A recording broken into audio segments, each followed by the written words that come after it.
Hey guys, it's Camille Sattar, known as the Ecom King, and in today's video I'm going to be giving you a completely free Shopify dropshipping course for 2021. I'm going to be showing you how to design and build a successful branded Shopify dropshipping store in 2021 from the very beginning. Now, this Shopify 2021 free course is going to be a step-by-step with absolutely no filters and no agendas. This is the best video for you in 2021, period. And the reason why is because if you're looking to start an online e-commerce dropshipping business, I'm going to be showing you the future-proof A to Z blueprint on how to do it in a completely copy and paste format. Now, as you know, with the whole situation that's been going on with the global pandemic, there's no better thing to do than start an online business, because as you've seen, the only thing that survived during the pandemic has been online businesses. So this is a great way for you to start your own online business. Now, gurus are selling this information in their courses for around about $1,000 to $5,000. Now, something else that's really cool is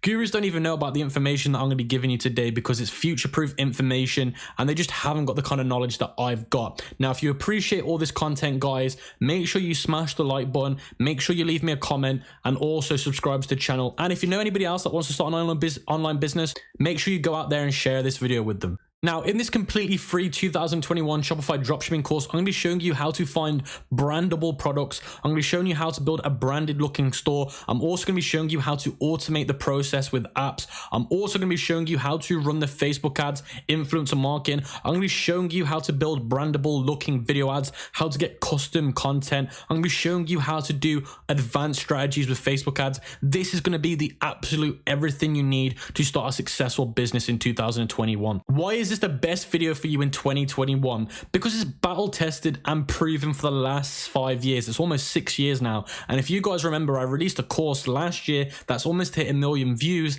And in that course, the amount of people that posted in my Facebook group, Instagram, DM me saying that course has changed my life. I've been able to achieve $1,000, $2,000, even $100,000 has been insane. Now, this course today, guys, is going to be 20 times better than the course last year. Now, this has got unheard of information. It's the future of the industry. Everything that I'm teaching you today is all about the future of where the industry will be going inside of this new decade that we're in, and also the new way lives have been changed during this global pandemic. This is a long-term game. This is not a get-rich-quick scheme. So if you're coming here today to look for a get-rich-quick scheme, I would recommend that you leave this video.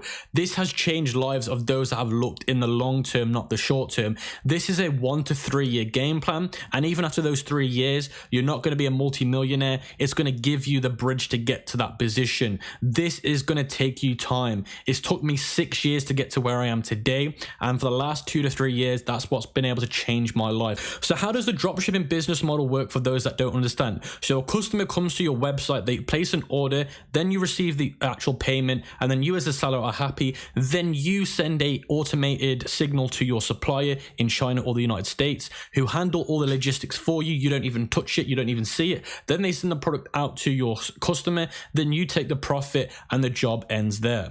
Now, this is such a beautiful business model because it means you don't have to risk any inventory or any overheads to start with, because you only actually get paid once you sell the product, and you only actually have to buy something once you sell the product, which means you limit a lot of the risks involved. Now, I want to address the elephant in the room, which is going to be people saying, but people can just go to Amazon or eBay and buy it cheaper, they can buy it and get it quicker. Now, that is not true. So let me address this quickly. Number one, people that go to eBay or Amazon go on there with the intent to buy, which means they already know the product exists, so they're going on there to look for it. Number two, when you go to an Amazon or eBay listing, it's not very satisfying, it's very boring, and it doesn't look very nice. So the first thing is, you as the dropshipper who advertise on your own platform like Shopify or WooCommerce, you're actually educating the masses, because a lot of people don't even know these products exist, around about 70 to 80% of them. So what you do is you put a paid ad or a paid influencer in front of an audience and you educate them about the product. So that's why you get paid, because you're educating the masses. And that's why this actual question here does not make any sense, or it's not true. So how much do you actually need to start in 2021 if you want to do a dropshipping Shopify business? The short answer is around about $1,500. The more the better. Of course, with any business, the more cash flow you got, the more chance you've got of making it a successful business. Now, that's not always the truth, because I know people that have started with $1,000 instead of having $2,000, and they've done better because they've been a little bit more clever with their money. So So you've got to understand, guys, that knowledge is more important than money. Knowledge makes money, but you need money to obviously leverage your knowledge. Now, what I'm trying to say is if you watch this course at least 4 times consistently and take notes, which I'd recommend you do, you've got a higher chance than the guys that watch it maybe here and there and don't do much with it. Now, you need to be topping this up by at least $100 to $300 a month, whether it be from your own pocket or from the profit you've made inside the business and you're reinvesting it. So let's cover the dropshipping costs in 2021. Your Shopify plan is going to be $29.99 a month. Your domain name is going to be $14, and that's a one-off payment. Your theme is a paid theme, and this is the best theme you need if you want to go down that branded look in store, which is the future of dropshipping, which is a $60 one-off payment. Logo around about $20. The apps are around about $20 to $80 a month. Then the marketing, depending on where you are in your business, is around about $500 to $3,000 a month. Now, skip to the part you need from this video or watch the full video. So basically what I'm saying is there's timestamps in the description. So if you've already started a dropshipping business, but you want to have the best Facebook strategy, then you can obviously skip to the Facebook strategy, the brand new one in 2021 that I've made. Or if you're a beginner, I'd recommend that you watch this video from the very start. And again, if you look at the scroll wheel on the video, it's a new feature that YouTube's come out with. You can actually scroll to the different parts and different sections of the video. But again, if you're a beginner, do watch the video from here and forth. So let's talk about the business setup. Now, this is something that's new and I definitely recommend that you do. So when you start a brand new Shopify dropshipping business, I'd recommend that you set up an LLC or an LTD for tax purposes and protection before you even start. Make the company name of your store name either in an LLC or an LTD format, and you want to make one per store. So if you've got 3 stores, you make 3 LLCs or 3 LTDs. And again, it has to be in the name of your store. Obviously, you don't know your store name yet, but when you do need to do this. And the reason why you need to do this is because Shopify, payment gateways, Facebook advertising platforms, other advertising platforms prefer it when people go on their platform with a corporation setup, not a sole trader setup. So if you want to save yourself time, energy, and efficiency, do get a business setup, because trust me when I say this, you're going to have a more chance of getting your ad account banned. You're going to have a more chance of getting your Shopify banned. You're going to have a more chance of getting your PayPal on hold if you don't set up a business, because companies like that are actually looking for certificates, whether it be a company number, whether it be EIN number, but they're looking for an actual corporation to come on their platform, not just some small sole traders. So what makes a winning product in 2021? And do bear in mind, guys, that a lot of things have changed due to the global pandemic, and that's why people have changed the way they think when they buy online. So the first thing that I look for when I want to find a product is it a newer version of an old winning product? So if there's an old winning product from 3 years ago and the company has made a newer version of it, which companies tend to do, like iPhones, a new iPhone comes out every year, then that will do the same amount of numbers in terms of sales, or it'll surpass that because it's the newer version. So the easiest way to find a winner, guys, is look for an old version of a winner and find the new version of the winner. Then there you go, you've got a great product right there. You want to try and find a product that's sold on Amazon or eBay through organic traffic. Now, a lot of you are going to think, why does that make any sense? Now, you want to try and find something that's selling really well on Amazon, because again, people that buy on Amazon search with intent. Amazon sellers don't really do any paid advertising, so they know that when they go on that platform, they're searching with intent. So if it's selling really well on Amazon through search with intent marketing, then why would it not do well if you're doing paid advertising? So that's the way you got to look at it. You want to have a product that's futuristic factor. Now, the futuristic factor means that people want to be part of something that is the future. So if it has a futuristic factor or technology involved, then people are going to want to buy it. You're also going to want to sell products that are reusable and saves people money. That's probably one of the most important ones on the list today. You want something that has worldwide targeting or can be sold to absolutely everyone. Now, the reason why this is important is because why only sell to a small group of people when you can sell to absolutely everybody? The great example of this is the posture corrector. That product can be sold to everybody, kids, elderly people, mid-aged people. It can be sold to everybody because it solves bad posture for any ages. So that means that it can be scaled to absolutely everybody in the world. Now, you want to have brand perceived value. So when people come to your website, they want to feel like the product they're buying from you is coming from a brand and it has a good perceived value. That way you can charge more for the product. That way your CLV, which stands for customer lifetime value, is going to be higher. Everything's going to be a lot better. You want products that are trending on Google Trends. Now, this one is a bit of a hit and miss. If it trends on Google Trends, it's a good sign, but if it doesn't, it really actually doesn't make that much of a difference. So point number 8 is you want to have a product that comes with high quality videos and high quality photos, and that's because people want to actually buy something that they can see online. You got to remember, when people are buying online, guys, they're not able to see it in real life, so they've got to find something that has a really good real life looking photos that are high resolution. And if you're building a brand, guys, you want to make sure that it matches the quality. Always when people buy from brands, they always refer to it as a high quality company, so you have to make sure that everything matches and correlates. So these are the best dropshipping niches in 2021. And again, this has drastically changed since last year because of the global pandemic that we've been through. Now, the first thing is educational products. Now, when you look at every niche on the screen today, you got to remember it has to correlate with the situation that we've been going through and still in. So the educational one means that people are still learning from home now. So anything that can help them from learning from home is going to be great. Home fitness products. People don't want to go to the gym. People don't want to risk going to the gym. So they want to try and work out from home. So anything that you can sell them that can help them with their home fitness is great. Now, an example of this one is people that are pregnant now want to protect themselves from home. So what fitness products can you sell to those pregnant women from home? That is a great example of what I'm trying to talk about. Self-care. And so people want to try and groom themselves, make themselves look beautiful from home, not risk themselves going to salons or beauty salons. So what can you sell them in terms of nail products? What kind of hair straighteners can you sell them? What kind of hair coloring products can you sell them? What can you help them with keeping their looks from home? Mental health is probably one of the biggest ones on this list today. People's mental health has been going down the drain since the situation has occurred. So what can you sell them to help them with their mental health? Whether it be things like yoga mats, things like essences, smell effects, all those kind of things can really help with mental health.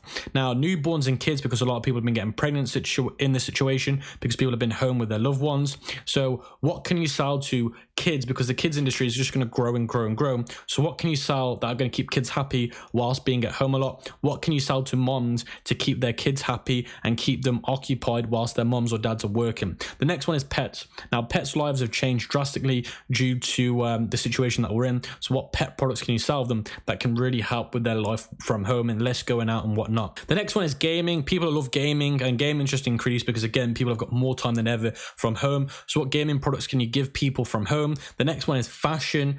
Fashion's always going to be great. So what are the greatest fashion trends at the moment? And what the next one is working from home. Office supplies like office chairs, office armrests, things like that. Because again, a lot of companies are now saying, look, even when the situation finishes, we'd rather our employees work from home because it's cheaper for us. So this one's going to be a massive one going forward.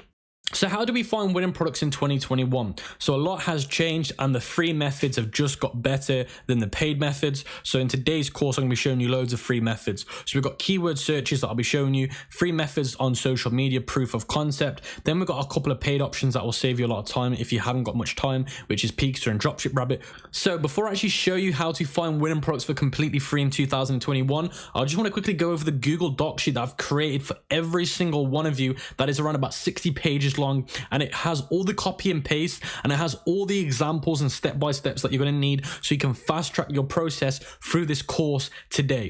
Now, this free Google Doc sheet will be in the description and in the pinned comment. And again, if you appreciate the content, guys, smash that like button for me because it really does help with the YouTube algorithm. So the first way to find winning products for completely free in 2021 is to go over to YouTube and type in on the search bar things like tech under $100 or tech under $50 or tech under $1,000. And I have loads of different YouTubers making videos of the best tech products under that price category. And guess what? The majority of the tech that they talk about is actually being sold as a dropshipping product. So if we take a look at this video right here, tech gifts under $100 2020, we want to have something that's up to date. We'll click on the video, we'll go to the description of the video. So if I scroll down and go to the description of the video, you're going to see here in the description that he actually shows all the links. You can see here all the links of the products that he's actually recommending. And if we take a look at, for example, one of the gaming ones, and we click this link here, it'll take us to this link, and he's actually promoting this gaming mobile phone controller. And this is currently going on Amazon for $50. And again, do not worry about Amazon prices and trying to get into price wars with Amazon. I will be teaching you how to price products in the next few minutes, guys, but this is the product that he's recommending in this YouTube video. Now, if we actually go to AliExpress, which is the crazy thing, and we type in phone gaming controllers and sort it by orders. Now, something that I do want to say is I actually only use AliExpress to find products and do research. I don't really use AliExpress anymore, and I'll be talking about this a little bit later on in the course when I go over the suppliers. So as you can see here, we go on orders, and you can see here pretty much the same controllers here being sold. They've got 469 sold, 440 sold, which is great. So what you might want want to do is you might want to click on the link, and you might want to go over the imagery that they've got. Have they got any good high-end imagery? Have they got anything that looks great here? Any videos, any content? Then you want to scroll down to the bottom and see the other images that they've got here, and these do look really good. These images are high quality, very brandable looking. And again, guys, we are looking to build a branded store right now, so it has to match that look. So the next thing you want to do is you want to scroll all the way down to the reviews, and you want to make sure that you're going through every single review, the 1-star reviews, see what they're saying. And the things that you're looking for is product quality, product packaging, customer service, and all of those kind of things. Because when I go over their Facebook advertising part of this course, you'll understand why I'm talking about this. Now, you never want the actual review to be under 4 stars. So this one's 4.6, but you always want to make sure that you're looking at every single review to see if people see what they're saying about the packaging again, the shipping times and stuff like that. So guys, I want to show you a few more tricks that you can do on YouTube. So the next trick is you'll have this suggested products wheel here, and this is through the Google Shopping. And this is a great way to look for other winning products. Again, pretty much every product here is going to be on AliExpress or one of the dropshipping websites. So you can actually look through these as well and try and find them on AliExpress by searching for the name. Now, that is another little trick. Another little trick is you don't just have to do tech products. You can do something like pet haul. So you can type in pet haul, and then it will have a video of loads of YouTubers showing different products that have been buying for their pets that have been great. And again, if you just click on the links and go in the description, it'll take you to the AliExpress, it'll take you to either the Amazon, or it'll take you to eBay, or it'll take you to one of the websites selling it. And pretty much every website that does sell these products are pretty much a dropshipping website. And then you can search for them yourself on AliExpress or a supplier that I'll be recommending later. The next thing that you can do is you can do fashion haul as well. So we can type in Fashion Nova haul. Now, you don't have Nova in there because that's an actual brand, but you want to have fashion haul, and then again, it's going to show you loads of different people basically doing this. And you can see here different women doing these fashion hauls. Now, you've got these ones that are what I've said, I bought cheap clothes on Wish. Now, Wish is like an AliExpress website. Now, sometimes they can be really good because if a lot of the women, if you do like fashion haul AliExpress or fashion haul Wish or fashion haul Alibaba, and if you see a lot of women talking about those products and saying like, look, they're good quality products, a lot of girls would love them, then that's just a proof of concept. So if we do fashion haul Alibaba or AliExpress, and women in the videos are saying, yes, this actual clothing that they've given me is good quality, then although it might not have a lot of proof of concept, and even if the video's got like 4,000 views of women watching it and they know it's from AliExpress, it doesn't mean that everybody else on Facebook know that that product exists. So that's a great way to get high proven successful products that you know you can outsource that are going to be good quality. Because if these girls are saying they're good quality, then they're from AliExpress, then at least you don't need to go out there and do your own due diligence finding out if they're good quality or not.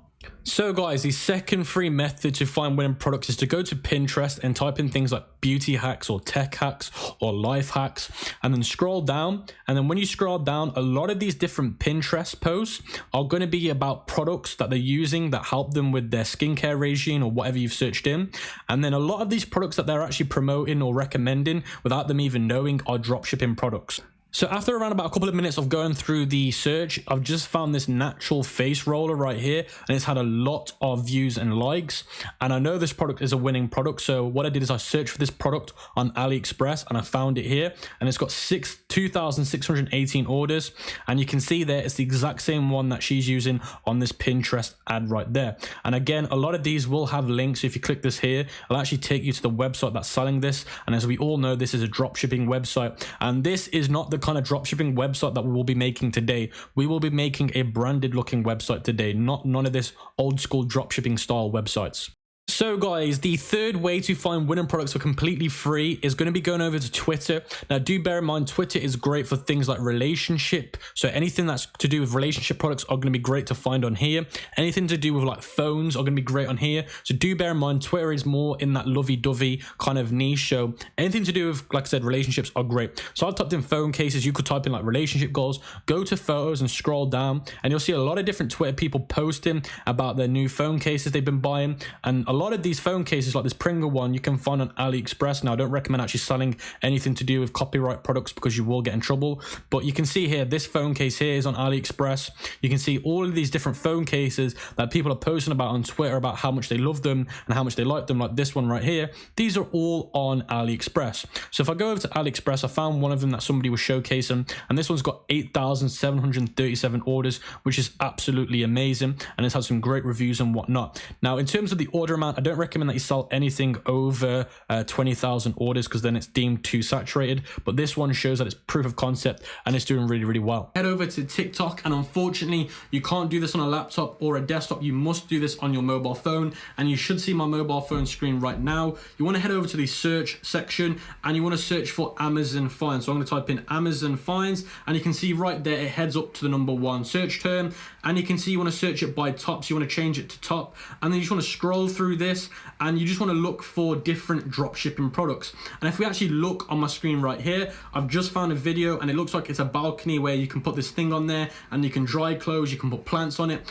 I'm going to click on that video right now, and then what I'm going to do is I'm actually going to click on the profile where it says live favor here in the bottom left with the app, and then it'll take me to their profile where you'll either have their website link or another social media link. Now if we actually go through this page's profile, you can see it's actually a TikTok account that just promotes loads of different drop shipping products. As you can see on here, these are all drop shipping products, and this account is absolutely massive. It's got 741,000 followers, which is absolutely insane. And then what you guys want to do is you want to go through these different videos and search for these kind of products on AliExpress. And what you can also do is you can actually go to different videos and click on the profile and look in the link section to see if they've actually got a link to a website where you can search for the product on there too. So I've just gone back to the TikTok search section for Amazon Finds, and this video right here is of another AliExpress winning product, and it's a baby tooth saver. And I'm just going to let it play a little bit, and you can see right there, you know this is from AliExpress. And what you guys want to do is you just want to go through the different search terms. You can use Amazon Finds, or you can search for things like phone cases or stuff like that, and you just want to go through the TikTok search filter, and you just want to find these products and search for them on AliExpress and see if they're on there. So the next way to find winning products for completely free is to go over to Google and type in things like biggest makeup brands, and then you want to scroll through it and you want to try and find articles like this that talk about all the biggest brands. And then once you go onto this article, you want to click on the different brands that they're recommending. Once you've gone through the blog and you've gone onto different websites that they've been recommending, I'd recommend that you go to where it says best sellers. And when you go to where it says best sellers, you want to go through all the different best selling products that they're selling. Now, obviously this is a real brand. Sephora is a brand. They've got their own products. Now, I'm not saying you're going to find their products on AliExpress, but you are going to find very similar products that AliExpress or dropshipping sellers are selling. So we're going to go through here, and what you're going to want to do is you're going to want to look for all of these different products on AliExpress. Now, I've already done that to save a bit of time, and I was able to find one of these lipsticks that are pretty much the same as a Sephora lipstick, and you can see here this one's got 11,000 orders and it's had some really good reviews. So again, I've gone to Sephora, looked at their best sellers, tried finding an AliExpress alternative or a dropshipping alternative, and I found one right here that's doing really, really well. So guys, another great little bonus tip when looking for potential winning products is to go over to the dropshipping center on AliExpress, and the link for this will be in the Google Doc sheet. And you want to go over to product analyst tool, and you want to put the URL of the AliExpress link in here, and it will show you the amount of daily orders it's getting. Now, this isn't the actual magical part. Now, remember, this product had 11,000 orders in total over its lifetime.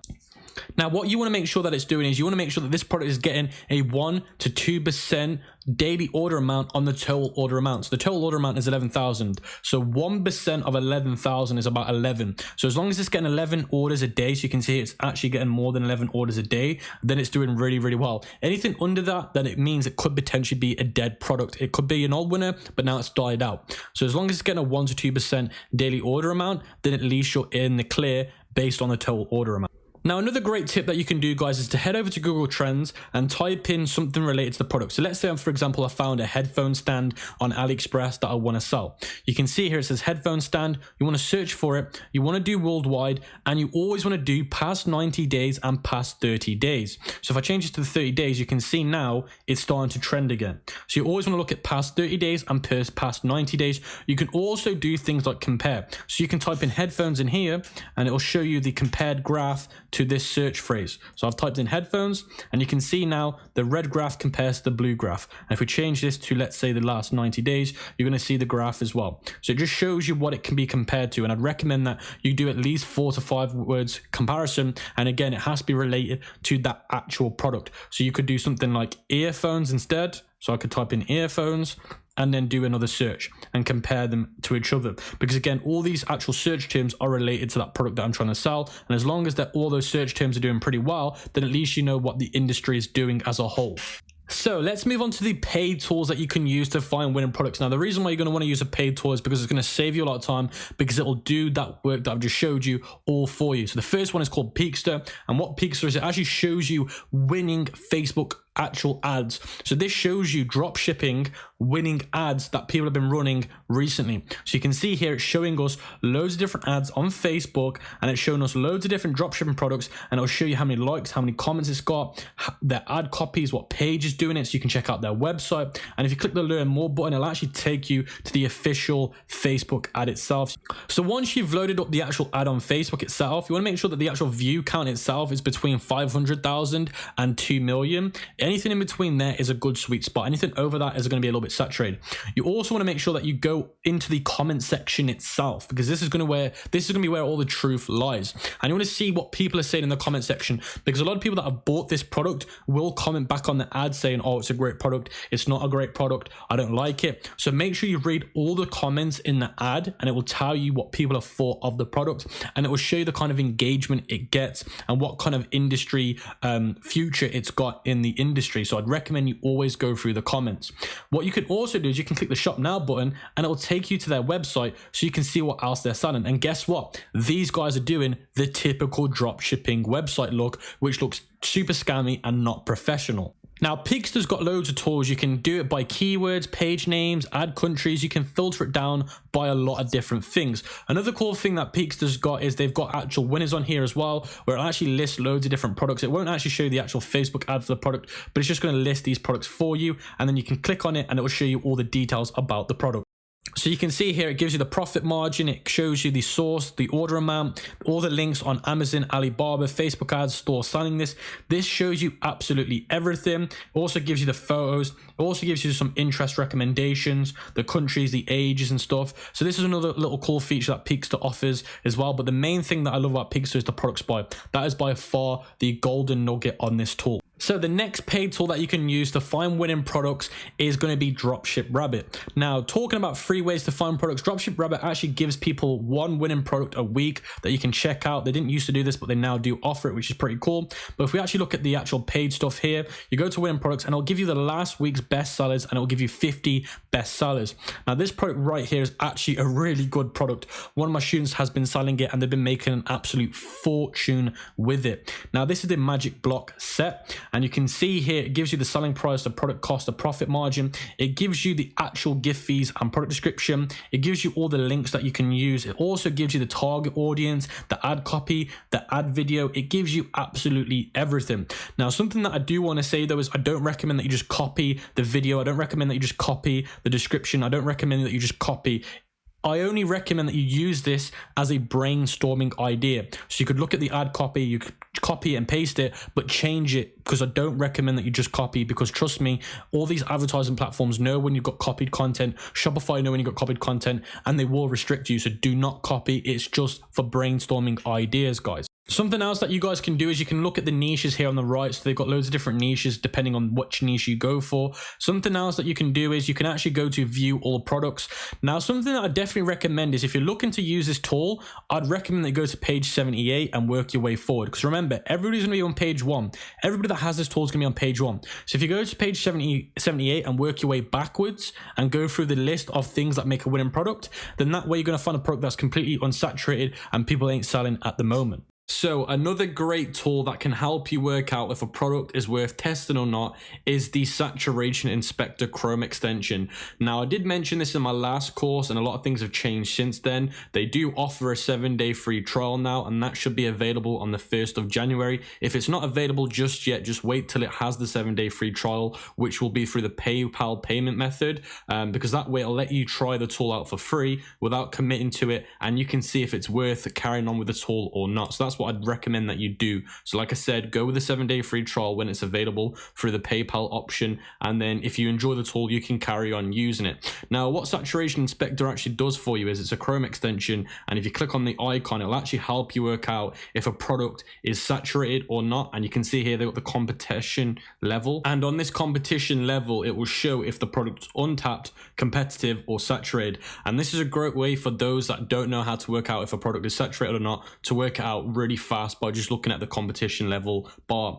Now, another great thing that this tool does is it actually shows you all the different stores on WooCommerce and on Shopify that are selling the product. So let's say we go over here to where it says Street Style Men. We can click on the link and it'll take us to their website. Now, the actual benefit of the saturation inspector is it's going to show you every single website. Now, the pro to that is it tells you how many people you're competing with on the Shopify and WooCommerce platform. So out of these 76 people on Shopify and WooCommerce selling this sneaker, not all of them are going to be running paid advertisements. They might have it on their store, but they might not actually running any paid ads to it. So if that's the case, then you don't need to worry.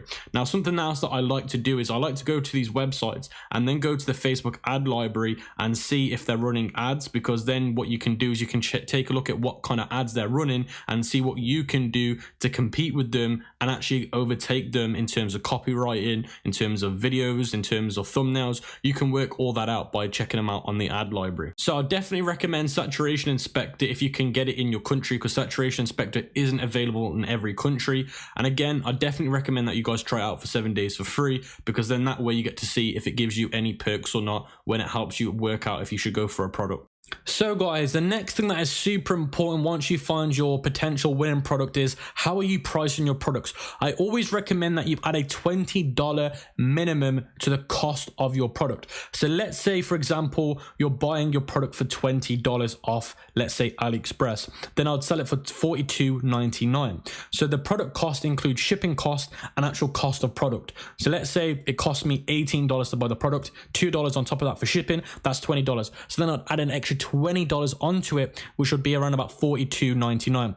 Now, I'd always recommend that you always add on the end of the price $32.99 or $32.95. Never do something like $32.98, always $32.99 or $32.95.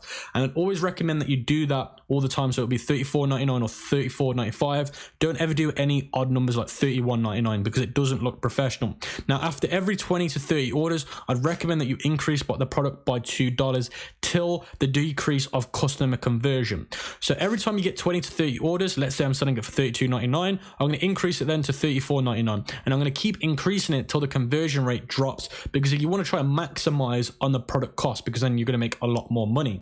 So guys, that brings us on to the next part of the course, which is what are the best suppliers to test products with in 2021. Now, something I just said there, which is test products. So in dropshipping, as I just explained before, you're only selling products once people buy them from your website, which means you're not risking any inventory. And the same applies here when you test products. When you're testing products, you're trying to get proof of concept that the product that you're testing actually works. So then you can take a bigger risk, which is buying in bulk and private labeling. Now, obviously the benefits of buying in bulk, which means the cost of your goods are going to be cheaper because they're going to give you a discount on buying in bulk. And obviously private labeling, which means get your logo on there so you can build an actual brand. And I'm also going to be showing you how to build a brand today. Don't worry, guys. But again, what I'm saying is these are the best suppliers to test your products with. Now, when I say test products, it means before you start getting between 20 and 30 orders every week consistently, these are the best suppliers to use to actually limit the risk and to build proof of concept before taking the dive into buying in bulk. So guys, once you hit 20 to 30 orders, and I'm explaining what alternatives to use, once you hit that milestone,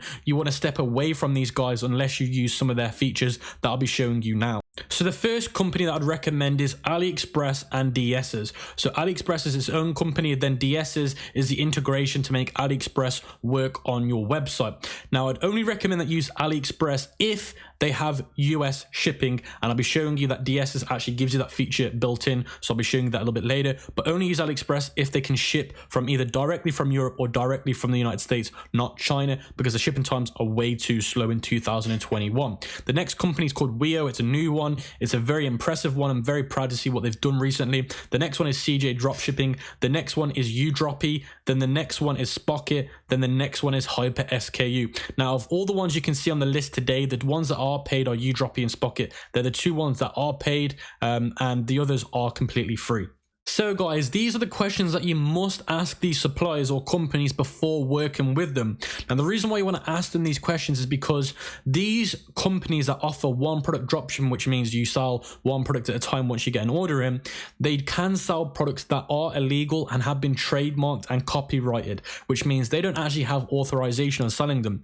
Now, they also sell products that are very similar to trademarked products, so they can get done for copyright. So it's very important that you ask them this so you limit any risk of you getting told off in the future. So this is the script. Hello, supplier name. I want to dropship your product. My name is, then you put your name. I'm a successful dropshipper. I have run multiple successful dropshipping stores. Obviously, if you haven't, you can change that. I have a few questions regarding your logistics and product. Number one, am I allowed to dropship this product on my Shopify website and marketing platforms like Facebook and Google? That way you're saying, can I actually dropship this product on my website and advertising platforms so I don't get into any trouble? Do you have a license to sell this product as a supplier? You're saying, look, do you have a license to sell this product? Because if not, I do not want to go anywhere near you. Are the videos and pictures on your page okay for me to use commercially? Also, are you able to make new content just for us? So you're asking, are the actual creatives, photos, videos on their page actually reusable for commercial use? Because if it's not, then you can get done for copyright. So it's important that you ask this. What are your current stock levels and how often will you be replenishing the stock? So very important that you understand how your supplier deals with stock level. Are you negotiable on the price if I hit certain sale targets of your choice?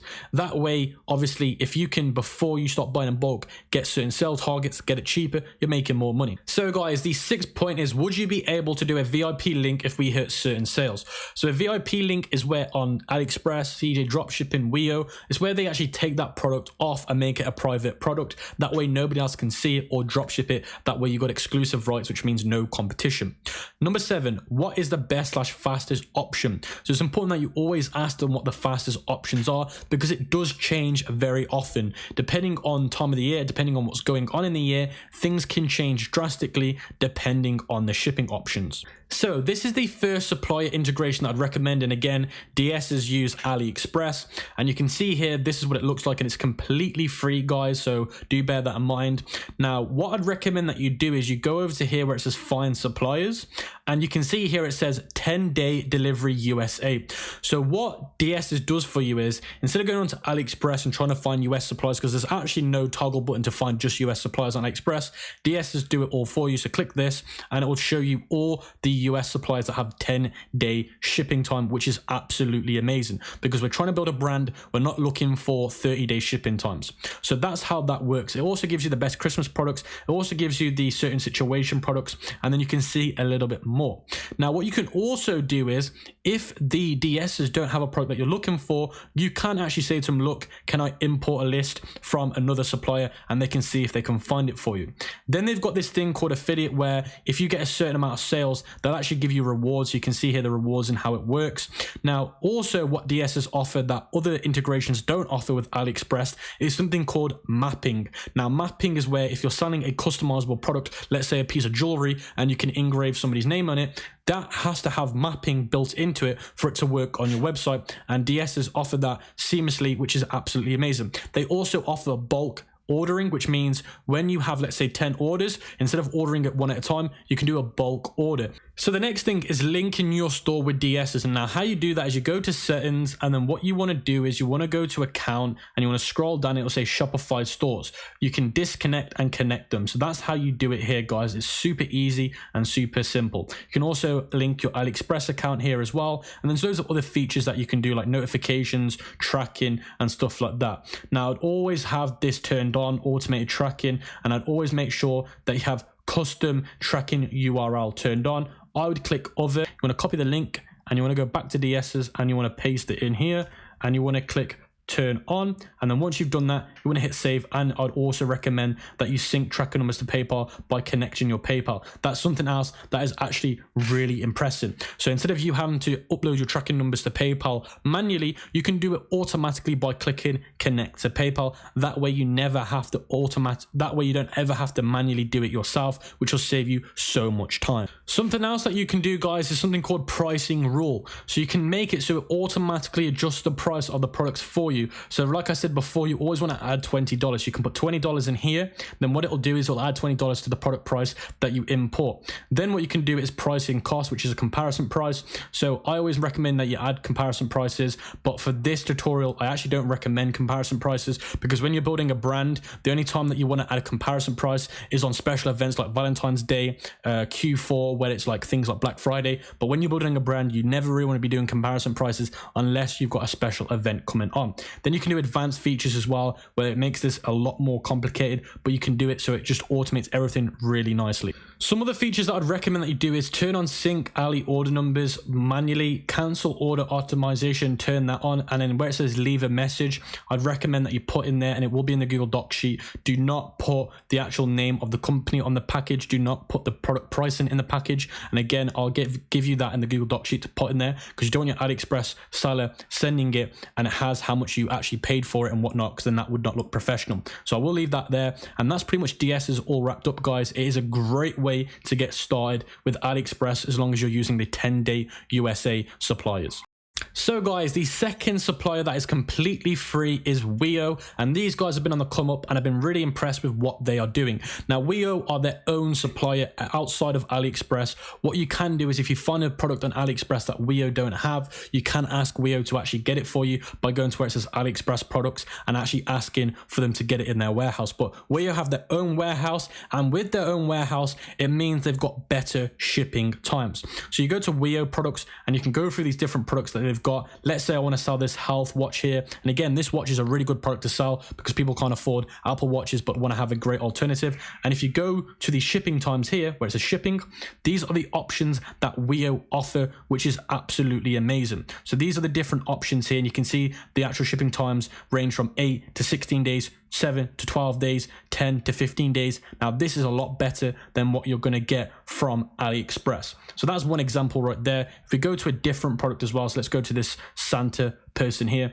We're going to go back to the shipping options, and then there's something called special private line by Weo, which is this one right here, and you can see that they're offering 5 to 10 shipping times here. So this is the one that I love the most, the fast Weo private line, which is their own delivery option, which will get you 5 to 10 delivery days, which is amazing.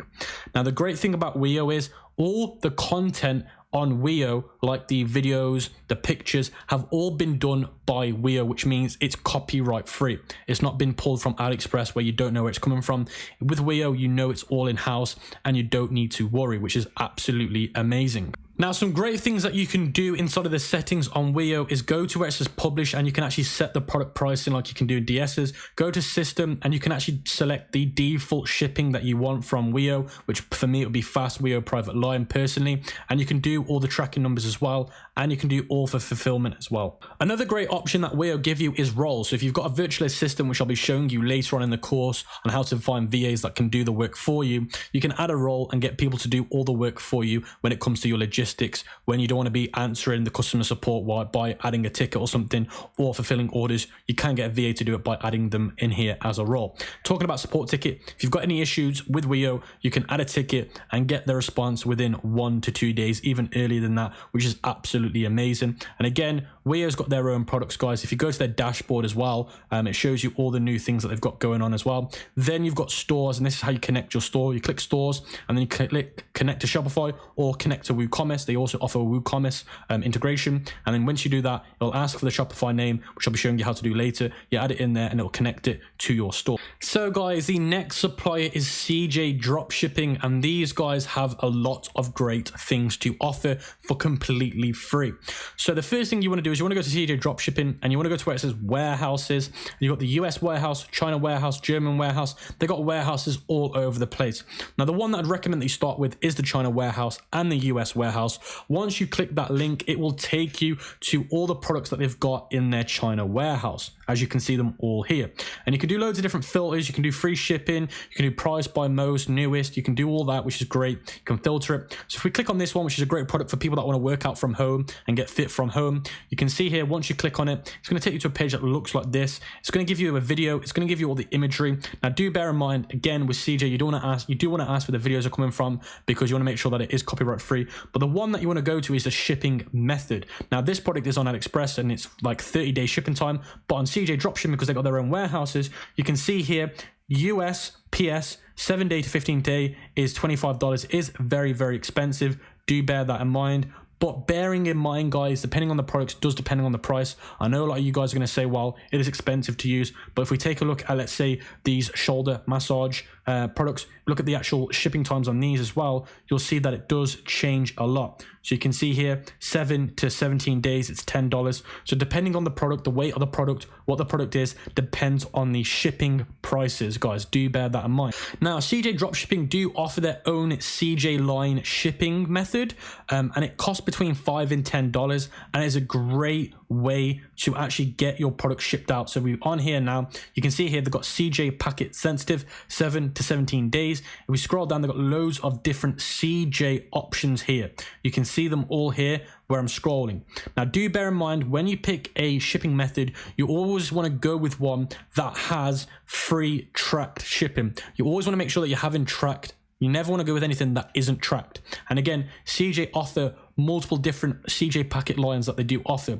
Now, depending on the time of the year with CJ, depends on which ones you should use, and that's why I'd recommend that you contact them to find out which one's the best at the moment, because CJ offer like 5 different lines, and depending, like I said, on the day, depends on which line will be better for your product. So guys, as you can see here, this is the US warehouse here, and these products are going to be more expensive because they're made in the US and they are shipped from the US. So if you look at, let's say, this woman's little luxury handbag, which is a great product as well, because women love their fashionable handbags. If we look at the shipping methods here, you're going to see that they're a lot quicker. You can see 2 to 5 days, which is insanely fast. It's $6 to $6 here, $6.50 to around about $7. You can obviously include the shipping price into the product price, which is what I'd recommend that you do. Now, if you look at this product here, it looks like a luxurious bag. So people are going to think, wow, that's probably worth around about $30 or $50. So if you add the shipping price, which is $6 or $7, let's round up to $7, it's going to get there in 2 to 5 days. 2 to 5 days. If you add that into this price here, you're looking at around about $10. If you add an extra $20 on, you're selling it for, let's say, $32.99. You're making $22 in profit. You're going to get 2 to 5 day shipping times, and people are going to get a nice luxurious bag. So that just shows you how powerful these USA warehouses are on CJ Dropshipping. Now, a couple of other great things that CJ Dropshipping do offer is they offer things like cashback, they offer things like rewards, they also offer things like private labeling and buying in bulk through their private agents that we've used many times ourselves. So CJ Dropshipping do offer you that next level when you get past the testing phase, when you're starting to get 30 to 50 orders a week, so you can buy in bulk. So you can do it all through CJ Dropshipping, which is absolutely amazing. And how you do that is you just contact CJ and they can put you into one of their agents for you.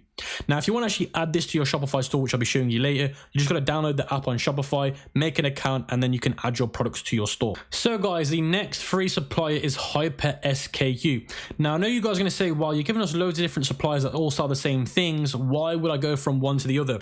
And the reason why you want to choose the different alternative suppliers that I'm showing you today is because some suppliers ship products faster than the other supplier will ship products. So let's say all the suppliers that I've shown you so far are selling this iPhone case. Now, out of all the suppliers, HyperSKU might be sending this out the fastest. So that's why I'm saying you want to look at all these different suppliers before choosing which one, because these different suppliers actually kind of specialize in different niches in terms of shipping times and actual quality control.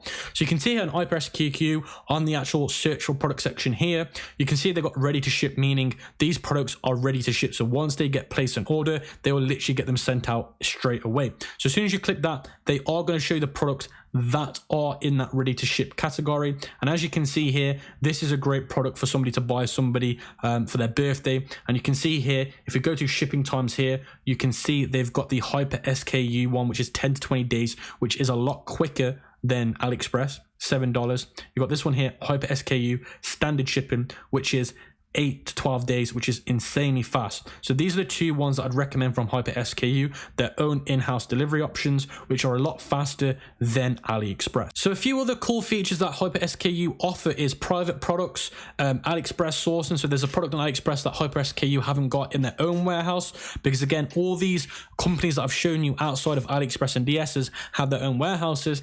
If they haven't got the product, you can source it by clicking here. You've got smart sourcing, which means that it's going to be great if you can't find products on other warehouses, they can do a smart source for you as well. You've got private products, which means your own private products. You've got shipping calculator tracking, you've got your own affiliates here. There's a load of few cool little applications here that are going to help you through the process. Now, if we actually go to the settings here, you can go to My Stores and you can integrate your store with HyperSKU. So you can see here, you can integrate it with Shopify and WooCommerce, which is absolutely amazing. You've also got pricing rules here as well. So this does also offer a pricing rule, and it's also got assign cents here as well. Also in the settings option, there's the preferences as well. So payment preferences, communication preferences, and time zone preferences, which is a great option to help with the actual logistic journey. Now this actual supplier as well, like the others, do offer a live chat inside the actual website. And again, it's really good and really fast. So guys, the next options are the paid options, and the first one is Udroppy. Now Udroppy offers some amazing features, and that's why they offer priced plans. So the first one they offer is you can add multiple stores to Udroppy, and you can see here under the store management you can connect your stores by just simply adding the shop name. Then they've got their own product catalog, and in here you can find all the products that actual Udroppy warehouses do have. Now this gym set here looks like a good buy, especially during the New Year's resolution. You can see if we click on here, it shows you the images that they've got, and again, these images are better than the images that you're going to get from AliExpress. And if we actually look at the shipping prices, you can see here the color variants, the country, and the standard shipping times here are between 10 and 18 days through the Udroppy option, which is absolutely great. And again, this is how it works with the actual catalogs and the shipping times. So if we go back there, you've got more categories. You can sort them by country, by different pages. So if we look at this, let's say acupuncture mattress, we can click on, and it's going to give you all the information about the acupuncture mattress. So here it's showing you the different shipping options here, depending on the days. You can see here some of them have got 5 to 8 days, 8 to 12 days. And again, the shipping prices are a lot more pricier, but again, they are a lot more faster. And because we're going for more high perceived value products and we're going down the private or branded looking route, you can get away with charging a little bit more. So that's how the product catalog works on Udroppy. It's very simple. They also show you where it's getting shipped from as well, and it also tells you what company it's coming from as well, which is really important. Then they've got request a new product. So if you can't find something on here and you want it, you can request it. Then you've got product mapping. So if you're doing something again like a customizable product like jewelry and you want to get it mapped, you can do that inside of Udroppy. Then you've got your orders, invoices, Udroppy funds, partner program. Now you've got something called virtual warehouse. So when you get to the next stage, which we'll be talking about a little bit later, and you want to start getting your own warehouses to get faster shipping times, you can do that with virtual warehouses. And they've got a virtual warehouse in Spain, China, Romania, and Italy. So if you're somebody that's got a lot of customers in Europe, this is a great option to scale with. You've got cash on delivery, which is absolutely amazing. In certain countries like Dubai, India, cash on delivery works really, really well. Then you've got bulk order request, so you can do a order request in bulk. You've got private label. So private label is where you are getting your own products with your own branding, and Udroppy can help you with that, because they've got something called a merchant success manager, where it's basically an expert in the field that will do all the work for you. Then you've got custom packaging. Again, your merchant success manager will do that all for you, where you get your own packaging, your own products with its own branding on it, and the actual merchant success manager will do all of that for you. So think of it as like a personal banker where they do it all for you. This is the same, but for your actual products, getting them to be private labeled and all that other great juicy stuff. So guys, the next paid supplier, which is great, is Spocket, and they're also offering a 2-week trial on their paid pro plans, which give you super fast shipping times, bulk ordering processes, a private manager, and the link for that will be in the description, guys. So this is how Spocket works. So you can see here, ships from USA, ships from EU, premium, fast USA shipping, and USA shipping under $5. So they give you all of the things that you're going to want to start a branded Shopify store. So you can see here, it also shows you before you even click on the product itself, the product price, the retail price, the shipping price, and the shipping time. So you can see here, the shipping times on these products are actually crazy. Like this actual product here is a great fashion product for summer coming up, and you can see here it's got 1 to 3 days shipping times, and you can see here this is priced really fairly. So you're buying it for $13, you could easily sell this for, let's say, $39.99, $44.99, and you can see when you click on it, you can add it to your import list, and when you click on it, you can order samples, which is great. You can see all the shipping times, the worldwide shipping times, and this is a great product. And all the images that you get through Spocket are actually all in-house as well, so you know you don't need to worry.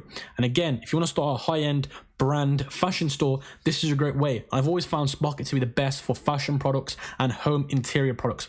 Now, anything outside of that, they don't do really good in. So anything that's fashionable related, kids fashion, women's fashion, earrings, house interior decorations, they do some great products. But anything outside of that, guys, it's pretty much not really necessary, because they don't have anything that's going to do any well for you. So you can see here they've got plates and stuff. But again, if you're looking for things like beauty products or tech products, Spocket just don't do them really well. well. Like, they do a few, but it's their main area of expertise is just fashion, guys, and home interior design and stuff. So now I've shown you all the best free and paid one product dropshipping suppliers out there. These are some more questions that you're going to want to ask them before working with them on that product. Now you want to start off by saying, hello, our company love your product and brand. We're a team of professional, successful dropshippers. Now, if you're not, obviously you can change that. We'd like to know if you own this product slash brand. If you do own this product slash brand, we would like to build a brand around it using your images, videos, and brand name. For example, using it in my domain name. We'd also like to build a branded store around this product. We'd like to know if you approve of those points. We also have a long-term goal in future, buying in bulk, white labeling the packaging and product. I hope you understand how serious we are with working with you and taking this product to the next level. And the reason why you're going to say that is because at the end of the day, a lot of these suppliers out there, the ones on Udroppy, the ones that they give you links to that you can go to directly, they own the product, they own the branding. So before you can go out there and use it, you need to get permission from them. And this is just you saying, look, we're serious. I know your brand means a lot to you, but do you want us to sell alongside your brand to help you go out there? Now, you know, when you go to, let's say, designer brands like Gucci, Louis Vuitton, although there's outlets out there that don't own Gucci or Louis Vuitton, they still sell that product in their store. That's basically what you're doing with this strategy. Now, there's a disclaimer. If the supplier does not agree with these first questions, you cannot follow the strategy. Again, in this free course today, guys, it's all about building a branded Shopify store. That is the future of this industry. So if they don't, you're going to have to change the product. Other things that you may want to ask them once they approve those points. Can we have exclusive rights to product, meaning no other dropshippers can sell this, and have a VIP link? That way you're straight away killing your competition. Can you please provide proof that you own the rights of this product? And they'll send you basically a couple of certificates showing that they own it. What is the minimum order quantity for white labeling, which means getting your brand on there? What white labeling services do you offer? Examples, labels, packaging, product. Can we send our own white label features like packaging to your warehouse? So if they offer it, but it's too expensive, you can go outside of them, find it cheaper and send it to them. So that's a great way of doing it. Do you have a professional team that can create video content for the product? If they do, then you can get it normally for free. That way you're saving a lot of money. Can we have a free sample of the product? You can never be getting a free sample of the product. What other supplier owns the rights to using this product? Because a lot of other suppliers may have rights to selling it. So now we've got all the questions out the way. Let's move on to now getting into the advanced stage of your career. When you get 30 to 50 orders a week, you want to start looking for an agent. Great for mass fulfillment due to Excel sheets, apps, APIs like Exportify. So basically an agent is a great way to manage scalability, because when you get 30 to 50 orders a week, if you're doing it on your own, it's going to take you a lot of time. Also, they're a great way to get product validations, product quality control done to make sure that everything's being done well, because the last thing that you want is the warehouse scaling, but then they're throwing the packages everywhere, it gets cracked, it gets damaged, your customer receives a bad package. That's what they're there to do. They're there to also get the products cheaper and to make the shipping a lot faster because the processing gets done better. So how to find a dropshipping agent? You can use somebody that I use from the UK but now lives in China called Honest Fulfillment, and he has his own team out there that does it all for you. I've also put the link to him here in the Google Doc sheet. You've got China to West, you've got Upwork, you've got Fiverr, China SourceLink, and Facebook groups you can use to actually find these agents. So if you go over to Fiverr, you can search on Fiverr dropshipping agent, and you can see all these different agents coming up, and you can see their reviews, their testimonials, what people have said about them. Now, Fiverr dropshipping agents are okay, but they're not the best of the best. If you want higher quality agents, go to Upwork. Once you're on Upwork, create an account, go to jobs, click create job, and what you want to do is you want to enter the name of the job called dropshipping agent, and the job category will be job processing, order processing, sorry. Then the description will be, hello, I'm looking for a dropshipping agent that will help manage shipping times, product quality inspections, and then you can upload a file if you want to, or images. Then you've got the details, which will be an ongoing project, and then you can see a screen questions optional. Now this is important. So when you work with agents, you always want to ask them these 8 questions. It doesn't matter where you find the agent, Fiverr, China to Work, Upwork, you always want to ask these questions. Are you able to share the factory address? Are you a solo agent or do you have a team? How long have you been qualified an agent? What is your sourcing specialities? Have you got testimonials or reviews or a portfolio of clients? How do you qualify the factory for product quality? Do you have a personal, do you quality check this yourself, or do you hire a third-party company or individual? How do you charge for this service? Can you give me a breakdown, and what are the payment options? So all of these questions are important, because if they don't answer these questions properly, you know they don't know know what they're doing. Now, especially this bottom one is important because a lot of these agents will price you on a very big price where a lot of the stuff that they're including you don't even need. So as long as they've got all this included, that's all you need. If they're trying to offer you anything else, don't take it, because that's the way they make a lot of money. Also, you want to make sure they offer you some form of discount being a first customer. So what you do is you go to Upwork, you copy each question and you paste it in here, add question. And then what you do is you create your own and you'd paste yours in there. Once you've done that and you've added all the 8 questions, then you can move on to expertise. And here you want Shopify, inventory management, Xero, Zendesk, if you want to have them on Upwork, packaging slips, sales and inventory, shipping slips, Zendesk. And then you want intermediate or experts, either these two you want to use. Then once you've done that location, you want to have worldwide, and you want to add China, USA, because you don't know which agent you want yet, but China is obviously going to be the main one. Once you've done that, visibility is going to be anyone, one freelancer, or you can have more than one freelancer. Then you can add talent preferences if you want. So you can add here the different talents they've got. So I always make sure they've got 90% of job success. I always want somebody that's got fluent or better English, and I want to make sure they've earned at least $1,000 on the Upwork platform. Then the budget, you do pay by hour or pay by fixed. I do fixed because then you put $500, then you negotiate a price once they actually get your job offer. Then you click review and you can post the job. So once you've posted the job, guys, you're gonna get loads of people that outreach to you and ask you, yeah, I can do the job for you, I can do the job for you. They'll upload their portfolio. Now, I always actually get on a Skype call or a WhatsApp call with the agent before I work with them, and it's kind of like an interview process. So I'd recommend that everybody does that. So when you get 100 to 300 sales a week, use a fulfillment center. Now, how does a fulfillment center work? You send your inventory to the fulfillment center in bulk. When an order is placed, your fulfillment center handles the order fulfillment. They handle all the logistics. Remember, you need to be buying at least a minimum order quantity of 100 to 1,000 units, depending on your supplier. This gives you the opportunity to brand your product and packaging. So this option now gets you your quantity cheaper. So instead of having to pay, let's say $5 per product, you're now paying $3 per product. Now you're able to get your product shipped out between 2 and 5 days. Now you're able to brand your product and get your own control of the quality and everything like that. So now you have full control over everything. Now, where do you buy in bulk? Alibaba, DHgate, Buy Good, Bang Good. Now, the fulfillment centers I'd recommend is Fulfillment, CJ Dropshipping, Planet Express, ShipBob, FlowShip, and Honest Fulfillment. So I've used Honest Fulfillment, I've used ShipBob, I've used CJ Dropshipping, so I know these ones are really good now. I've heard other people use these other services and they've had some great success with them. So guys, now I'm going to be teaching you how to set up and create a Shopify branded store so it converts. So in this part of the module and course, I'm going to be showing you how to pick a branded domain name, create a branded logo, and how to create a branded looking website. So when people come to your website, they're going to think that you're the original maker of that product. So you come across as a high quality brand, not just a drop shipping store. Now that is the future of the way Shopify dropshipping is going in the new decade. So if you can't do this, then you're just not going to survive the next decade. So guys, this is going to be the product that I'm going to be using for the course as the example, and it's the fashion sneaker here, and it looks a bit like a Yeezy, but it comes in white, red, and yellow, which is really good because it's got vibrant colors. Now this is a great product because it's in a very good niche, the fashion niche. It's got 2,760 orders, which means it's got proof of concept. It's got a lot of reviews, and it's got a lot of fair reviews, a lot of good reviews, and a few bad reviews. And the last thing you want is a product that's got just good reviews, because then it's a little bit skeptical and you don't know if it's true or not. The other good thing about this is we're going for fast shipping times, because it's all about building a branded looking store. And if you're going to be a brand, you need good shipping times. So this comes with free SF Express shipping, which is 7 to 15 days, you can see here, which is absolutely amazing. So that is the reason why I'm going for this product. And if we actually look at some of the images that you've got with this product, you can see here, these are like actual brand images. These are all high quality branded looking images that when people see them, they're going to think that we're a hyped up big brand, which is really important for the new year and getting the success that we want in 2021. So that moves us on to now picking a name for our brand and our store. So the first thing that you want to do is you want to name your actual store or your brand something to do with the product. So I'm selling this sneaker, so I want to call my store something about the sneaker.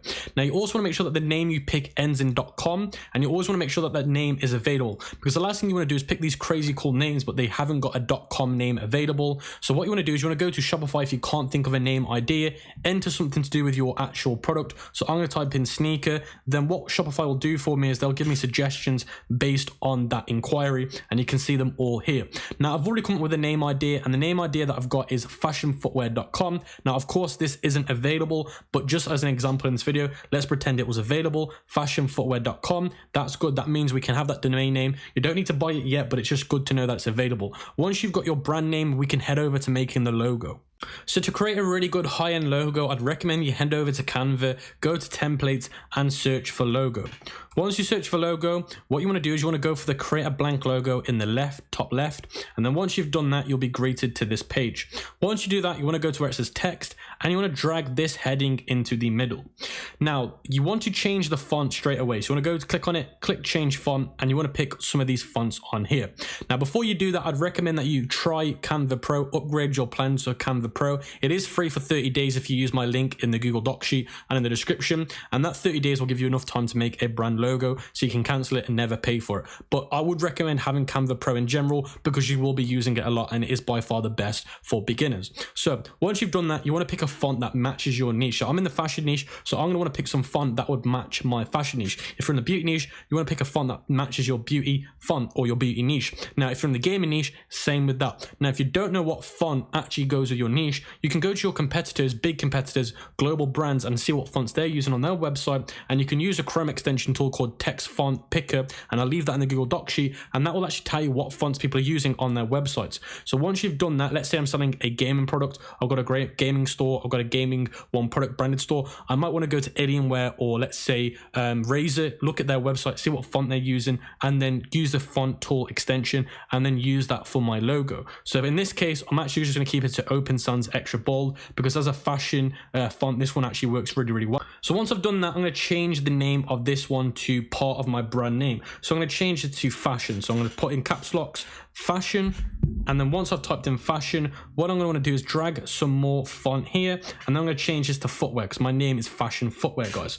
Now I've got fashion footwear. What I'm going to want to do is put this one underneath fashion, and I'm going to want to make this a different font. And the reason why I'm making this a different font is because I feel like it's a little bit too strong for that font. So I'm going to want to try and make it a little bit smaller by clicking this one, and you can see here it makes it a lot more slimmer because I want fashion to be the definitive text here to make it look really nice. And then what I'm going to do is I'm going to want to make this smaller because this is quite big, so I'm going to change this to around about 18, and that there looks really nice, and you can see now that it's starting to look really professional. So again, you want to make your stuff look professional, not scammy.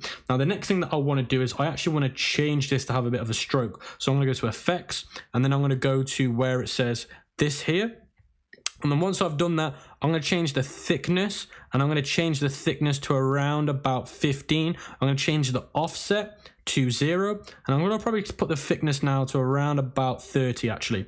So once I've done that, I'm happy. Now what I'm going to want to do is I'm going to want to make these my branded colors. So I'm going to make the color of this black, and then I'm going to go to this color section here and change it. Now I'm going to go back to this AliExpress, and I want to try and get the color of this sneaker because I'm going to make my color scheme around the sneaker so it looks like a brand. So you can go to a Chrome extension called Color Picker, and I'm going to put that in the Google Doc sheet, and then what will happen when you click the color extension is you hover over it, you click it, and it'll actually tell you the color of what the thing is you're clicking. So now I've got my color picker and I found out what color it was. I've just selected it, and now you can see my fashion logo has got a slight outline to it, which makes it nice. And I'm also going to do the same to the footwear. So I'm going to go back to effects. I'm going to add slice. I'm going to change the thickness to 30. I'm going to change the offset to 0. And I'm going to do the same again, make it black and then make it yellow to make it look really nice and branded. So I'm going to change this to the black color, and then I'm going to change this one to the yellow color, and you can see there I've got my fashion footwear. Now the next thing that I'm going to want to do is I'm going to want to go to where it says elements, and I'm going to type in sneaker, and then it's going to give me different icons and different logos of the sneakers that Canva have as illustrations. Now I'm going to want to try and find an illustration that looks as much as my sneaker does. Remember, that's what my sneaker looks like. So I'm going to try and find an image that looks similar to my sneaker. So then people are going to look at the logo and think, wow, that looks like a brand. So here we go. This image here does look like my sneaker.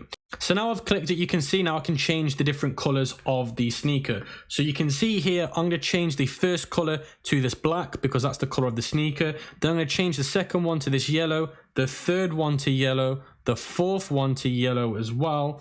And then what I'm going to do is I'm going to change this to black. Now I don't think that looks quite like the sneaker, so let me try that again. I'm going to make that one yellow. You have to play around with this, guys, for it to work. That one needs to be yellow, sorry. I think this one needs to be black, and then I think this one also needs to be black. No, sorry. Yeah, this one needs to be yellow. So I'm going to make that one yellow. And then we're good to go. So that looks quite like my sneaker. So if we go back to the actual website there, you can see that pretty much looks like the sneaker. And that's the look that I'm going to want to go for. Now what I'm going to want to do is I'm going to rotate that on its side at 90 degrees here. And then I'm going to want to put that next to it. So I'm going to shrink that a little bit, put it next to it, and I think that's the logo done. Fashion footwear. And you guys just saw how easy that was for me to make that logo. So you want to get an element that looks like your product. You want to make the logo the same color and the same colors of the product that you're selling, and then there, we're done. And once you've done that, you want to hit the download button. You want to download it in a transparent, which is PNG, and you also want to download a JPEG version of the logo. Once you've done that, you actually want to get rid of this, and then you just want an image of the sneaker on its own as a transparent for the favicon that we'll add later to the website. So now we've got the logo out of the way. Now we've got a brand name and domain name in the idea. We need to now create a Shopify store. So if you use my link in the description, you'll get 14 days of free. So what you do is you go to Shopify, click start free trial. So guys, once you've created your free Shopify account, the first thing you want to do is you want to go to where it says online store. Then you want to go to where it says domains. And the first thing you want to do is you want to buy your domain by clicking this buy new domain. And you want to buy that domain name that you created. For example, mine's fashionsneaker.com. So you'd enter it and then you'd click buy domain name. So guys, once you've bought your domain name, you want to head over to this link here, which will be in the Google Doc sheet and in the description, which is the link to buy the theme you're going to need to build our one product branded store. So it's going to be called the Boom One Product Electronics Shopify theme. It's going to cost you $48 plus the license. It's around about $60. Now you do not want to extend this 12-month support. You don't need to, because I'm going to be showing you how to do everything today. Once you've bought the theme, it'll make you create an account. And once you create an account and you bought the theme, it will help you download the theme in a zip format. So once you've downloaded the theme in a zip format, you want to head over back to Shopify again, and then you want to go to where it says themes, and then here it will say upload theme, and then you want to hit upload theme and you want to access that file you download. Then once you've done that, you want to offload the theme zip, and then it should become a document. You want to double click the document and then we'll go to where it says boom zip, and then click that one and click choose upload. So guys, once you've uploaded the theme, after around about 5 minutes, it should say boom just added, and you want to hit actions and you want to hit publish, and then you want to hit publish again, and then that way that will make it your main theme in the theme library. Once you've done that, guys, you want to head over to where it says actions, and then you want to hit customize. So guys, once you click the customize button, you should be greeted with the Shopify theme editor like this, and it should show you loads of different placements of the theme that you just bought. So don't worry about the theme for now. We're going to start section by section. I'm going to be showing you how to create a beautiful store. So the first thing is we need a home strip here where it says 1920 by 940. So the way we're going to do this is by going to Canva, and we're going to want to go to templates and search for website templates. Once you've done that, you want to hit where it says create a blank website, and it will give you the dimensions for the 1920 by 940. Once you've done that, you want to go back to your supplier link for the product, and you want to go through the different imagery they've got on there, and you want to start downloading the imagery so you can start using it for the website. Now there's an AliExpress image download extension that I'll leave in the doc sheet if you are using AliExpress. If not, your supplier should really be sending you all the imagery because you've asked for it. So once you've got all the imagery downloaded, then you can go back to Canva and start playing around with it. So what I've done, guys, I've uploaded a few images to my Canva document here. Now this image is the one that I want to use, which is these legs in the air. And then what I've done to get this legs in the air, now this image was never always a transparent image. It did have like a background effect to it. So I went to this website called upload an image to remove the background. It's called Remover BG. And if you've got any images that you want to remove the background from so you can use it on your website, use this website because it's really, really good to do that. And again, I'll leave this in the Google Doc sheet. So now I've removed the background, what I'm going to want to do is I'm going to want to make this really big, and I'm going to want to put it in the top right here. And then I'm going to want to add a little bit of color to it by getting a shape and adding a little bit of color to our brand, because I feel like that looks pretty cool. So then what I'm going to want to do is I'm going to want to get this square, and I'm going to want to rotate the square, and I'm going to want to actually put it behind this. So I'm going to click it, and I'm going to click position, and I'm going to click backwards, and now you should see it behind. Now I'm going to lock this layer, and now I'm going to start playing around with this square. So I'm going to make the square big, really big, and then I'm going to put it behind like this, and I'm going to rotate it again actually because I don't think it's been rotated very well. I'm going to rotate this a little bit more, and I'm going to put it behind probably like this amount. I'm probably going to put it on. So I think that amount is pretty fair. And then what I'm going to do is I'm going to change the color to the color that I had.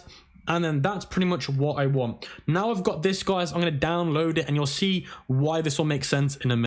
So guys, now we've actually got our Canva image ready for the website. We can start editing it. And the first thing that I'm going to want to do is go to header, and I'm going to change these pink accents to my brand color accents. So I'm going to delete this hex code and add my hex code, which is going to be FBE023. So I'm going to add that there. And then once I've done that, it will actually add the color for me. So you can see here, once you've added the color once, it'll be here where it says recently selected, and you can just quickly click recently selected on every single one. Once you've done that, guys, you want to head over to where it says slideshow, and this is the first bit that we're going to want to do. So I'd recommend that you delete these two bottom slideshows because you're not going to delete them. So how you do that is you click that, and then that will get rid of it. You hit that again, you click remove, and then you'll only be left with one little slideshow image. Once you've done that, you want to click it, and then you want to select the image. Now, whilst you're here, guys, I'd recommend that you upload every single image that you've got of the product now. That way you'll save yourself loads of time. So you can see here I've created a folder with all the images on my product. So I'm going to add them all now. So guys, the image that we're going to use for this home strip is the one that we just made in Canva, which you can see there, and you're going to want to hit select. And then what you're going to want to do is you're going to want to go over to where it says heading color, and you're going to want to change that to that yellow that we used for our other parts of the website. So guys, where it says heading, this is where you want to start adding some copywriting about your brand and your product. So where it says design and quality, sound by beats, what I'm going to do is I'm going to delete the bit after quality because I'm going to want to add my little bit to it, which is what I'm going to put is design, inspired, designed, and quality. And then I'm going to put by, and then I'm going to put fashion pioneers because obviously my product is about fashion and especially people in the pioneer section of the industry. Once you've done that, what you want to do is you want to scroll down to where it says description. And what I'm going to put here is again something about my product. So what I'm going to put here is if you love street fashion, then you're in the right place or something like that. So you guys can see I'll put in the description section, if you love street fashion, you're in the right place, introducing the new fashion streetwear sneaker. Then what we're going to want to do is we're going to want to carry scrolling down, and I'm going to want to change these colors. So I'm going to change that bit to black, and then I'm going to change these to the yellow color. Then that will look nice and branded. I'm going to change the shop now to, I'm going to change the buy now, sorry, to shop now, because I don't like the way buy now sounds. I prefer shop now to buy now basically. So I'll put shop now there, and then I'm going to scroll up, and then you're going to want to go to the section where it says subheading, and you're going to want to put your brand name here. So I'm going to put fashion sneaker here. So guys, once you've done that, that's pretty much that bit out of the way. And then what you're going to want to do is you're going to change these colors. So where it says navigation hover, I'm going to change that to the yellow color because that's the color of my brand. And then once you've done that, guys, you're all good to go with the first home bit section. Now, something that I am going to say to you guys though, which is really, really important for this is you've got mobile and desktop editing inside of this theme, which is really, really important. So if we change this to the actual mobile version, it's going to look a lot different. And again, mobile version is more important than desktop version. So you can actually change the way the mobile version looks to the desktop version. So it's important that you optimize it for mobile and desktop. So it's important that you do so because some images ain't going to work. Like that image we created in Canva is not going to work for mobile. So we need to find an image that will work for mobile. So the image that's going to work for mobile is this one right here with all the sneakers at the front. So then what I'm going to do is I'm going to hit select once I've got that. And then I'm really happy with the way that looks. Now I am going to change this mobile BG color to this gray because I feel like it will make it stand out more like it does there. And I'm really happy with the way that's starting to look. And again, mobile will look different to desktop. So if we change that to desktop, that's how our desktop version is going to look. Once you've done that, guys, you're all good to go. And always remember to hit the save button in the top right so you never lose any hard work that you've just done.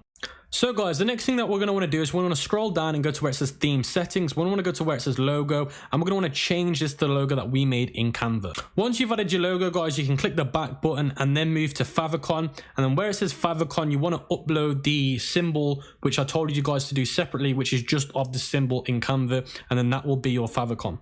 Once you've done that, guys, you want to go to where it says preloader, and you do want to use a preloader, and you want to make your preloader your logo. So I'm going to want to go back to where my logo is, and I'm going to make my preloader my logo. Now, what a preloader is before your website fully loads, it's going to show your logo. Now, a lot of websites, what happens is it won't show a preloader, but it'll show the website where it's half loaded, and that's not a good experience. So to have a preloader, it looks nice and branded, but it means that when people come to your website, it's fully loaded. Then you can go to where it says typography, and this is where you get to change the font of your brand. It's completely up to you what fonts you want to use. Once you've done that, guys, you can move on to colors, and you want to change all of these pink ones to basically your accent of your main brand color, which is obviously for mine, it's going to be that yellow color. So guys, once we've done the colors, you can start to see now the website is starting to look really, really nice. You can see here on the screen, the website is looking really, really nice and professional. We've got our logo, we've got our colors. It's starting to look like a real brand. So now we want to move on to Breadcrumb. Now Breadcrumb will make sense when we start going onto the product page, but we might as well do it whilst we're here.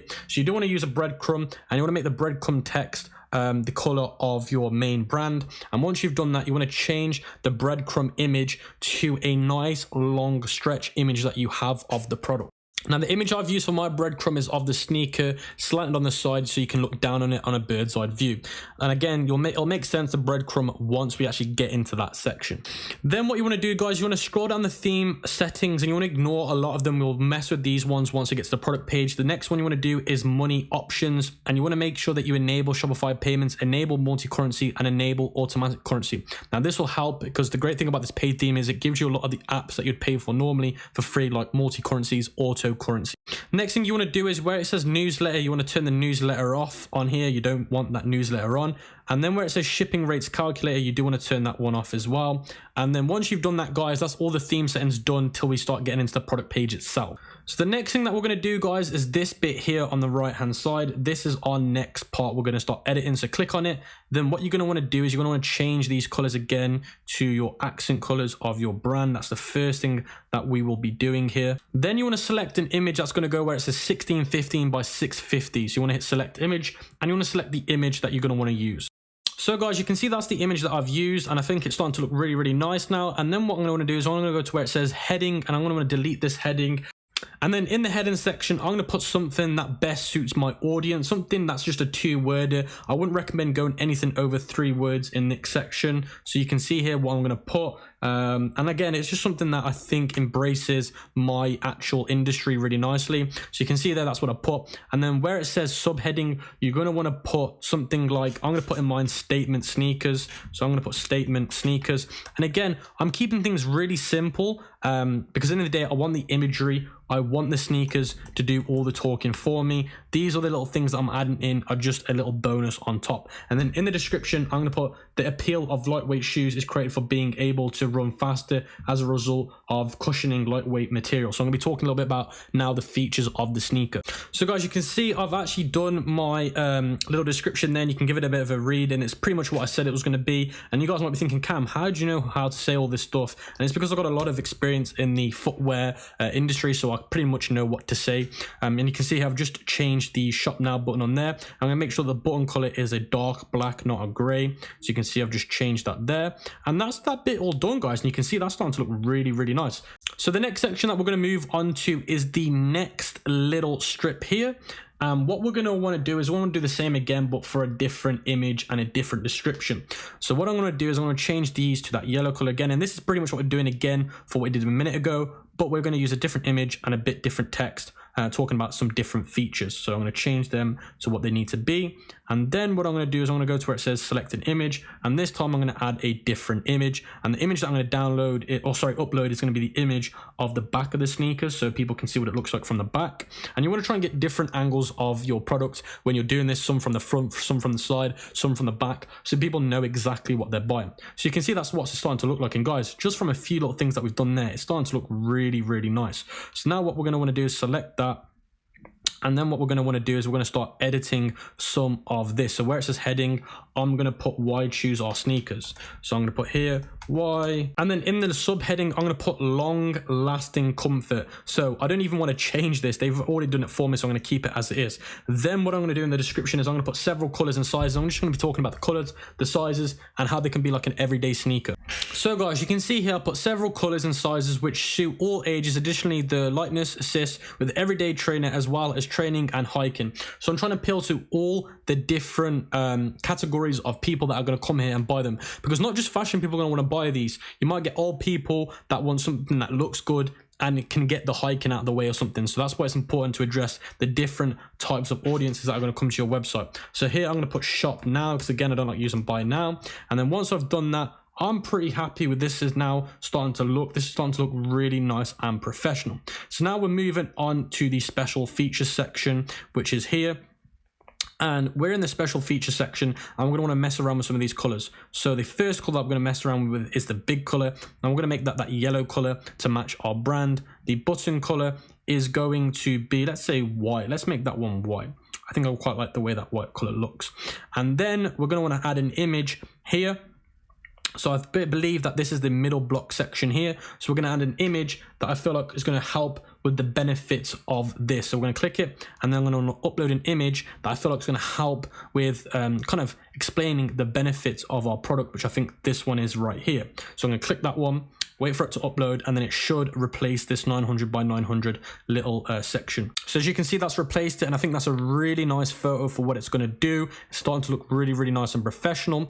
Then we move on to the content blocks. Now these blocks are these right here, and these are the features that we're going to be going about. Now the features that I've read about, and again, how you're going to find out your features about your product is by doing research on it from your supplier and online. So I know that mine are shock absorbent, breathable fabric, cost effective, long wearing, comfort fit, they're light, they're cost effective. So there's already quite a lot of things that I've thought about on the spot. So what I'm going to do is I'm going to add those in here on the specifications. Now you're going to want to add an image here explaining the specification. So the best thing to do is, if I'm going to be doing shock absorbent for the first one, I'm going to go to Google. So you guys can see I've typed in shock absorbent symbol. Now that one doesn't really work very well, so I might want to try and find a different word that explains the symbol that I'm trying to go after. And again, if I'm going after breathable fabric, I might type in breathable symbol, something like that. So as you guys can see here, this is going to be the first one right now, and then you can see here this says Bluetooth wireless technology,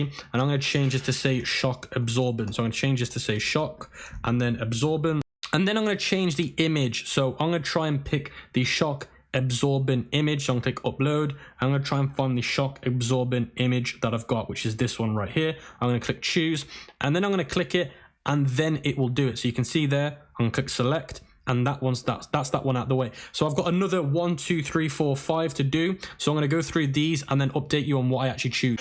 So guys, I've just done all of those features, and you can see here I put shock absorbent, breathable fabric, cost effective, long wearing, comfort fit, lightweight. And again, I got all those symbols off Google by Googling the name of the symbol and then clicking images. And you can see that starting to look really nice and professional. Now we can move on by changing the heading. So you can see here, this is the heading, and at the moment it's currently got nothing in it. The subheading's currently got nothing in it. So we're going to want to start changing this up. So you can see here it says special features. We're going to want to change this, and we're going to want to keep it to special features. You do not want to change this one, guys. You do want to change the subheading though, and I'm going to change this to the height of sneaker engineering. So you guys can see I put the height of sneaker engineering, keep it simple and nice, and then that's that bit done. I can save that now. And again, guys, look at the website. It's starting to look really nice and branded. Now we've got this bit here which we can hide, sorry. So I'm actually not going to have this section on the website, so I'm just going to hide it. So the easiest way to hide it is just to click the eye symbol, and it will hide it for you. And again, where it says effective wireless, I'm just going to hide that as well. And then where it says sample post, I'm going to hide that again. Now it's up to you guys if you want to keep them, but me personally, I don't, so I'm going to hide it. And then the thing I'm left with now should be my footer. So then what I'm going to do is I'm going to want to go to my footer and change it. So you can see here, you got the image and the logo image. So the image I'm going to use for this one is going to be a high resolution, high close-up image of my sneaker. So the one that I'm going to be picking is going to be, let's see if we've got it on here. I don't know if we've got it. I think I'm going to use this one here. This image I got was really nice. Now, just to tell you guys what I did with this image did come without a overlay on it. So I did go into Canva quickly and add a gray overlay to dim it out a little bit, because it was just a plain image, bright. So I did just go into Canva, put an overlay in, export it, and that was pretty much it. So now it says logo image. I'm actually going to add my logo in here by going to logo, and I'm going to add my logo in here. So logo should be somewhere around here. There's the logo. So you can either add your logo with a transparent background or a white background. It's just down to you guys on personal preference, really. So once I've done that, I'm going to click select, and then I'm going to scroll down and start messing around with these colors and making them the colors of my accents, which is the yellow color. So you can see here, I'm currently changing that. So then you'll see here where it says the copyright. So yes, you do want the copyright, but you do want to put your brand name instead. So I'm going to put fashion sneaker. And then once you've done that, that's all good to go. And then once you've done that, guys, you're pretty much all done. There's nothing else you need to do on the home page. That's our home page really nicely done. We do need to change the links to these buttons, which we'll be doing now by adding the product onto the website. But that's the homepage, guys. Let me know what you think of the homepage. I already do like this homepage. So guys, what I'm going to be doing now is I'm going to be adding my product to my store. Now I'm going to be using DSs because I'm obviously using AliExpress with the 14 to 7 day shipping times. So what I do is I go to where it says link to more stores. And then what I do is I paste my Shopify name here, and then I click add stores, and then it'll integrate it with my Shopify store. And then what you do, guys, is once that's done, you go to products import list, you add your product by the URL, you click it, and then you click push to Shopify, and then you want to click also push to online store. Once you've done that, guys, you want to select the store name, and then you want to hit push to Shopify. So guys, once you've done that, you want to head over to Shopify, and I do recommend open up 2 tabs, one to edit the theme and one to actually go around the Shopify settings in the back end. And you want to go to products and see if it has been pushed. And if it has, you do want to click on it because we are going to edit it. So you can see this here. You want to just get rid of all of this information because it's just useless. You don't need it. All of this information, you just want to delete everything inside of here, and we're going to start it from all scratch. So guys, what I'm going to do is I'm going to change the title of mine to Fashion Street Sneaker. So I'm going to do Fashion Street Sneaker. So once I've done that, I'm going to delete everything that is in here. And you're probably thinking, Cam, why are you deleting everything? Because again, like I said, everything that they put through here is pretty much useless to you. You don't really need it. So the best thing you can do is just delete it. So as you can see there, I'm deleting it. Now I'm going to start working on my product description and then show you guys exactly what I actually finished with. So guys, this is the description that I finished with. So it reads, these shoes are perfect for casual wear as well as working out. The fabric is breathable and lightweight, which means they are suitable for exercise. The appeal of the white lightweight shoes is created by being able to run faster as a result of cushioning, lightweight materials. The shoe allows for air to flow through easily as they are lightweight and appropriate for walking, hiking, running, and working out. Additionally, these trainers are made to be high durable, and the structure of the shoe is made with a flat sole and a good build. The advanced technology offers less stiff and more robust midsole. Additionally, this shoe is made for both genders and is also available for children. The family could even get matching family trainers to suit many occasions. Then I show an image of all 3 variants. Then I go over the features included, which I've just taken off AliExpress. Then I go over why choose our product, then another image. Then I go over the benefits, then the size chart, then the store guarantees. So when you're doing a branded store, guys, you really want to keep it simple because you're just letting your brand do the selling for you, the actual website, the way it looks, the imagery that you've used. So I only add a couple of images in there, and that's how you want to keep it, guys. And I will be putting this product description in the Google Doc sheet so you guys can see it and use it as a framework. Once you've done that, guys, you want to scroll down and you want to start making sure that all these variants are correct.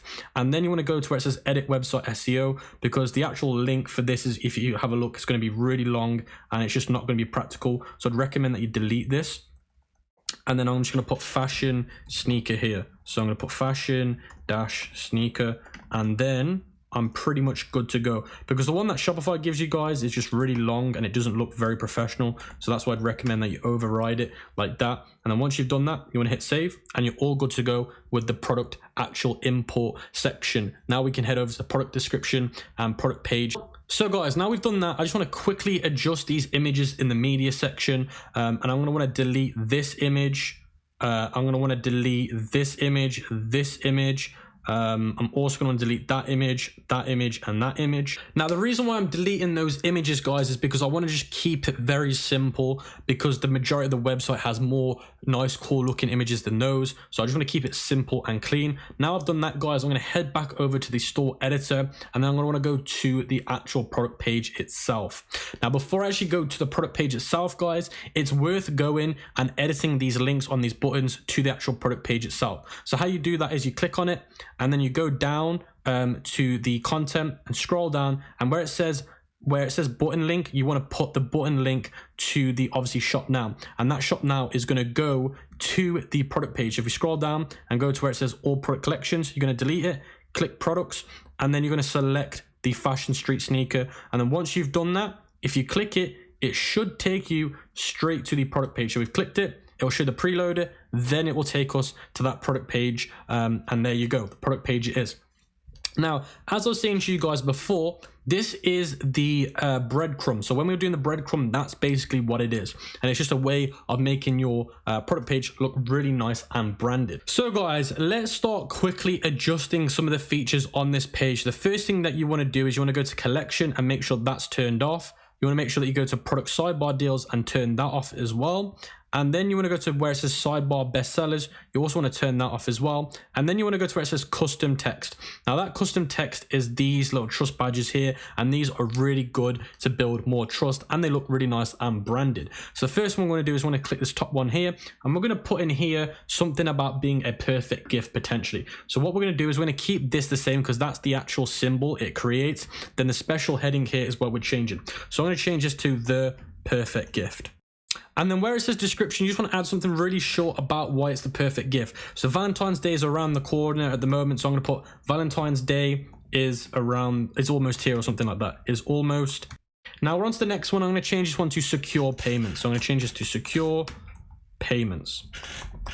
So you can see here, this is called secure payments. And then in the description, I'm going to put all payments options available. So I'm going to put all payment options available. And then I'm going to put like Amex, MasterCard and all that lot. So people know that they're all available. And then I've done that. I'm going to put, like I said, Amex here. I'm going to put Amex. And then I'm going to put MasterCard. Then I'm going to put Visa. And then I am good to go for the next one. So now I can move on to the next one, which is going to be free shipping. And this one's just going to say free shipping. All our customers receive free track shipping or something like that. So then I'm going to put in here. So I've done that. Now we're on to the last one. And the last one that we're going to do is going to be the 14-day return. So where it says order return, we're just going to put here 14-day return. So as you can see here, I put 14-day return if you're not satisfied. And then that's all the trust badges here on the left-hand side done. And that's going to help increase the conversion rate. Now, something that I didn't really say before is this theme comes with loads of add-ons that you normally have to pay for. So that's why I love this theme so much. And it just looks so nice at the same time. So the next thing that we're going to do is we're going to go to sidebar promo. I'm not going to add anything here. Then you've got the product page section here. So this bit is where a lot of things do need changing. So make sure you pay attention. So we're going to want to make sure that we get all of these turned off. So we're turning that one off, we're turning that one off, we're turning all of these off because all of these you actually don't need on. So make sure you turn all of these ones off. So you want to make sure that these ones are kept on. Sorry, these two you need to keep on. This one you need to change to dark black. And then these two you need to change to your accent colors. So make sure you change those to your accent colors. And then what you want to do is you want to scroll down again. And again, guys, please make sure you pay attention to what I'm turning off and turning on. Enable buy now, enable short description, enable secure payments. Now that's if you want to add your own trust badges, which I don't recommend you do. Display back in stock as well. So it's up to you if you want that one on. Me personally, I'm turning that one off. And then you've got enable product video, show video. So you want to hit show video. And then it says enable product description. That's completely up to you if you want to do that. And then you want to scroll down and it says enable product review. And I actually have that one turned off. And then it says enable related products. So I have that one turned off as well. And then here you got display recently viewed products. Me personally have that turned off. And then here you want to make sure that you turn this one off. Show fake countdown timer. I have that turned off as well. Show numbers of products that have been sold. I also turn that one off. Display grouped product, I have that turned off as well. Enable bundle discount, I have that one turned off as well. And then that is what bundle discount does. Again, if you want to do quantity breaks, this is basically already built into the theme instead of you having to buy an app. That's what that basically is. And then frequently bought together, if you want to try and sell people a couple of products together, that's how you can do that there, which again normally you have to pay an app to do that. And then this one is the stock scarcity tactic, which again you normally have to pay for an app, but that's free. I don't have it turned on though. And then you've got the countdown timer in the visitor view, I don't have turned on. And then that way you're going to look really nice and professional by making sure that you've got those ones turned off. And I personally recommend you have them turned off because that's the best way to look as professional as possible on your product page. So guys, the next thing you got is the GDPR model, and you want to make sure you got that enabled. And this is just going to be about the GDPR compliances, about tracking people's data and stuff. So make sure you have that turned on because you do need it. Just make sure you change these to the accent colors of your brand to make it look nice and branded. Once you've done that, guys, you're pretty much done for the product page itself. this is how the product page is going to look once you've made those changes that I've recommended you've done, and it looks really, really nice and really, really branded. If you want to change anything, guys, or adjust anything, that is completely up to you, but this is what I personally do myself. So guys, the next thing you want to do is you want to go to theme settings, and you want to go to where it says checkout, and you want to upload your logo here, guys, because this is where your logo is going to be added. And then what you're going to want to do is you want to go to where these accent colors are, and you're going to change these to your actual brand colors. And once you've done that, that is going to be your checkout page looking really, really nice and really, really branded. So guys, that's pretty much the design of the website done. Just bear in mind, make sure that all the buttons have been linked to the product page. So all these buttons that we've got, I do need to change this button to say shop now, but make sure all the buttons have been linked to the product page. And that's pretty much the design pretty much out of the way. There's a few things we need to do on the back end, which I'll be showing you now. But if there's anything else you want to change to your own specifics, make sure you go ahead and do that. So guys, the next thing we need to do is we need to create some website pages. Now I've done all the hard work for you because I've actually created website page templates. You can see we've got the our story, shipping and delivery, we've got the privacy policy, contact us page. We've got all of that here, terms of service. We've got all of that, FAQ. We've got all of that in the actual doc sheet here. So all you need to do is you need to go to the online store, go to pages, click add a page. And then what you need to do is you need to name the page what it's named on the Google Doc sheet. So let's, for example, I'm going to do one with you guys quickly. So I'm going to do the contact us one with you. So I'm going to call this contact us page. So we copy that. Once we copy that, guys, we're going to paste it in here. So we're going to click that, and then go back over here, and then we're going to copy the contact bit here, and then we're just going to paste it across. So click copy, and then what we're going to do is we're going to go back here and paste it in. Now with the actual contact page, you do want to go to where it says page and click page contact, and then click save. Now this is the only one that you do that with. So this is the only page you change it from template, from page to page contact. Once you've done that, you want to hit save. So guys, once you've done that, you need to create all the other pages like terms of services, shipping policy, about us. And again, guys, I've done all of it for you. You just need to do exactly what I've just shown you again. But for those, the only one that you need to adjust slightly is the about us or the our story one. I have given you the framework. You do need to change it so it matches your brand. So once you've done that, guys, we can move on to where it says navigation. And the first one that you want to do is you want to do the main menu. So once you come here to the main menu, what you want to do is you actually want to delete where it says catalog, and you want to keep home. So then you want to hit add menu item, and then what you can do is you can go to where it says search. This is the best way to save time. You want to go to search pages, you want to hit pages, contact us, and then it will already fill in the name for you instead of you having to do the name, then the link. So you want to add contact us here. You also want to add on the menu one, you want to add shop the sneaker. So what you want to do is you want to hit add menu, and then you want to call this one shop the fashion sneaker, or whatever your product is. And then you want to go to where it says products, and then you actually want to go here, and that's that one done. Then the other pages that you need to do is your track your order. So then what you're going to do here is you're going to type this in, and you're going to put track your order. Then what you want to do is you want to go here to Google and type in track my parcel. So once you type in track my parcel on Google, you want to come here, you want to get the link to this website, and then you want to go back here and go to where it says here, and then you want to go to where it says links. It should say something called links, paste it in, and then it will give it you, and then click add. And then the other ones you want to add is the our story. Once you hit the add story here, you're all done, and then you want to hit save menu. Once you've done that, guys, you want to go to footer menu, and you want to delete the search footer because you don't need it. And the ones that you're adding in here is everything but the ones you added in the main menu. So privacy policy, terms of service, shipping policy, contact us, track your order, all of those ones will be added in here by clicking add to menu. Once you've done that, hit save menu. So then what you want to do, guys, is you want to go down to where it says preferences, and you want to type in here where it says home page title. You want to type in your brand name. So I'm going to put fashion street sneaker.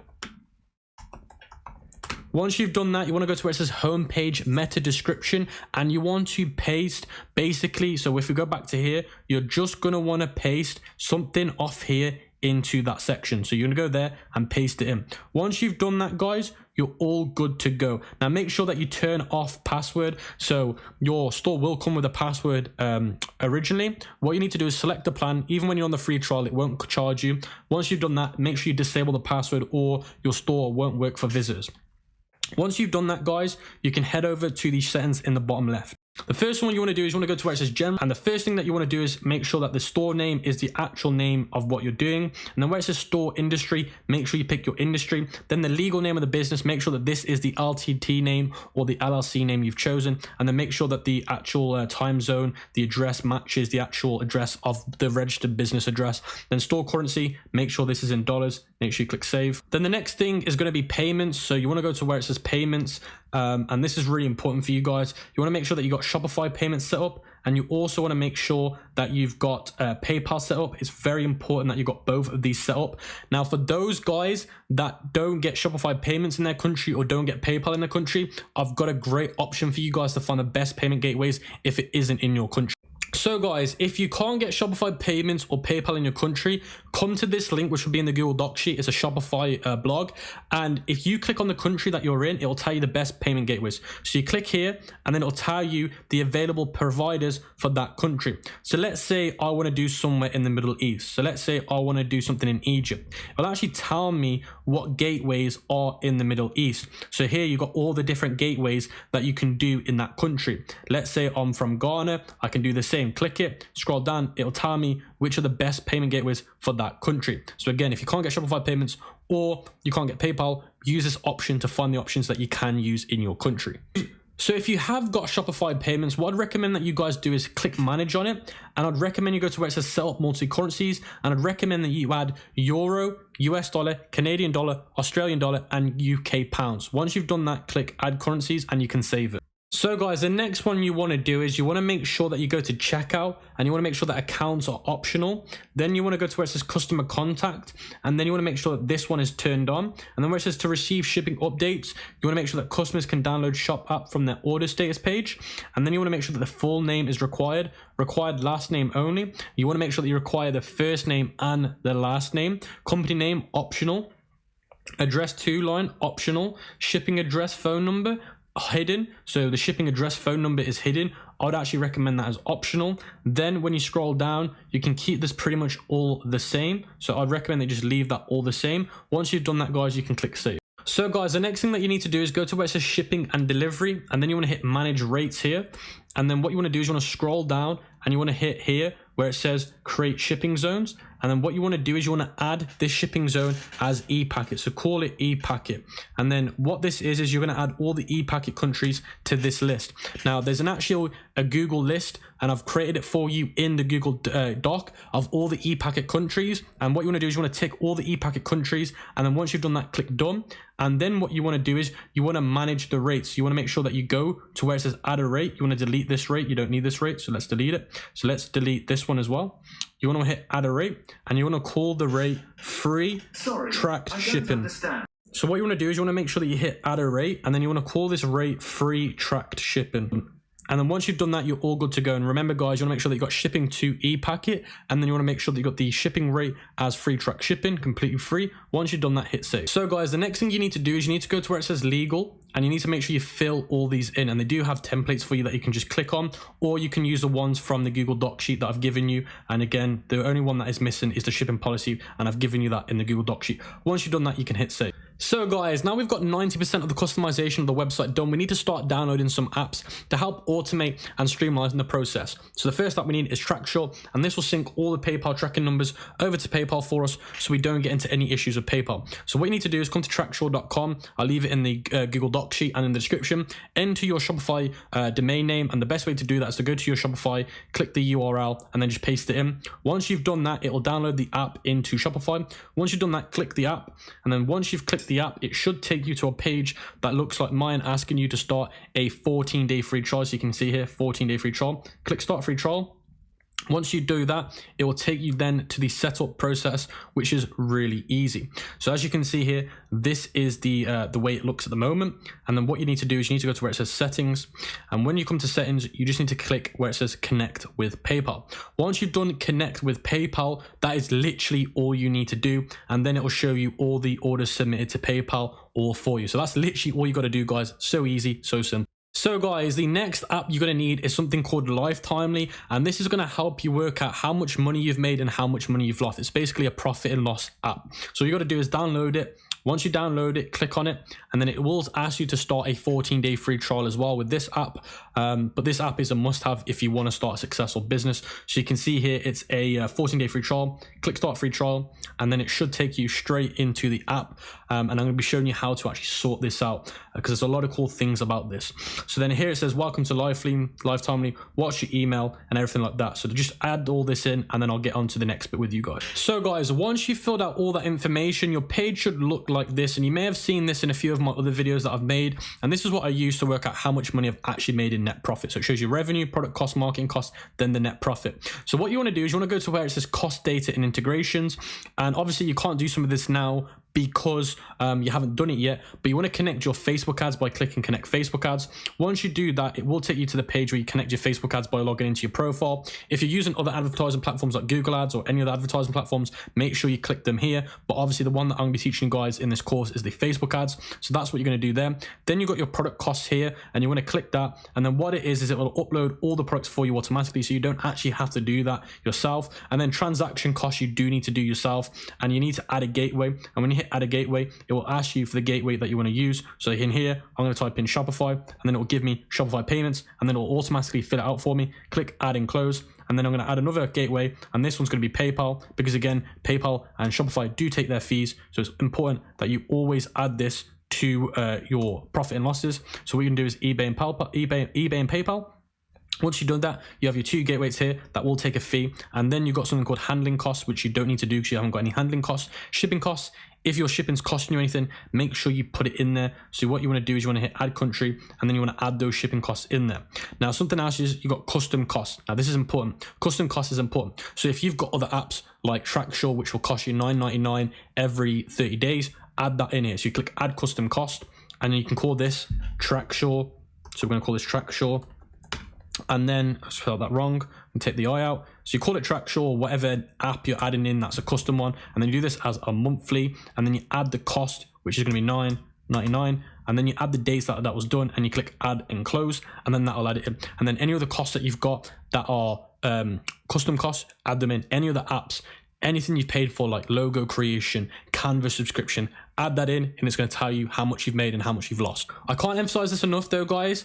As soon as we get onto the Facebook ads section, make sure you connect your Facebook ads, because that is the big one here that's going to make a massive difference to your profits and losses. So guys, the next app that you're going to need is Lucky Orange. It is a free app, but there has got in-app purchases. Now what Lucky Orange does, and I don't really need to show you how to do this because it is automatically installed once you download it, is it'll tell you what your customers are doing on your website. It'll show you their behavior, how long they spend on a certain page. It'll show you analytics that Shopify don't show you in depth, and it's super important that you look at Lucky Orange analytics, because it'll tell you what you need to change on your website to help with conversion rates. And again, I don't want to show it you because it is very in depth, but you just need to look at it yourself and make decisions. So if it says that people are spending 3 minutes on a certain page but they're not carrying on, then that tells you there's an issue you need to fix. And obviously depending on your website, depending on what you're selling, it will change. So that's why I can't really show you how to use it. But Lucky Orange just shows you in depth live analytic reporting on what people are doing on your website. So guys, the next app you need is SMS Bump Marketing Automations. Now once you download it and you open it, your screen should look like this.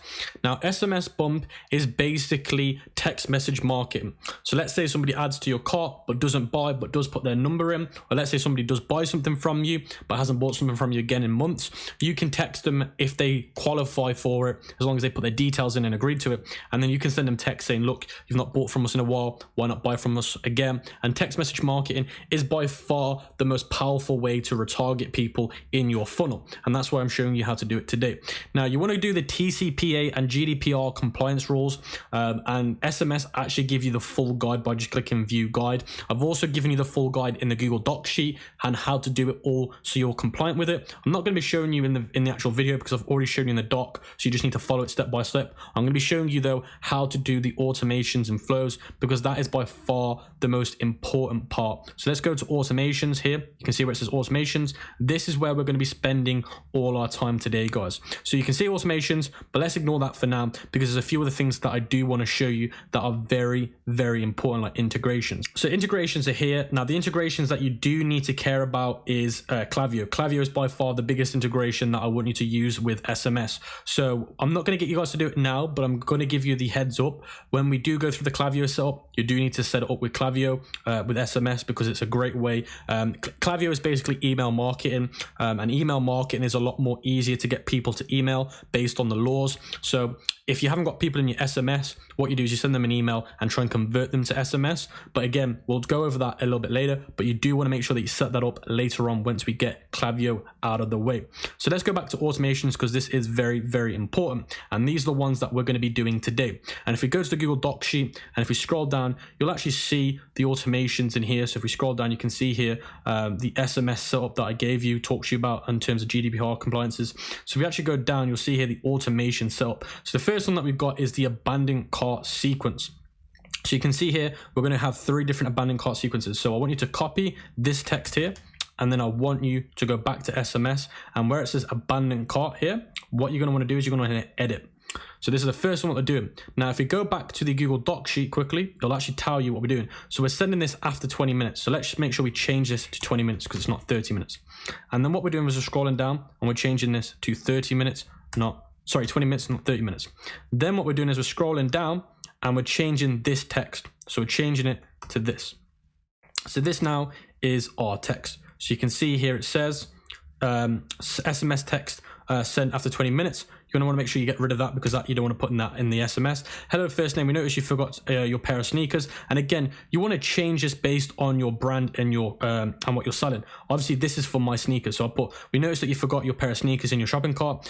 Complete your order here before we sell out. Stock levels low due to sneakers are limited edition collection only.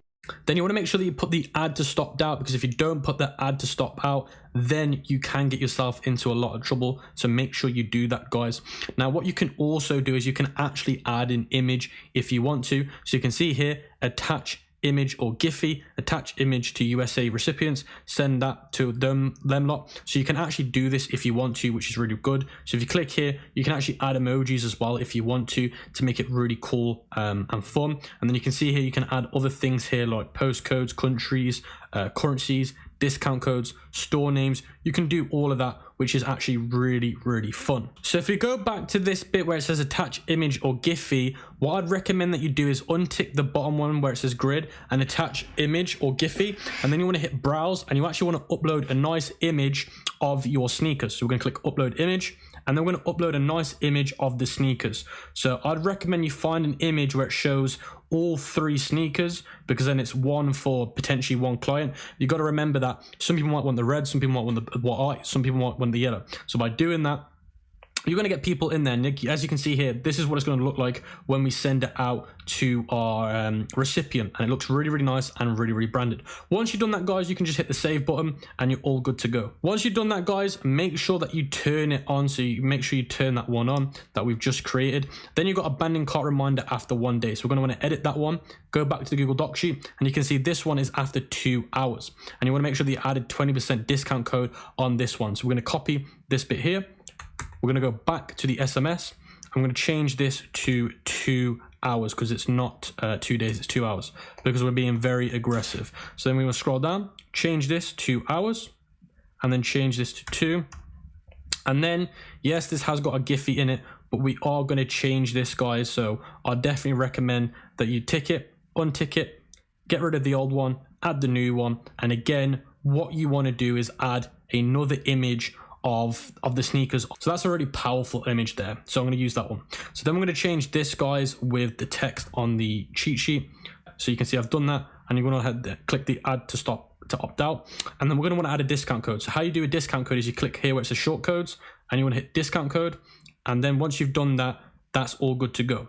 And then you can see here, add a discount code, 10% off entire order. Make sure that you click it and click off it, and then you want to hit percentage, and you want to change it to 20%, because before it was actually 20, it was actually 10%. So now it's 20%, the way we want it. Once you've done that, guys, you can click save, and make sure that you turn it on, guys. Once you've made it, now what we can do, guys, is we can clone it, because we've got another add to cart. So we've got another abandoned cart. So you can see here, this one is send text after 20 hours. So we're going to copy that. I'm going to paste that in. So you can see here, this is the one. I'm going to click edit on it, and then I'm going to change this one to 20 hours. So you can see here, I'm going to put another 0 on the end, and then I am going to change the image. I'm going to click browse image. So I don't want to have that. That's a good image. I like that image. That image is nice. That image is really good, so I'm going to use that image. Then what we're going to do is we're going to want to make sure that's all done correctly, which it is, and we're going to want to make sure that we add a 50% discount code, which is important. So discount ending soon, that's where it starts. Click copy, go back here, and click that, and we want to make sure we add the stop to opt out. We're also going to want to make sure we add a discount code %, and this one's going to be 50%. Add discount code, and then once you've done that, guys, you can click save. So guys, the next SMS is a product upsell sequence. Now, this is only going to work if you have more than one product on your website, but because we're starting off as a one product branded store, we're not going to have any other products on our website. Now, the actual time that I recommend that you add a product to your website is actually roughly around about 20 orders. So as soon as you've got 20 orders on your website, I'd actually recommend that you add another product to your website that is related to it, but is a lot cheaper. So for example, I'm selling some sneakers, so I could sell some socks to go with it as an upsell. So once you've got another product added, you can add this product upsell, and this here shows you how to do it. So you go to SMS, and you should see here product cross-sell or upsell. They call it a product cross-sell. That's the one that you need to adjust. And then in the Google Doc sheet, I show you how to do that. So for now, I can't show you, but I've told you when to do it and how to do it. Now let's move on to the customer win back. So you can see here, we've got 2 customer win back sequences, which is showing here. So where it says customer win back, this is the one that we're doing. So we're going to click edit on it, and you can see here it tells us what we're doing. So this one's going to be sent after 28 days. So if we scroll down, you can see here it's 30 days. So you want to keep scrolling down and just change this to start with, and then what we'll do is we'll adjust that. So we want to click copy, and then what we're going to want to do is we're going to want to change it for here, and we're going to click opt out, add a discount. This one's 30%. And then we'll click add discount, add to stop opt out, and then let's see what it's saying. It's saying add store name, so we've added the store name. Then we've got to adjust this slightly. Now you can't adjust it now, but once you create it, you can come back and adjust it. So for now, leave it as it is. I would recommend you change this Giphy because it's definitely not the one you want to use. Let's try maybe some fashion looking photo. So that's quite a nice fashion looking photo. So I've gone for our potential client. So this is our custom avatar that I've uploaded. So that fits really, really nice. So once I've done that, I can click save. So guys, now we've made the customer win back SMS. Now, if you want to change the 30 days to 28 days, all you got to do is turn it on and click edit, and it should let you change the days to 28 days. Now, if it doesn't let you do it, then what you have to do is clone it, and then it should let you do it. Now, what we need to do, guys, is we need to make another one of these. So again, we're doing one after 10 days, and we're adjusting it. So what you do is you click the 3 dots, hit clone, and then adjust it to 10 days, and then that's all good. Make sure you add that in, and then that's you done for the SMS. So guys, once you've done all the SMS automations, I'd recommend that you top your balance up by $10, because that's a great way to see if it's really going to make a massive difference for your store. So guys, the next app that we need to set up is Klaviyo, and Klaviyo is email marketing. And again, once we've set this up, guys, make sure you go back to SMS and integrate it with SMS. It is so important that you do so. So the first thing you need to do is go to where it says what's your website address, add it in, Shopify and e-commerce. Then you want to hit continue. Then you want to add your URL in here and click connect to Shopify. So guys, once you come to this step, you want to make sure that you add your logo here, and you want to make sure that the link color and the button color are the colors of your brand accents. Once you've done that, you can click continue. Once you've done that, guys, the only thing you need to worry about is by heading over to where it says flows on the left-hand side, and you want to make sure that you've got an abandoned cart flow, a customer thank you flow, a customer win back flow, and a welcome series flow. Then if you head over to the Google Doc sheet, everything is in here. So welcome flow template, and it'll tell you everything that you need. So what you want to do is you want to go back, go to where it says welcome series, click edit. When you click edit, what you want to do is you want to have this thanks for signing up, and then the next one is follow us on social media. So what you want to do is you want to delete these ones because you don't need them. So make sure you delete the ones you don't need, which is the bottom 2. So we're going to hit delete. I could delete again, delete email. Then what you want to do is you want to make sure that you click on this one, and you want to make sure that you have smart sending off. So you want to make sure that that smart sending is off and UTM tracking is on. It's very important that you do that for every single one of them, guys. And you also want to make sure that all of these are active. So you can see here, you want to make sure that's all done. Then you want to go here and you want to do the exact same with this one. So you want to click on it, and then you want to go to where it says UTM tracking. You want smart sending, you want to make sure that's turned off. Smart sending turned off, UTM tracking turned on. Once you've done that, you want to go back, and then that's all well and done. And then you see it says draft, you want to make sure it's live. So it's important that you turn them from draft to live.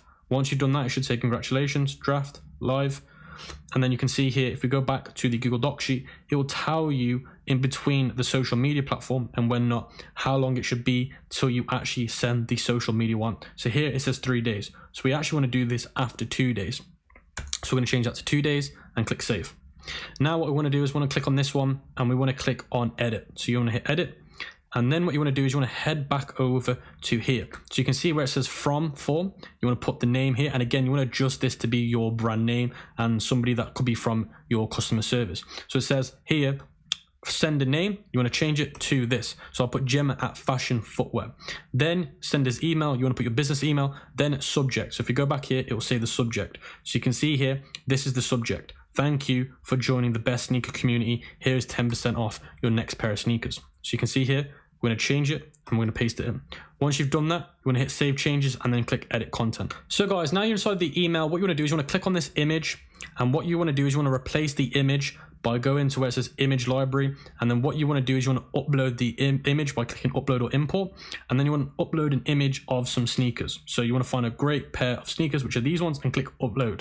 Now that's what your email should look like. Then you want to go to where it says thanks for signing up, and you want to go back here, and then where it says text box title, this is what you want to put. So you can see here it says welcome and so forth. So you want to make sure you click on it and change it. So you can see here, welcome to the sneaker heaven. Here is your 10% gift, use sneaker 10. So that's what they're going to use to get 10% off their next purchase. Make sure that's in the middle, and also make sure that is nice and bold. And you're going to want to make that a nice size font. So go to where it says font, go to where it says size, and make sure you make that around about a 24 size. Now again, you can see here it says use sneaker 10 to get 10% off. So that means you need to go back to Shopify. You need to go to discounts. So make sure you go to online store, and then make sure you go to where it says discounts, and then you want to hit create a discount, and then you want to hit discount code. And then what you want to do is you want to call the discount code the exact thing you've called it here. So you can see here you're using sneaker 10. So what you want to do is you want to copy it, and then you want to go back to Shopify, paste it in, percent, and this one's going to be 10%. So you hit 10%, and then you can see all products, everybody, limit to 1 per customer, and then you can click save discount. That basically means that when people use that coupon code, they're going to get a discount, which is important. Then what you want to do is you want to head back over and go to where it says text box, and you want to add this text box in here. So then you click copy. So you guys can see I've added that into the text box. I'm going to do the same again. I'm going to make sure that's centered nicely. I'm going to make sure that this is a decent size. So I'm going to make it a 22, and then you're good to go. This one says, hey there, sneaker lover. We're glad you're here. It means a lot to us when somebody joins the sneaker community. As promised, you have a gift from us, which is a 10% coupon code. This coupon code will expire in the next 72 hours. And again, make sure you adjust this so it fits your brand. Once you've done that, guys, you want to go to the next email, which is the social media one, and you want to click edit on it, and then you want to go back to the Google Doc sheet, and this one will give you all the copy and paste templates again. So you want to click copy, and then where it says subject, you want to click, where it says sender name, you want to paste it in here. Where it says subject, you also want to put that into the Google Doc sheet where it says the actual title. So you can see here, this is the subject, support the sneaker community on Instagram. I'd recommend that you make this for 1 social media account. So I'm saying to people, support us on Instagram. Don't do Instagram, Facebook, and all that lot. Only pick one. Once you've done that, hit save changes. What you want to do is you want to go to where it says text box title, and this is what you want to put in there, which is sneaker family love. So you want to click copy, go back in here, and I'm going to put sneaker family love in here. Now, of course, depending on your niche, depends on what you're putting in here. So once you've done that, make it central, make it bold, and you also want to make sure this is nice and big. So I'm going to make it 26 or 28. So we're going to go 28. Then what you want to do is you want to upload an image of your Instagram. Now, I've not gone over how to create an Instagram account yet. I'm going to be doing that next. So what you'll do is you'll have to leave this blank for now. If you've already got one, add it in. Then what you want to do is you want to click this here, and you want to change it for what's in this text box, which is here. And then what you want to do is you want to paste that in. And again, guys, if you haven't already got an Instagram account made yet, you're going to have to come back and adjust this once we've got that made. So you want to hit centered, size, we're going to make that 24, and then you're good to go. And again, an image here is going to be of your Instagram account, and then join us. You want to change that, and you want to change it to follow us. So you want to change that to follow us. So guys, now you've done the welcome series, it should glow up green saying that it's been done. Now you want to move on to the customer thank you. So what you want to do is you want to hit edit, and then it should say wait 1 day. This should actually be wait 1 hour. So click 1 hour and then click save. And then what you want to do is you want to click on this, and this is completely fine. You can leave this one alone. You do want to turn this one, smart sending, off. So make sure you turn that one off, UTM tracking on. Then you want to make sure that manual is there. and you want to make sure that's on live. You also want to make sure manual is on live here. And then what you want to do is you want to edit this by clicking edit, and then go back to the Google Doc sheet, and it'll tell you exactly what you need to be putting in. So click copy, and then what you want to do is go back to Klaviyo and go to where it says send a name and put that one in. And then subject line should be in here. So go to the subject line, and this one says your order has been confirmed. Get 40% off your next pair of sneakers. So then what you want to do is you want to go back to the subject line and paste that in, and then you want to hit save changes, and then you want to hit edit content. And then what you want to do is you actually want to put where it says thank you in the Google Doc sheet, you want to put thank you, get 40% off your sneakers, and then you want to put that in this box. And again, guys, it's pretty much everything that I've told you before. You want to adjust this slightly by clicking this, and you want to make this centered. You want to make this bold, and you want the size of this probably 28. And then here you're going to put the text. So you can see here, this is the text box. That's what you're going to put in. Copy it, and then make sure that you put this one in here. And then you're going to put this one in centered, and you're going to make sure this is 24. And then you're good to go. Once you've done that, guys, you can click save content.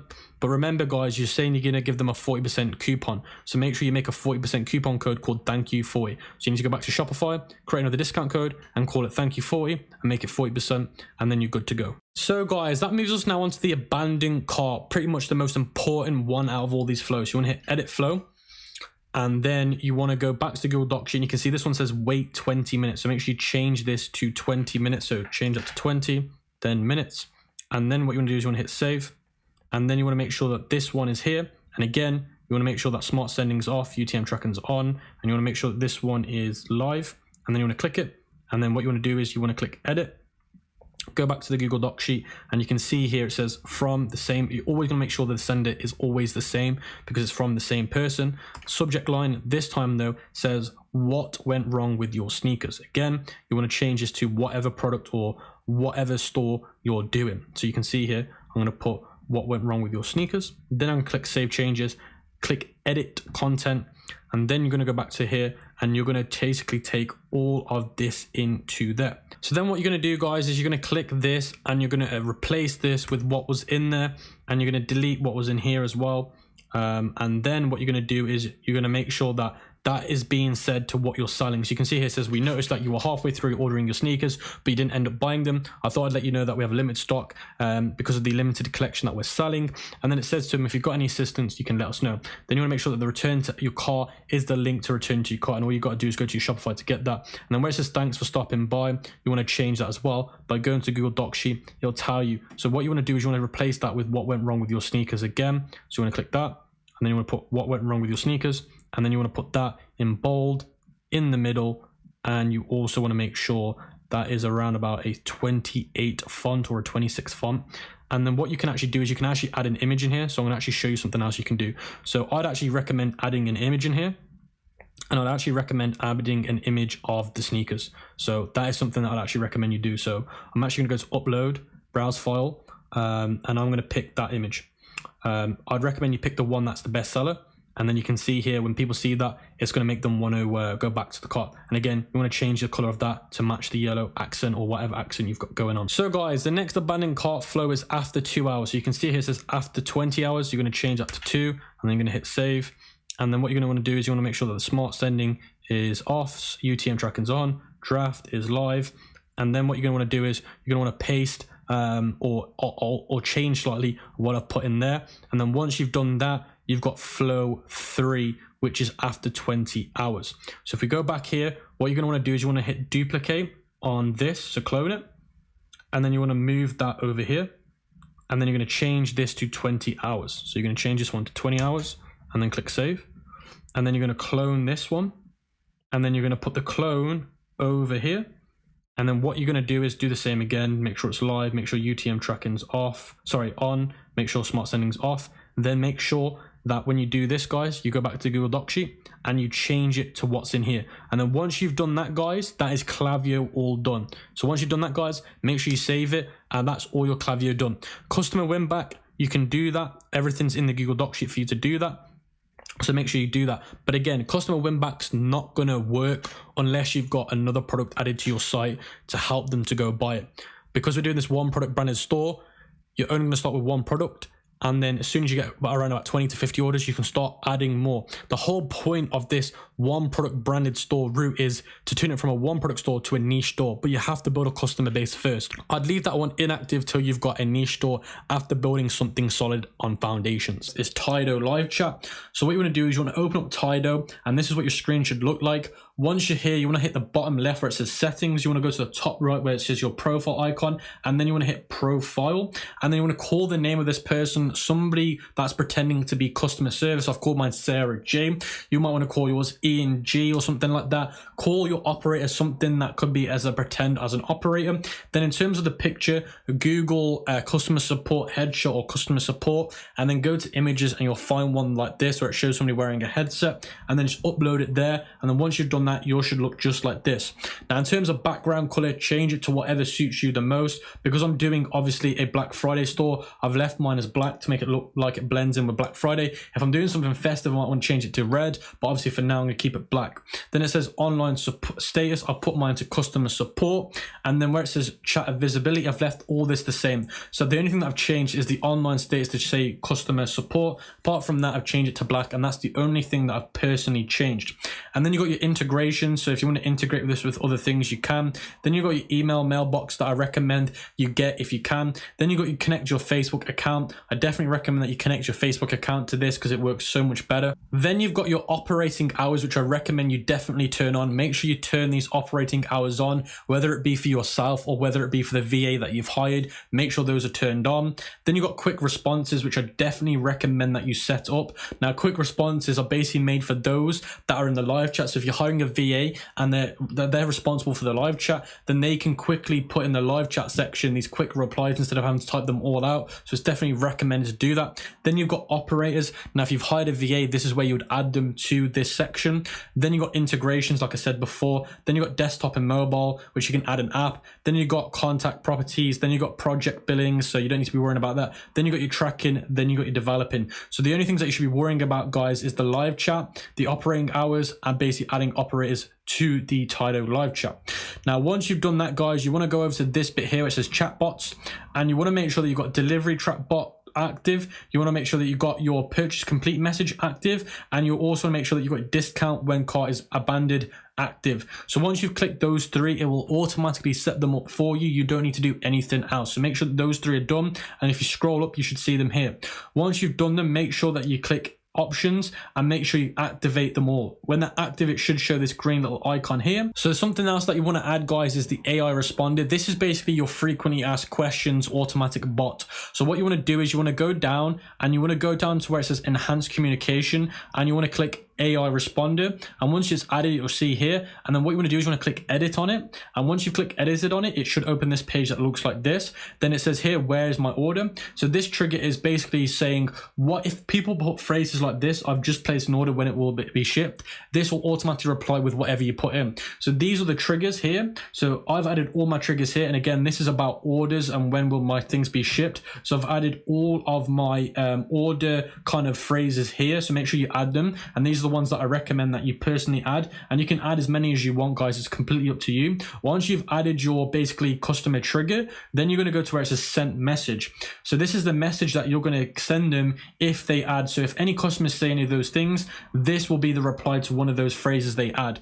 Once you've done that, you can hit save, and once you've saved it and you've activated it, it will start to work. So that's pretty much how I use Tido live chat, guys. Honestly, there's loads of tutorials on YouTube. They've got lots of cheat sheets as well, and it can teach you how to use it. I honestly just use the pre-made ones they've made. Just make sure you turn them active, and they will work so well. Discount for new visitors, you should make that once you download the app. Once you download the app, it will give you the option to add that straight away. Is Luke's Reviews. Now, Luke's Reviews is an actual product review app, and it gives you a 14-day trial at standard. But if you use the link that I give you, you'll get a 30-day free trial. So as soon as you get the app, you want to click it, and then you just want to hit add to Shopify store, and then it will add it to your Shopify store. So guys, once you've downloaded Luke's Reviews, you want to go to the dashboard, then you want to go to settings, then you want to go to where it says display reviews, then you want to scroll down, and you want to copy this code here, you want to hit copy, then you want to duplicate your Shopify tab because you want to keep another one open, and then you want to go to online store, and then you want to go to actions on the theme, and then you want to hit edit code, and then you want to go here and you want to search for product, and then you want to go to where it says product liquid, and then you want to paste this right here, and then as soon as you've pasted that, you want to hit save. So guys, once you've added that code, you want to go to the left hand side and you want to go to where it says appearance, and then you want to go to where it says star color, and you want to change here to what this says here, FFC83D, and it will give you a gold star review instead of a black review. Obviously gold looks more positive than black. So guys, the next thing we need to do is import some reviews to Luke so we can add it to our product page to build a lot more trust with our customers. So how you do that is you go to import reviews, and then you grab this little red icon and you drag it into your bookmarks. So this is my bookmark here, and I'm going to place it there, and it should show that right there now. So as soon as you drag it up, it should show that. Then you want to go to your AliExpress product page. So this is my AliExpress product page. Then you want to hit import to Luke's. And then what you want to do is you want to import it to the product page which is relevant, which is this one here. And then what you want to do is you want to do 4 stars and up. And then you want to do only images. So you want to go to where it says only reviews with images. Then you want to hit preview and import. And then it will show you basically reviews that are from AliExpress. And you want to import the ones that have good English and show images. So when you click import, import, import, import, and it's important that you guys obviously read these and you have a look at the images, but I'm going to do this quickly just to get it a little bit ahead of the time. So I always recommend you import between 5 and 10. So I've imported around about 10 there, so I'm just going to click X. So guys, those were all the third-party apps that you needed to download and set up. Now there's a few apps that are actually integrated with the theme that you bought that I'm going to be talking to you about that you may want to use. So you can see here, I'm on the product page. I'm in the product page settings on the theme. Now this is the first one, and this one's called quantity breaks. So you can see here, this is quantity breaks, where if somebody buys more than 1 pair, they can get, let's say, 20% off, 30% off. So this is there for you to set up. It's really easy to set up. It's all through the theme. It's never going to be easier when it's all been done through the theme. So that's the first one that I would recommend, depending on the product that you're selling. Now the next one is a countdown timer. Now I don't recommend a countdown timer unless you're doing something like Black Friday or Valentine's Day or a special event, but that one's integrated in the theme if you want it. And you can see here, enable discount bundles. It's all there for you to do.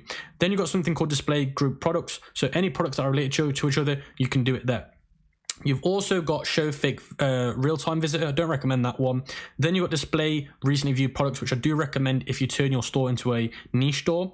Then you've got enable product review, which you don't need because you're going to be doing it through Luke's review, which I showed you how to do before. So you're going to be doing this one through Luke's review instead. So you actually don't need that one right there. Then you've got shipping details, which you don't need. Then you've got display back in stock, which you don't need.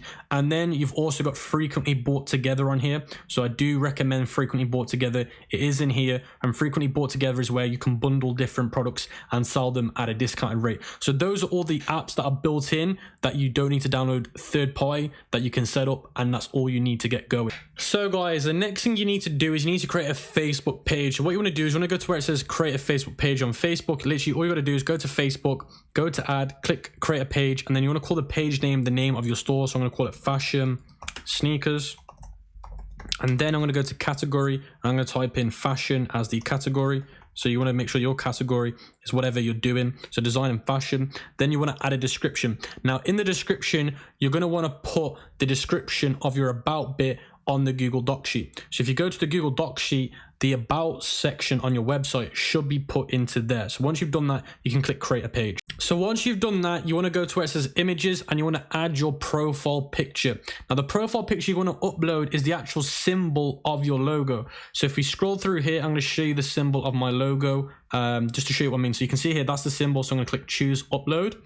And then I'm going to want to adjust that so it fits in there. Now I can adjust that a little bit later, but for now I'll just leave it as it is. Then you want to add a cover photo. Now the cover photo that I actually recommend that you upload is actually from your website. So if we go back to my website quickly, I'm going to show you what I mean. So I'm going to go to my website. So I'm going to click open link in new tab. I'm going to show you what I mean. So I've uploaded, I've gone to my homepage, and what I want to do is I want to take a print screen of this, and then I'm going to upload that print screen to the cover photo. So I'm going to quickly go back to my cover photo and I'm going to upload that there. So I'm going to click add cover photo. I'm going to go to desktop and then I'm going to upload that one here. And guys, that's literally all you've got to do for a cover photo. When you're building a branded website, you can do it, and you can see there it looks really, really nice. And then once you've done that, you can click save. So guys, once you've done that, you want to hit add a button, and you want to make this button a shop now button. So you want to go through all these till you see the shop now. So you want to go through all these, shop now, and then you're going to want to put your website link in here. So you're going to put your website link in this box and then click save. So then it says create a username. Now you can't actually have a username until you have 10 likes on your page, 10 or 30 likes on your page, and your page has to be at least 30 days old, I think. Once you've met that requirement, make sure you create a page username and make it your brand name, which is Fashion Sneakers.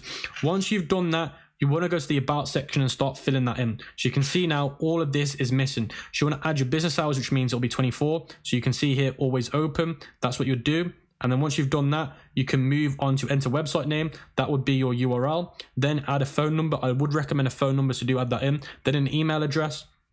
Then you can add all that other stuff in. You've got enter location. I wouldn't recommend adding that. But as soon as you've got all that done, guys, you're all good to go. So I definitely recommend that you fill all that information in. So guys, once you've filled all that in, you want to go to the settings on the bottom left. And then you want to go to where it says page moderation. And you want to click edit. And then in the Google Docs sheet, there's a load of words that you want to paste in here. And if anybody ever tries to copy those words onto a comment, it will get blocked. So if they try and comment something like you're a scam, it will get blocked. So once you've done that, you want to go to where it says profanity filter. You want to click edit and you want to turn that onto medium and click save changes. So the next thing that we need to do is we need to create an Instagram page. So what you need to do is you need to head over to Instagram on your mobile phone. You can download the app on Android or your Apple device. Then once you've downloaded the app, you should be greeted with a screen that looks like mine after you've added your email address. Now the email address that I recommend that you sign up with is your business email address.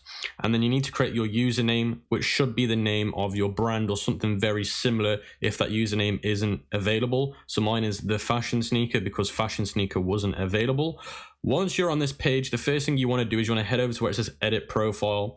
And the first thing you want to do is you want to add your photo by clicking change profile photo. And you want to upload the symbol of your brand logo, which in my case is the sneaker. Once you've done that, you want to go to where it says name and you want to call it something that has keywords related to your brand name and your actual store. So I've done mine as the Fashion Sneaker of 2021. And the reason why you're doing this is it's like a brand statement. It's something short, but it lets people know exactly what you do and why your dominance in the industry that you're in. Then what you want to do is you want to head over to where it says website and you do want to add your website URL. Then in the bio, you actually want to, this is a lot different to how we typically do bios. And this one is just going to be a short sentence. Again, and like another brand statement, and mine is the next generation of fashion sneaker technology. You don't want to add things like click the button to shop now or something like that. That looks very drop shipping-y. You want to keep it looking really nice and really branded by just adding a little brand statement there. Then it says page here, it says connect or create. You just want to click that and you want to connect it to that Facebook page that we just created. Then where it says category, you want to pick a category that is best suited for your brand. Then you want to go to where it says contact options and you do want to make sure that your email is on there. If you do have a business phone number, you can add that if you want. Then it says here action buttons, and you can set action buttons, but for now I actually don't recommend that you do any of those for now. Then you want to make sure that your Instagram page is a business page, and you can change that from the settings. So once you've done that, guys, you can just hit done. Then once you've done that, what you want to do is you want to add something called a story highlight, which is here where it says reviews, ambassadors, sales, and all those other things. And how you do that is you need to make an Instagram story. So how you do an Instagram story is you go to the home page, then you swipe left, and then this is an Instagram story. So you need to upload something. So for reviews, I'd upload an AliExpress review. Obviously I'd crop the bit out that says AliExpress, and then I could upload that to my story. And then once you've done that, you can hit where it says new, and then when you hit new, you can pick the story that you've uploaded. And then what you do is once you've clicked the one that you've uploaded, then it will enable you to add a name for the highlight, which in your case would be reviews. Then it will let you add a custom photo, which where the photo symbol is, you just click it and then it'll let you add a photo. And the photos you want to use for the highlights are your brand symbol again. Then once you've done that, what you want to do is you want to start uploading content to your Instagram page by just hitting the top in the top right corner, there's a plus symbol. You just hit that and it will say post, story highlight, IGTV, video, and reel. You want to do post, and what you want to do is you want to add some lifestyle photos, some photos of the of your product, and you just want to get a bit of content on your page. Now, you do want to be uploading content to your Facebook page and your Instagram page every few days to make sure that it is active, and there's no reason for Instagram or Facebook to put a ban on your account for inactivity. So you want to make sure that you're doing that. Now, I'll also leave a link in the Google Doc sheet to a other video that I've made where I talk about growing your Instagram page, so make sure you check that out. But once you've done that, guys, you're all ready to go. So guys, that brings us into the next part of the course module, which is creating the marketing materials. This is where we create branded, high perceived video ads for our audiences on the advertisement platforms like Facebook, Instagram, YouTube, and all those other great places. So the difference with 2021 is we're going to be making this look like a real brand by using in-video images to create a branded picture video ad. Then we're going to be using Bilo to get our actual custom video content as well. Then we're going to be making our thumbnails on Canva using our supplier images. Then I'm going to be showing you how to use the Facebook ad library for our ideas for ad copies. Same with the ad headline. So guys, the first thing that you need to do is you need to head over to InVideo, and there's a link in the cheat sheet and in the description to get 50% off InVideo. It's already dirt cheap, so with that extra 50% off, you guys are going to be in for a great treat. So once you come to InVideo and you've signed up for a pro account, you want to go to where it says categories, and you want to go to product video ads. So once you click that, you want to go to product video ads, and then once you come here, it will take you to these templates. And what you want to do is you want to scroll down to where it says 1:1 ratio, and you want to click view all. Once you click view all, then we're going to go over to some more templates, and we're going to edit a template of our choice. So I'm going to scroll down and scroll down. So this template here, if you hover over it, it'll actually play the template for you. And this is the first template that I'll be using to create a video ad. Now I'm gonna be showing you guys how to create 3 different video ads in 3 different styles. So this is the first one. So what you do is you click it, and then you use that aspect ratio, and then you click use that template. Once you've done that, it will load up the editor for us so we can start editing that template. So the first thing that we're going to want to do is change the colors. So the first thing that you're going to want to do is change a color. But before we actually get on to changing the colors, let me just quickly educate you on how InVideo's editing software actually works. So if you come over to the left-hand side, you've got videos. This is where you can search for videos, upload your own videos, and they've also got their own Shutterstock and custom content in terms of video footage, which is absolutely amazing. Then you've got imagery here, so you can actually upload your own imagery, or you can use the imagery that they've got built into their software. Then they've got their own music, which is important, which they've got here in different moods, different styles and whatnot. Then they've got their text. You can add their text fonts. They've got some really good, nice templates there as well, as you can see here, really some cool animated templates. Then you got your upload section, then you got more. So here we've got stickers, overlays, shapes, masks, collage. Then we've got social posts, then we've got less. Then we head over to the right hand side, we've got the layer editor, and we've got the main editor. So you've got layers, editor. Then here you can move things backwards, forwards, undo, redo. Then you've got add VO, which is add voiceover. Then you've got add scene, which means add another scene into the time frame. And then you've got the play scene and play all scenes. So if you click play scene, it will play that one scene, play all scene, or play all the different scenes. Then here at the bottom, we've got the time frame here, and you've got the music here as well. And if you drag this and scroll this, it'll take you throughout the different parts of the video. Then you can zoom in and out of the time frame here, and then you can also change the scene durations and whatnot. Then if we come over to the right hand side, once you click a scene, you can edit the different layers like logo, shoe, and whatnot. You can also click on it here as well and change it and whatnot. So the first thing that we're going to want to do, guys, is go to where it says layers. And the first thing that we're going to want to do is we're going to want to start messing around with the colors. So if here it says change project colors, this is the first thing that we're going to want to do. Then you're going to want to go to where it says custom. And it's very important that you get this correct, guys. It's very, very important that you get the whole thing correct.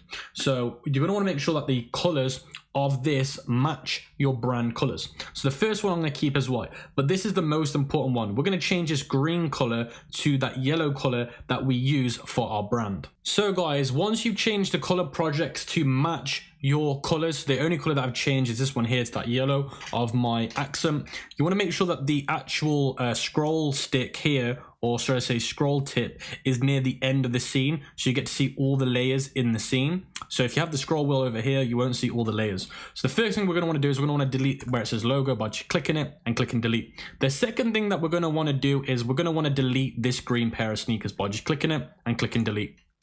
Then the next thing we're going to want to do is we're going to want to go to where it says uploads, and we're going to want to upload the pair of sneakers. So the first pair of sneaker that I'm going to upload is this one right here.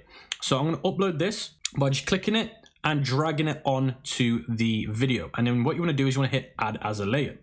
Once you do that, you should see the layer appear. And if it does not appear, what you want to do is you want to go to layer, and you want to go to the media to image, and you want to drag that to the top. As soon as you drag that to the top, it should then appear. Make sure that's right at the top and it'll appear. Now, yes, we have this horrible background that's making it look ugly.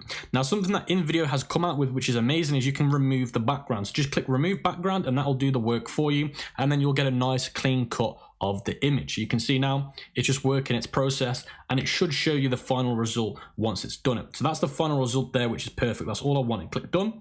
And that will make that happen. So now guys, you can see it got rid of that background for me really nicely. And now what I can do is I can start to make this a little bit bigger.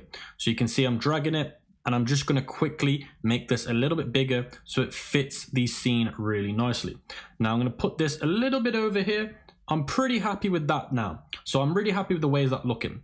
Now what I'm gonna wanna do is I'm gonna wanna start to move some of this text somewhere else. So what I'm gonna do is I'm gonna get that layer, and I'm going to lock it. So I'm going to click layers, and I'm going to lock the layer. Once you lock the layer, you can start messing around with this. So we're going to mess around with this by moving it over here, and we're going to move this over here as well, and we're going to move this over here. So then I'm going to move this over here at the top, and I'm going to start to change it. So by double clicking, I can edit the actual font. So I'm going to change this to say fashion sneaker. So I'm going to click fashion, and then I'm going to make that a little bit smaller layer. And then I'm going to change this to sneaker. So we're going to change this to sneaker. So that's that done. Now what I want to do is I'm actually going to stretch that so it fits nicely into the actual phrase. So you can see here I can stretch it so it'll fit. So now I've done that, it's all done. So now what I can do is I can also drag this around, which I'm going to do. But what I need to do first is I need to make this font ever so slightly smaller. So that's the first thing that I need to do, make the font smaller. So I just click it, and then what I'm going to do is I'm going to go to styles, and then here it says font size. So all you got to do is click it, and we can decrease the font size. So I'm going to make the font size probably, let's try 04. So let's try that. So I like that now. So that's perfect. So we can move that over here. The next thing I'm going to do is I'm going to change this size. So I'm going to go here. I'm going to change this to 90. So I've changed that to 90, and I also like the way that looks. So I'm going to move that a little bit over here. And I think that's looking pretty good. Fashion sneaker. I'm going to try and make sure that's lined up. Now I can change the fonts if I want by going to styles and then going to fonts and then changing it that way. It's completely up to you what you want to do. So I can do that, and it'll change the font for me. But for now, I'm just going to keep it as it is. So now what I can do, guys, is I can then move over to this part and start changing this up. So what I want to do is I actually want to change this from 50% to 30%. So we're going to do 30%. So then that should be change it nicely. So you can see there, it's gone from 30, should go from 50 to 30%. And once I've done that, click enter, and it should be done. And now you can see that's changed to 30%. So now what I'm going to want to do is I'm going to want to move this down and down and down. I'm going to have it there, and then I'm going to move this over here. I'm going to move that just slightly there, maybe a little bit more here. And then it says up to 30% off, and that looks really, really nice and really, really branded. So I'm going to move that ever so slightly further down, and that is perfect. So that's the first scene done.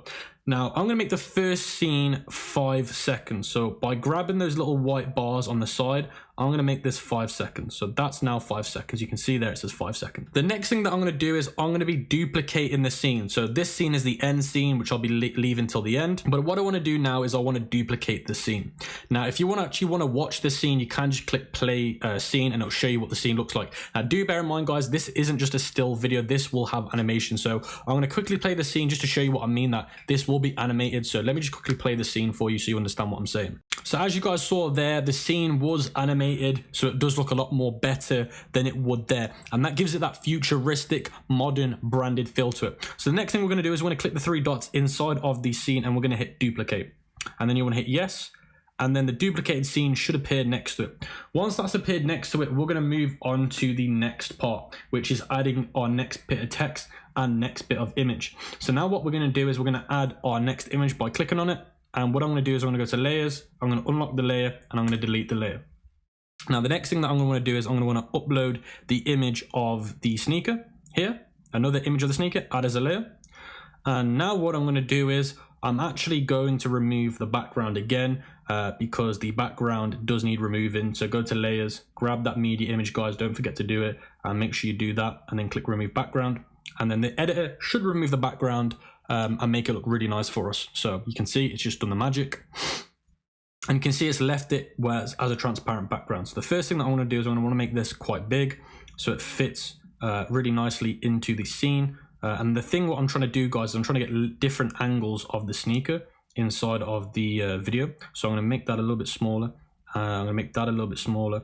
And then I'm going to place this just into the middle, which I would say is around about here. I'm going to make it a little bit bigger again, but I'm going to put it about here. So I'm pretty happy with that. Maybe it could go up there. So yeah, I'm perfectly happy with that. So now I'm going to change the actual writing. So I'm going to change the writing to drip when you walk, because again, I want to use copywriting that my target audience would use. So you got to use language that your target audience would use. So this is the kind of slang they would use in my audience. So you got to use the slang that your target audience would work. And again, you want to make sure you lock that main layer so it doesn't get messed about. And now what we can do is we can start to move some of this text around. Now what I'm going to want to do is I'm going to want to make some of this text a little bit bigger because it is quite small. So I'm going to change this to 120. And I'm going to obviously make that a little bit wider. And then I can move that here. And then I can also make that slightly bigger. And I'm going to make that one probably 100 instead. So that should be 100. So guys, once that scene is done, we're going to do the exact same again. We're going to duplicate the scene and click yes. And this time we're going to change it again with a different image and a different bit of text.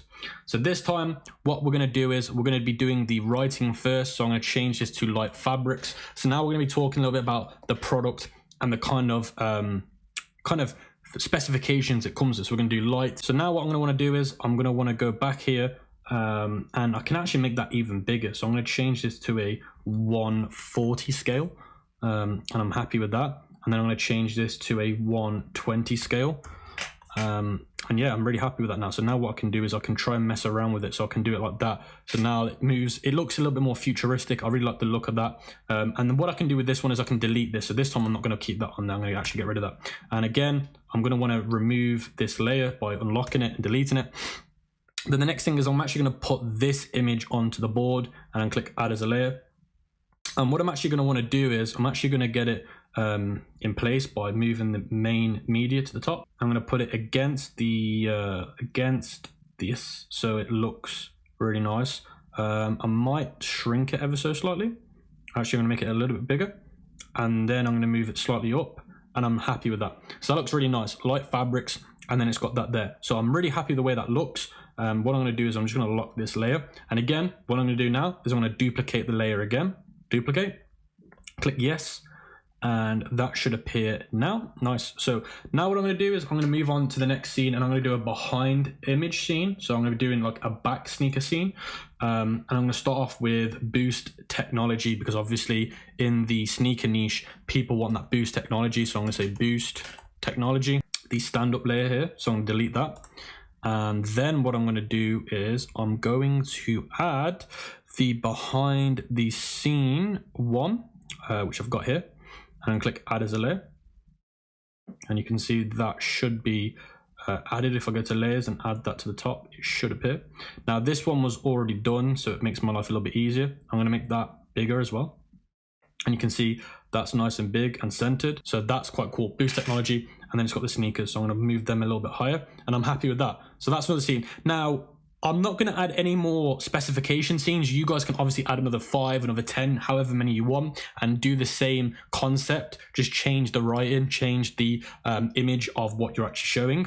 But for now, I'm just going to move on to the call to action scene for you, because I don't want to take too much time showing you how to do that. So the call to action scene, what you're going to want to do is you're going to want to delete that, and then you can see that there. And then what I can do is I can actually move my logo over here on top. So I can actually move that here. and put it on top, and then go to layers and move that to the top, and that should appear.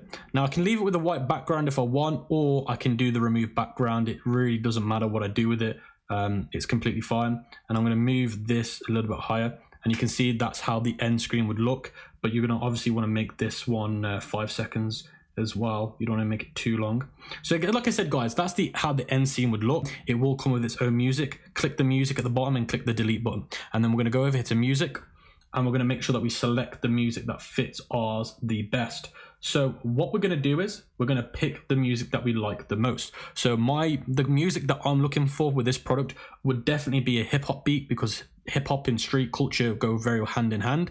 And you're going to want to listen to all of these different songs and find something that really goes well with the actual sneaker itself. So I'm going to go through these and try and find one that I like. This should be added to the timeline in the next few minutes. And then you want to make sure you cut it so it fits. So you want to move this to the back of the timeline. Now, something that I'm going to give you guys as a major, like a major key, is you always want to look at the waveform. This is called a waveform, and you want to make sure that you get it so when the beat drops. So you always want to make sure that the first scene, the beat's quite steady, but then on the second scene, the beat drops. That way it's going to build a lot more momentum in terms of the way people look at it. So what you'd want to do is you would want to basically cut this, and obviously you want to listen to it whilst you're doing it to make sure you're definitely right in terms of when the beat drops. You want to delete this while move it down so you can see it. So I might want to keep it so it's there. So I might want to keep it so it's there. The beat starts, but then it drops. You can see here, this is where the beat drops. So I'm going to want to move that all the way across till the start again. And then obviously you're going to want to listen to this back so you definitely know that that is right. And then it will look really professional and it'll be really cool. So I'm going to move that back at the back again. And then you can see that's where the beat drops. Just on the second scene is where the beat drops, which is perfect. You don't want to make it finish on the end. You want to make it finish just before the end. So around about here is where you want to make it finish. If it finishes on the end, it can look quite poorly done. So just make it finish just before the end here. So then once you've done that, guys, you're all good to go. Now what I'm going to do for you guys is I'm going to listen to some of the music. Then I'm going to show you what this video looks like once it's fully done, to show you how professional and how high-end this actual video ad looks.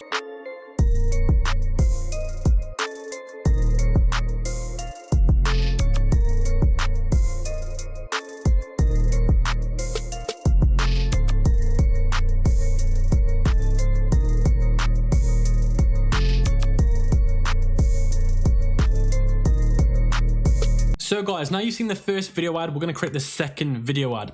Now what we're going to do, guys, is we're going to be using this template. So what you're going to do again, guys, is click it, click use template, and then we're going to start editing it. Now you always want a good variation of video ads to see which one works best on your advertisement platforms. So the first thing that we're going to want to do, guys, with this is we're going to want to make sure we change the colors. So we're going to want to go down to the project settings and go to color projects. Then for my case, to make this work the best for my brand, I'm going to go to custom, and I'm going to change both of these first ones to white.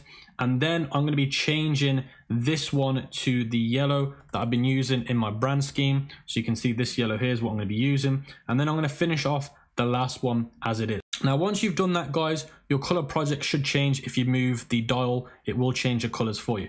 Now, once you've done that, guys, we can start to move on. I'm going to delete this logo in the top right, and I'm going to move the writing up a little bit. And I'm going to change it. So I'm going to change where it says wireless. I'm going to change it to say the fashion sneaker. So and then what we're going to want to do is we want to make this bigger because it's way too small. So I'm going to change this one to around about 80. See how 80 works? I'm going to have to make this wider. So yeah, I think 80 is a good size. It's not too big, but it's not too small. And then what we're going to do is we're going to keep this one at the same text font. Don't want to make it too big. And then that should just stand there. I'm going to put that up a little bit higher. I'm going to put that one a little bit lower.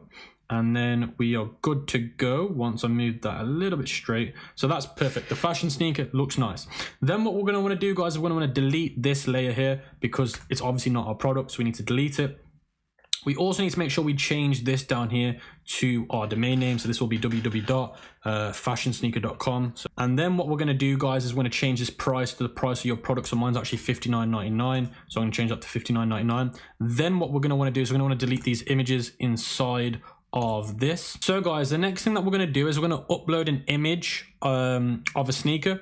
Now we've already got an uploaded image of the sneaker without the background, so we're going to do that again. We're going to drag it here and we're going to add it as a layer, and you can see it there. and we're going to want to make this bigger so it fits nicely onto the actual editor. So you can see here, we've made it bigger. And then you're going to want to make sure that you click it, and then you click backwards. So you want to hit back, and then you want to hit back again, back again, back again, back again, back again, back again, and then done. So you want to make sure you hit back enough times so the lines and the dots are over, not under. So once you've done that, guys, you can move it a little bit backwards. I'm going to make this one a little bit smaller. So now what I'm going to want to do is I'm also going to want to change these. So where it says comfortable, I'm going to want to put lightweight. So you know, on the website we did the specifications on the website. We did like lightweight, breathable material. We're going to actually add these here. So we're going to do lightweight here. And then once we've done that, guys, we can make these fonts bigger in a minute. So we'll do those after, but we're going to want to add the images for those. So what we're going to do is we're going to scroll back up, and where it says shock absorbent, I'm going to grab it. I'm going to hit that, and then I'm hitting replace. Hit replace, and it should fill it up. Now that's a little bit too big, so we're going to shrink that ever so slightly, and we're going to move that back into the middle. So then that's what it should look like, but that's a little bit too big still. So we're going to decrease it, and we're going to move it back into the middle. The font's a lot bigger, so this one's actually currently 28. So let's change this one to 48 and see what happens. So I'm happy with 48. Actually, I think 48 looks a lot better. So actually no, 48 is still way too big. So let's try 38. It's a little bit more fair in terms of the actual the way it actually stands out. So that one's 34, should be 38. So let's make that one 38. That one should be 38 as well. So let's double click it, make sure it's 38. It's 32. So we're going to make this one 38. And we're going to stretch that across.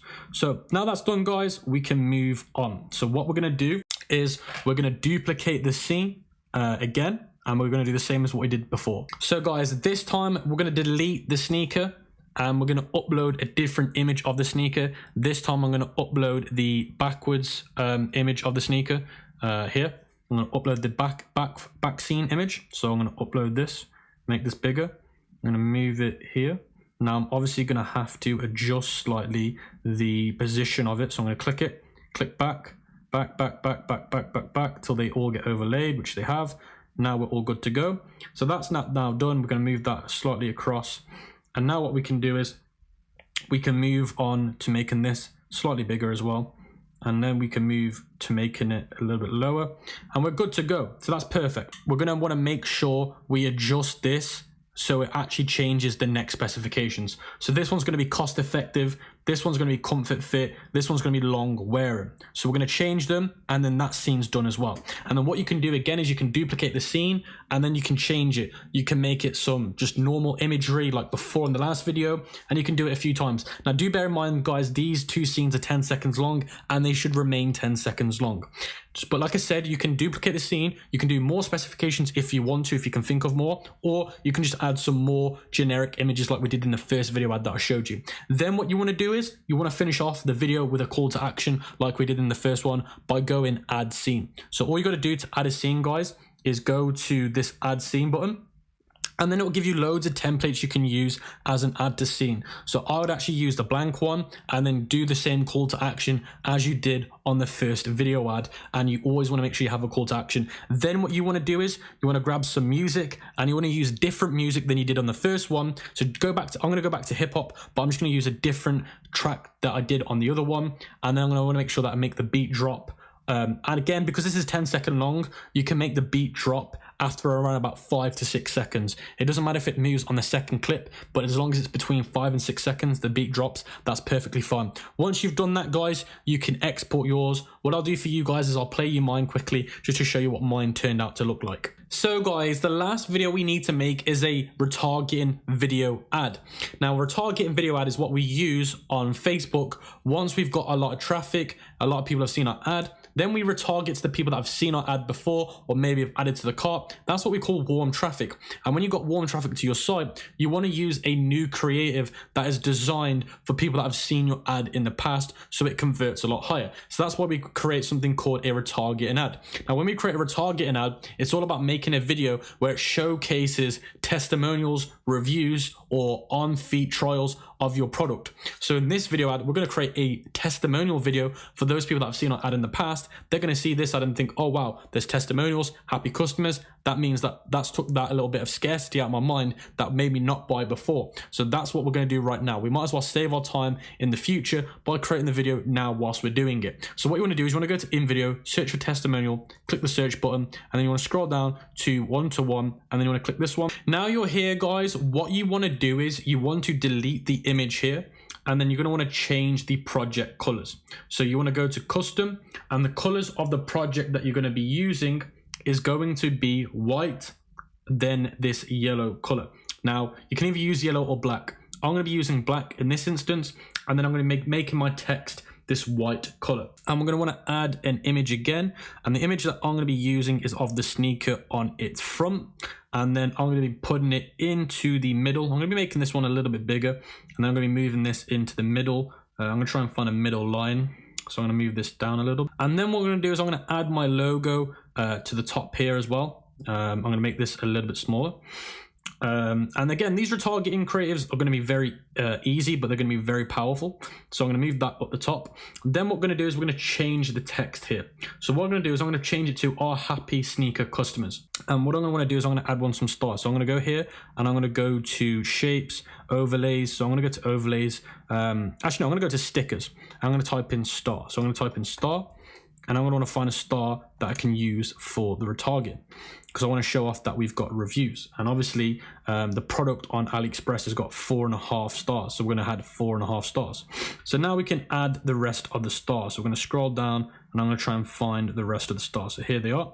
So now I'm going to add this one, and I'm going to add this around about 4 more times, because then that would, sorry, 3 more times, because then that would equal 4.5, which is what I want. So you can see there, that's another star. So I'm going to click copy, Command V to paste it, and I'm going to paste it again, and then I'm going to put it here, and then I'm going to paste it again, and then we should have 5 nice stars. So I'm going to make sure that that's level, and then you can see there we've got the 4.5 stars at the bottom, and it says our happy sneaker customers. And then what I'm going to do is I'm actually going to go to overlays, and I'm actually going to add an effect that's going to show the happiness of the customer. So that's my favorite one. That's perfect. So again, it doesn't look good now, but when the video actually plays, it will look a lot better. So now what we can do is we can move back to the next bits. That overlay needs to be shrunk because it doesn't need to be that long. So now what we can do is we can move on to the actual testimonial section. So the first thing that I'm going to want to do is change the colors, because this doesn't look too good, and that's definitely what I want. The only thing is I do not want this glow overlay, because this glow overlay is making it look horrible. So that's perfect. And now what I can do is I can start to adjust this. I need to go to AliExpress, and I'm literally going to copy and paste a review from AliExpress. So let me show you what I'm talking about. So you're going to go back to AliExpress, and here I'm on AliExpress. I'm going to go down to the reviews, and what I'm going to do is I'm going to go and read the reviews. So if you scroll all the way down to the bottom, you'll see all the reviews. So you should see it in a minute. So you can see all these reviews, and you can change them to English, only from your country, translate to English. I recommend you put translate to English. And then you're going to try and look for some reviews that are honest but positive at the same time. So let's have a look at this one. Very comfortable and light. I used them 2 days ago before our evaluation. The light sole trade, hold my trainers kilos, weight, and I work all day standing up. They're fresh and fit well. Goodbye. I'll order a second pair. So that's a good review. So I can just copy that one, and we're going to want to replace that with what we just got from AliExpress. So that's literally what you're doing. It's not like you're faking the reviews, because they are legit reviews. You're just using them from AliExpress. And then once you've done that, you go to AliExpress and you see the name that it was done in. So this name was started with a J. So you change the name here, starting with a J. So what you're going to do is I'm going to change this to, let's say, Jamie or something, because it won't actually tell you the name, but you want to actually use part of the name. So I'm going to change it to Jamie. And then what's their last name? Their last name finishes in a P. So you can do something like Jamie, Peter or something like that. So I'm going to change it to Peter. You can do something like that.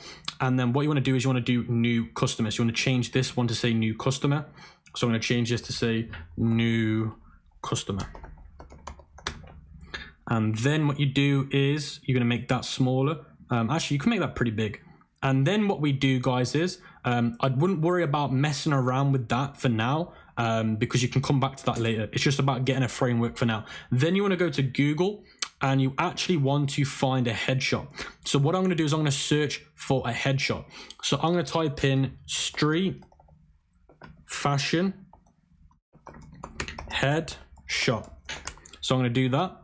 And then I'm going to go to images. I'm going to try and find images of somebody. This person here fits the build that I'm looking for. So I'll download that image. And then what I'm going to do is I'm going to go back to uploads and you click replace image. You click replace and it replaced the image. Now, for some reason, I don't know what it is. I think it's my InVideo glitching up, but the image should just fit that little circle. I don't know why it's become such an oval effect, but it should fit the circle. And basically what you want to do, guys, is you just want to go to AliExpress. And obviously you can change this and make it look a little bit nicer. And you want to grab reviews and just change the text and change the name. And then add some headshots of people that fit in your niche. Now, obviously, this individual looks like he could be part of my niche because he looks like somebody that's into street culture, into fashion and whatnot. Now, you want to get people that are from different backgrounds. You can see here, I've got some woman and I've got some guy, and you want to get different headshots of different people. You don't want them to look all the same. And then again, you want to do around about 5 to 6 different reviews and copy and paste them off AliExpress. And then once you've done that, you can do an end scene saying shop now, get a coupon code.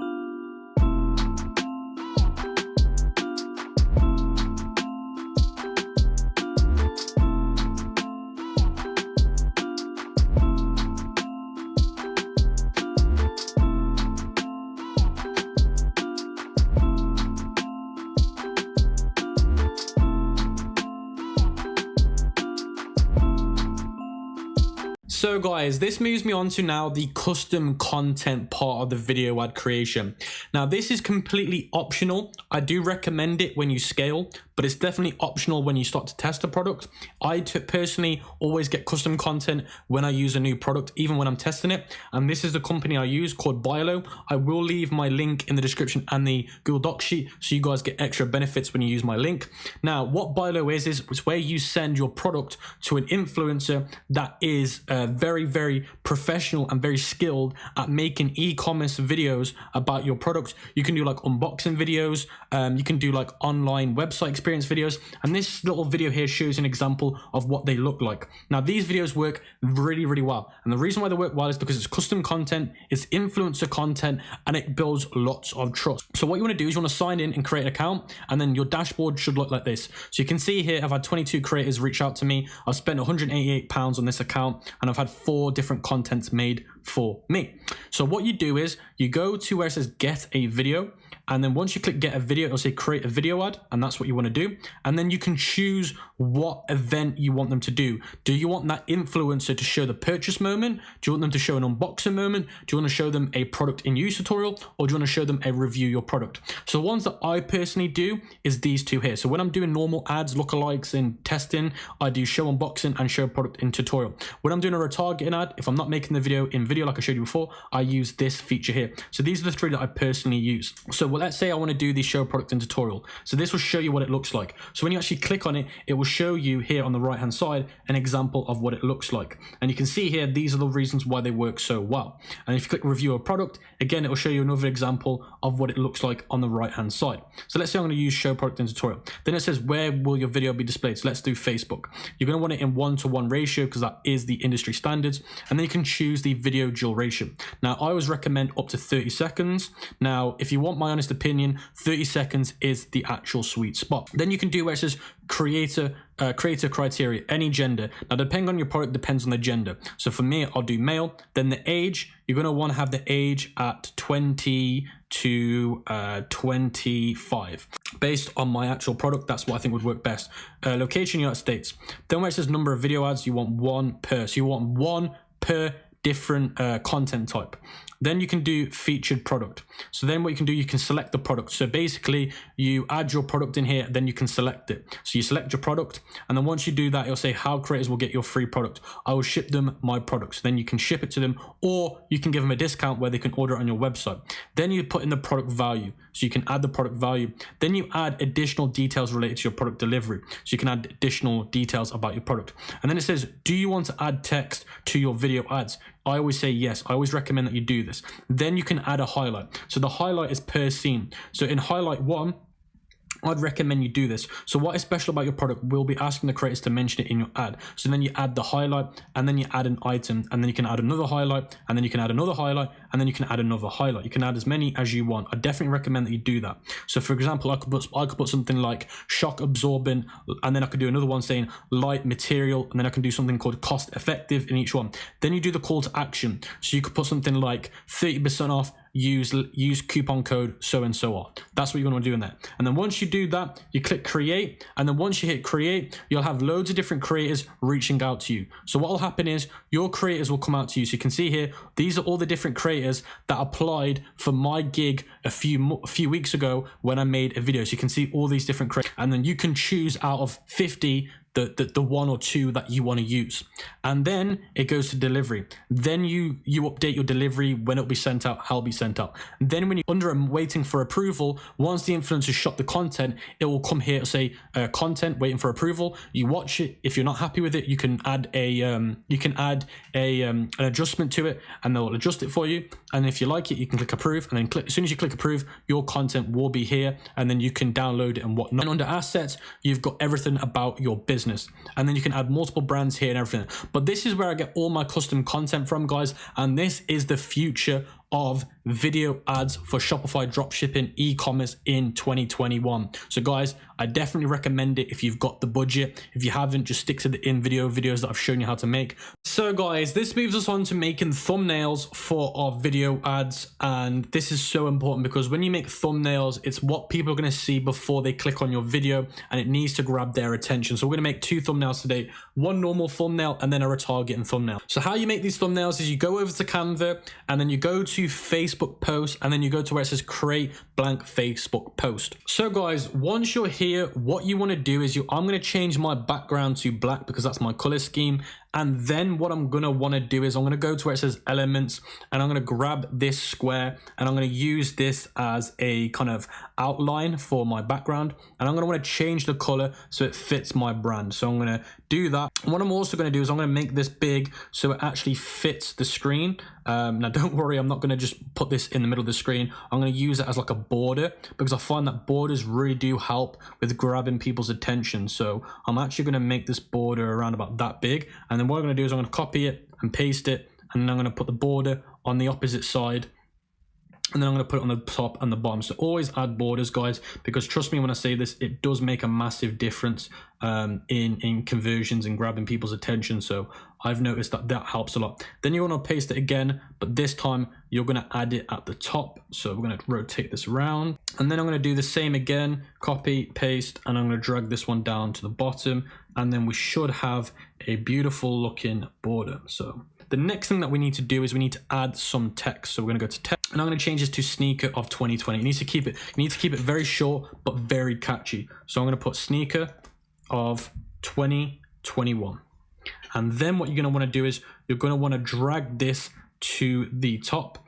And I'm going to want this make this ever so slightly bigger as well. And the first thing I want to do is I'm going to go to effects, and I'm going to go to splice, and I'm going to turn the thickness to 30. And then I'm going to change the offset down completely. I'm going to make this one white. So I'm going to change this to white. I'm going to go here. I'm going to change this one to yellow. So again, sticking with the brand colors looks nice. Then I'm going to go to uploads. I'm going to upload this image. So this is going to be my thumbnail. I'm not quite done that yet because I'm going to show you guys a little trick that I've been using recently that's been working really, really well. So the whole point of the thumbnail is to grab attention. So that's pretty much how I do my thumbnails, but I make a slight different to it. So what I like to do is I like to click on the image and go to effects, and I'm going to add a glitch effect to it. So now the reason why I'm acting a glitch effect is because it's a thumbnail, guys. And again, with these effects, you've got to be careful because it depends on your industry. It depends on your niche. Now, because this is the streetwear niche, the street fashion niche, I can get away with putting these effects on there because they are used in street culture. Now, depending on your niche, you're going to use different effects. Now, the effect is to grab somebody's attention. I'm trying to get people to look at the actual thumbnail. So that extra glitch effect is going to catch people's eyes and be like, oh, what's this? So it helps with that. Now, you can actually adjust the glitch by clicking the adjustment, and you can change the amount and the spread. So guys, once you've done the first thumbnail, what you're going to want to do is you want to go to all your designs on Canva, click the three dots in the top right and click make a copy, because you're just doing another one but for a retargeting campaign. So what you want to do is refresh the screen screen and you should see that it should appear as a copy. So once you've done that, click it. And now what we're going to want to do is we're going to change this one slightly. So we're going to change this one to testimonials. Now what I'm going to want to do is I'm going to want to change that. So I'm going to go back to photos and I'm going to want to go to uploads and I want to pick this photo because I think this photo fits what I'm looking to try and achieve really nicely. Now what I need to do is I need to add another effect on here to grab more attention. So click effect. So guys, this flow effect has added actually something that I wanted to add. So that one's actually really cool. So you can add like a zoom on it as well, and you can add the amount. So this is actually really cool. So that's another thumbnail, and this thumbnail is made for our retargeting. So guys, the next part of the marketing creatives is creating the copywriting, like the ad headlines and the ad copies. So I'm going to be showing you exactly how I was able to create these ad headlines and these ad copies. So let me just show you the ones that I've created now, and then I'm going to be showing you how I recreated them. So here we've got the ad headline examples. Now your ad headline is going to be a short 3 to 6 words, no more than 6 words, of trying to grab somebody's attention. Now, I want you to make 3 ad headlines because it's important that you do so. So the first ad headline that I made was the sneaker of 2021 with a fire emoji. Now, in certain niches, you want to use emojis, and certain niches, you don't want to use emoji. With my niche, emojis suited it really, really well. The next headline I've got is level up your sneaker game with a shoe. Then I've got join the sneaker trend with the eye emoji. So again, I'll be showing you how I found those in a minute. Then if we go over the ad copy examples, you want to be making 3 different ad copy examples.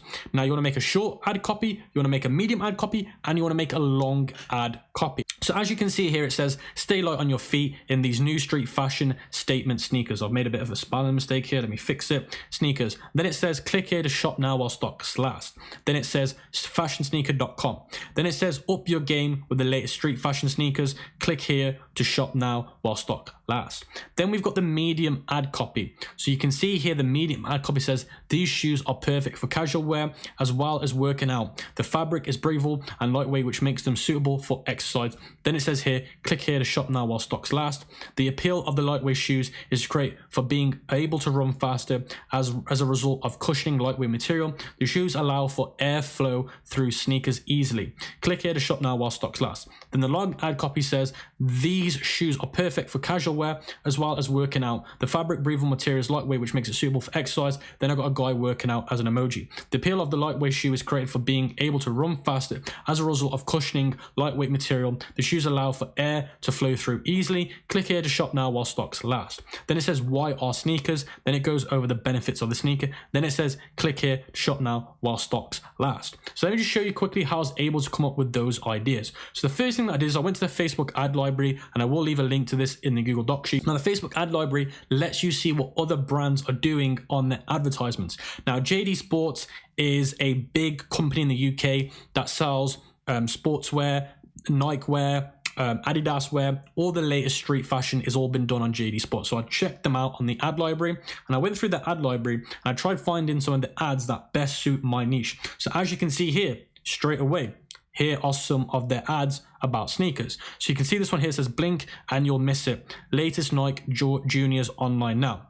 And again, they use the same ad headline for this one. And then you can see here, it says, again, Crep Check, Nike Junior. And if we scroll down again, they've got some more, the real OG shoe, some statement style for Nike. So that one right there was actually what I used in one of my ad copies. So if we look at one of my ad copies, you'll see here it actually says that in one of my ad copies, which is really, really cool. And I've used the same emoji that they've used. So that's what I've done, and that's what I recommend you guys do. Look at the biggest brands in your industry and see how they're writing their ad headline. Your ad headlines only want to be between 3 and 5 words. And again, the ad copies, I made this one literally just a long ad headline. Now with a medium ad copy, I actually got this off my website. So a lot of you guys can just use small paragraphs off your website with a shorty hook at the top. So you always want to make sure that the first line of your ad copy is a really catchy hook. And then you want to go into the paragraph, which can be off your website. But you want to make sure that the paragraph of your website is the best paragraph off your website. And you want to make sure that you make it as interesting as possible. Now with the long ad copy, you're literally just pulling the long description off your website and putting it in there. So that's all you're doing. You're adding the why choose our sneakers, which is important. And again, you're just pulling that off your website. So that's how I was able to do it. Now we're moving on to the retargeting ads. This is very, very important. Again, because when you do retargeting, you're going to be using a different creative. So you need a different ad headline, different ad copy. So these are the two ad headlines that I personally use for all my brands, which is 4.9 star reviews with a 5-star emoji symbol. Then I put check out our testimonials with a star emoji. Then the ad copy says, hey sneaker lover, we caught you checking out our new fashion sneaker. Check out our testimonials from sneaker lovers. Here is a sneaker lover coupon just for you.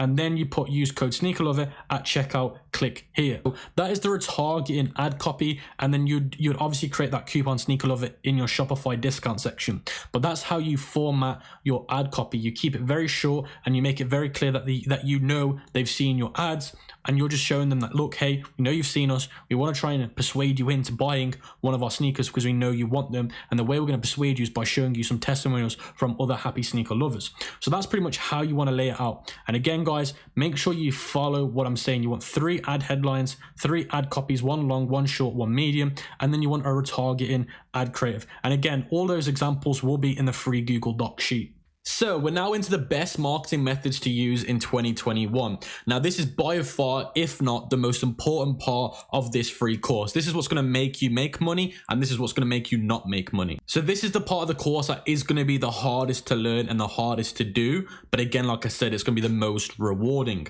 Now we're going to be using Facebook ads as the main platform to advertise on, because it's still in 2021 is the best platform and is the most scalable platform. And it's going to cost around about $1,000 to $3,000 to use that platform effectively.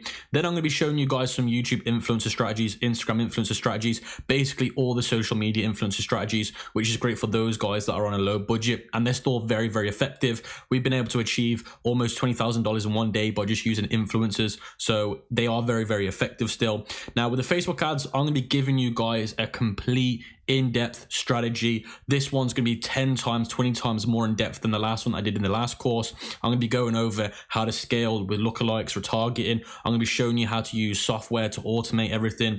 This Facebook ad strategy in this course is going to be absolutely amazing, guys. So be patient, carry on watching, get a pen and paper. It is going to be a lot more harder than the other parts of the course, but trust me, guys, if you can master this part, you're going to make a lot of money in the long term. So before I actually get on to showing you how to set up the ads and all that other great stuff, we need to go over the fundamentals, because this is super important, guys. Do not skip this.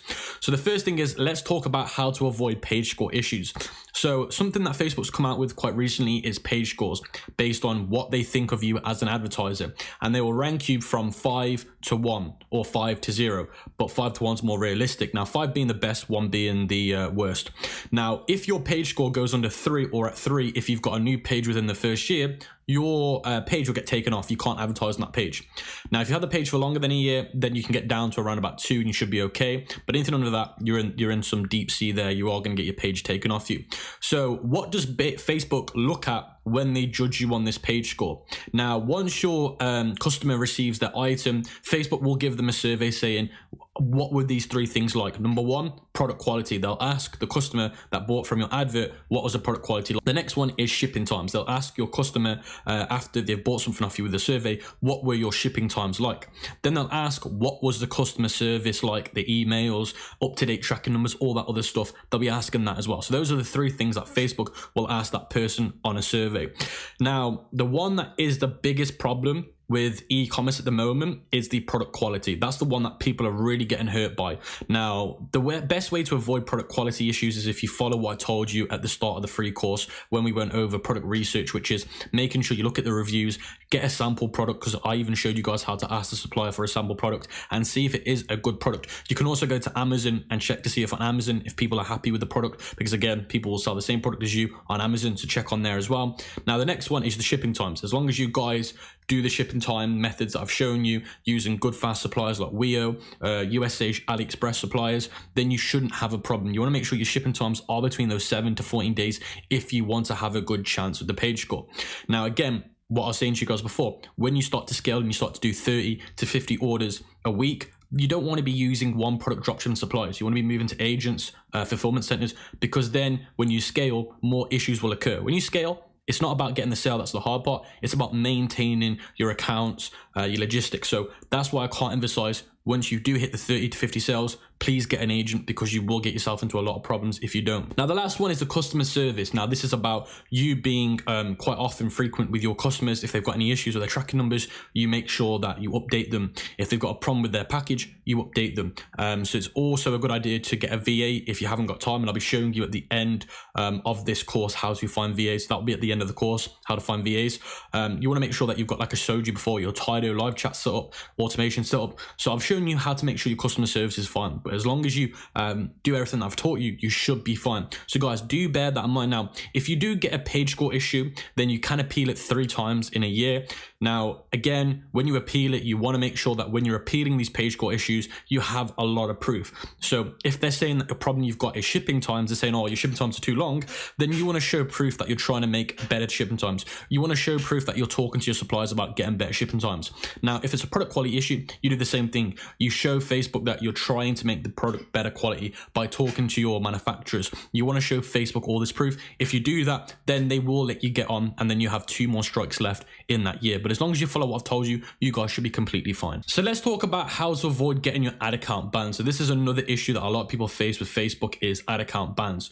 So the first thing is, what does Facebook care about? That's the most important part. Facebook cares about user experience for you as an advertiser, but more importantly, the user experience for those that are on their platform, going through the news feed and whatnot. So Facebook primary way of monitoring you is by using bots to crawl your website. So Facebook will actually crawl your website using bots. So when you launch a new advertisement on Facebook, you might get like 50 visitors within the first few seconds. That's because bots are looking at your website to make sure that you follow every rule that they ask for. So these are the things that you need to have on your website. But before we get into that, let's talk about the second way that Facebook looks at you. Facebook will get a human to review your stuff now and again. So it's like probably like once every month or every couple, probably like 2 or 3 times a month, a human will review you manually, just to make sure that everything is being done correctly by the bot. Now, your website needs to contain all these things, and I've already told you guys to do this. Number 1, user.com domain. Have custom content. Do not copy anybody else's content. Have an about us page. Have a phone number, location, city, and town. The mandatory pages like terms of service, shipping policy. Now, I do recommend a blog. I haven't shown you how to do it today because it is very long-winded. It's not a must-have, but I would recommend it if you really want to make sure that you're super tight and you don't get into any issues. Then you want to make sure that you have this disclaimer in your product descriptions. You just need to copy and paste that at the bottom of your product description, and that will tell the people that come to your website that you have nothing to do with Facebook. Now let's talk about the Facebook business page rules. You want to make sure you've got a profile picture on your Facebook business page, and again, I've shown you how to do this. Have a cover photo, have a shop now button, have content. You want to have at least 3 to 5 posts. You want to make sure that you're posting every 2 weeks or a month, because Facebook looks for a page, then they might think that it is a scamming page. So you got to be careful. You want to make sure you get at least 10 likes. You want to fill out all the information on the page, like the about section, and you want to get your page verified. Now this one, unfortunately, you can't really do anymore. It's more about getting your business manager verified. So I'll be showing you how to do that in a minute. So ignore this one, guys, but it's all about getting your business manager verified. So then let's have a look at the Facebook ad manager setup. So you want to make sure that you have a registered company, which I've told you guys to do.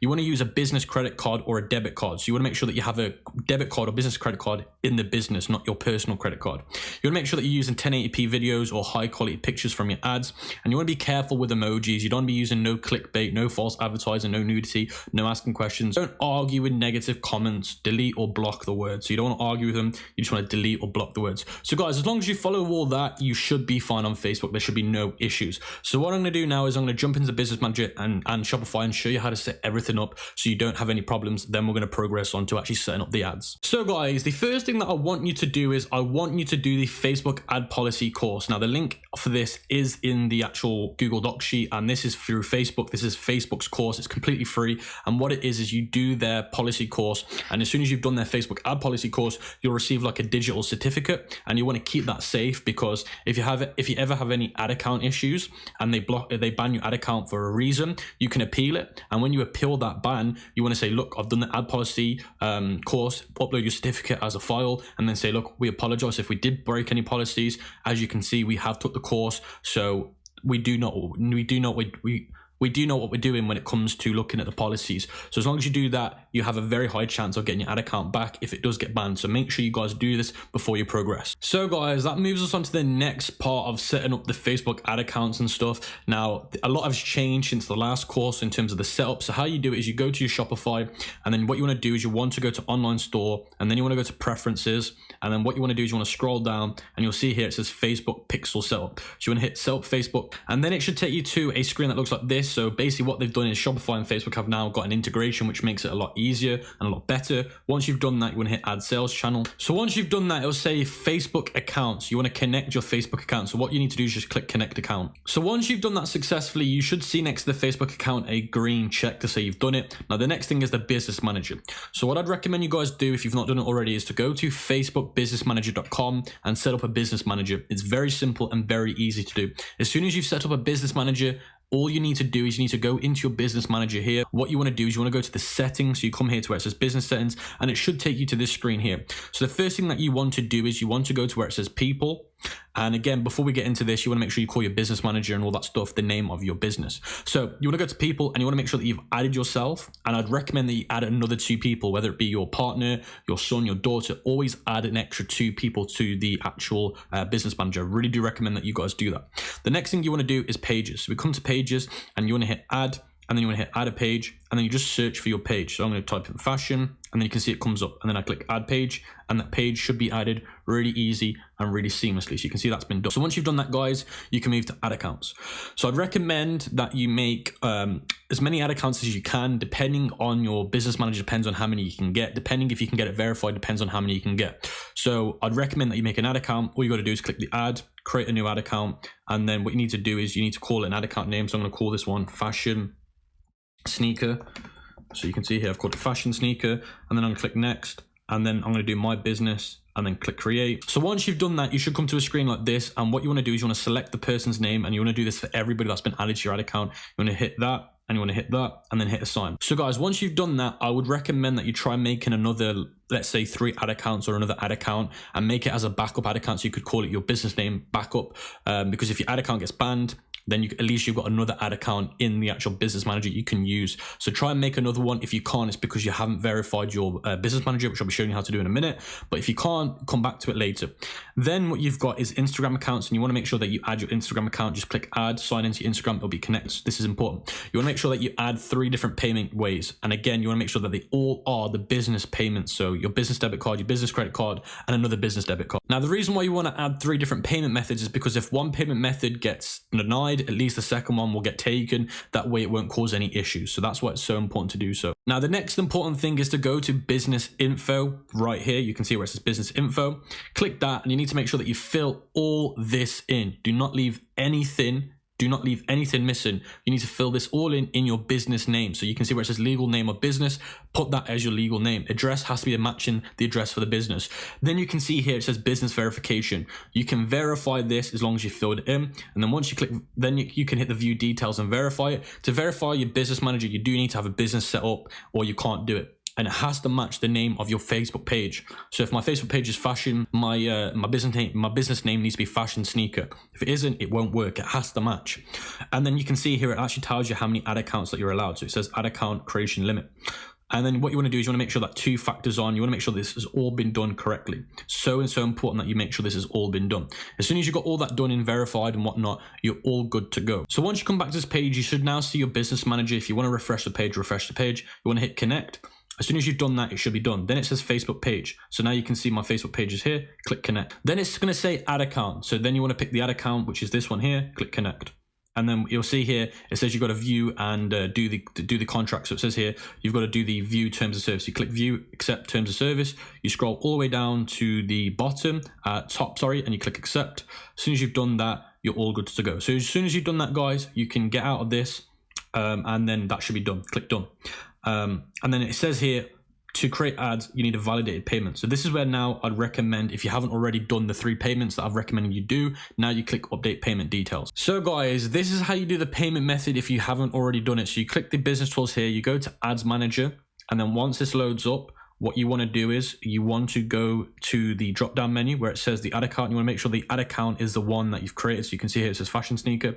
Then what you want to do is you want to come here where it says business tools, and you want to go to where it says billing. Once you come here to billing, you want to go to where it says payment settings in the top right. And then once you come here, this is where you want to change it. So you can see here it says add payment methods. You click add payment method. So once you've done this, guys, it should say business manager payment method. So you know those 3 different cards you added on the business manager. If you click this one, it will show you those different payments. And then once you've done that, you click make primary. Once you've done that, guys, it should say your payment method has been added successfully. So then what we've got here is you've got set your ad account spending limit. This is something that I'd recommend that you actually do. So this spending limit is basically how much you want to spend maximum on Facebook. So I personally set this to 5,000 to start with, and I click set limit. So that basically means you cannot spend more than 5,000 unless you change it. So if you try and spend 5,100, it won't work. So you can only spend up to 5,000 on Facebook, and then that way you have to change it here for you to spend more money. So once you've done that, guys, it should show that it's all been done, and then it should say Facebook target country. And then what I'd recommend that you actually do is United States. So when you do this, guys, pick the United States. And then once you've done that, guys, you can go to where it says terms of conditions, click accept. And then here it says finish setup, click finish setup. So guys, once you've done that, you should be greeted to this screen right here. And the first thing you want to do is you want to head over to the settings. And what you want to do is you want to go here to where it says marketing settings. And you just want to make sure that that's all been done correctly. Then you want to go to commerce settings. And you want to see if the Facebook commerce account has been done. So let that load and you should see if it's been done. You should see here it says commerce account. And it will take a little bit of time to load, but then you'll see if it's definitely been done. Then you want to go to where it says data sharing settings, and you want to make sure that this is on maximum. And as soon as it's on maximum, you can click confirm. And as you guys can see here, once you've done this, guys, it'll actually create a pixel for you. So back in the day, you had to create a pixel manually, but now that's all been done. So when you do it like I've shown you, a pixel should already be created for you on that ad account. So now once you've done that, you can go back to overview. And what I'd recommend that you do is I recommend that you set up Facebook shop and Instagram shopping. So once you've done that, all you need to hit is start set. So once you've done that, guys, it will say Facebook commerce account, and it says here, create a new commerce account. So guys, once you've done that, it should say here, Facebook marketing active. And then obviously you want to do the same thing, but for Instagram. And then it should say here, product status, 0 products, not product approved. And you just want to click that, and it should take you back to your Shopify. You want to make sure that where it says available on Facebook, you want to make sure that that is checked. And as soon as you've done that, you're all good to go. So guys, now we've got all the fundamentals out the way, we can start coming into the ads manager and start creating some campaigns. So like I said, you want to be in the ads manager now, guys, which should look like this. And the first thing we want to do is we want to set up our columns. Now the columns will tell us certain metrics about our ad sets and campaigns. So the first thing you want to do is you want to go to where it says customize columns. And then once you're here, I'm going to be showing you exactly which ones you want. So you want to go to result rate, you want to have frequency, you want to have CPC, you want to have CTR, and then you want to keep scrolling down. You want CPM. And again, I'm going to be explaining what all these are in a minute, guys. We're just going to go through these one by one first. You're going to want video views at 50, 75, 95, and 100.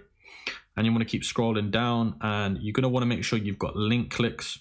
And then you want to keep scrolling down. You want CTR, and then you want to keep scrolling down, and you want CPC. Scroll down, scroll down. You want add to carts total. You want checkouts initiated total. You also want, where are we? ROAS. You also want purchase ROAS, return on ad spend on, and you want purchases on in total. Then you want to scroll down to the bottom, and you want to have keep scrolling down, date created and date last edited, and then you're pretty good to go. So you want to drag date created at the top and date last edited at the top, and this will all make sense in a minute.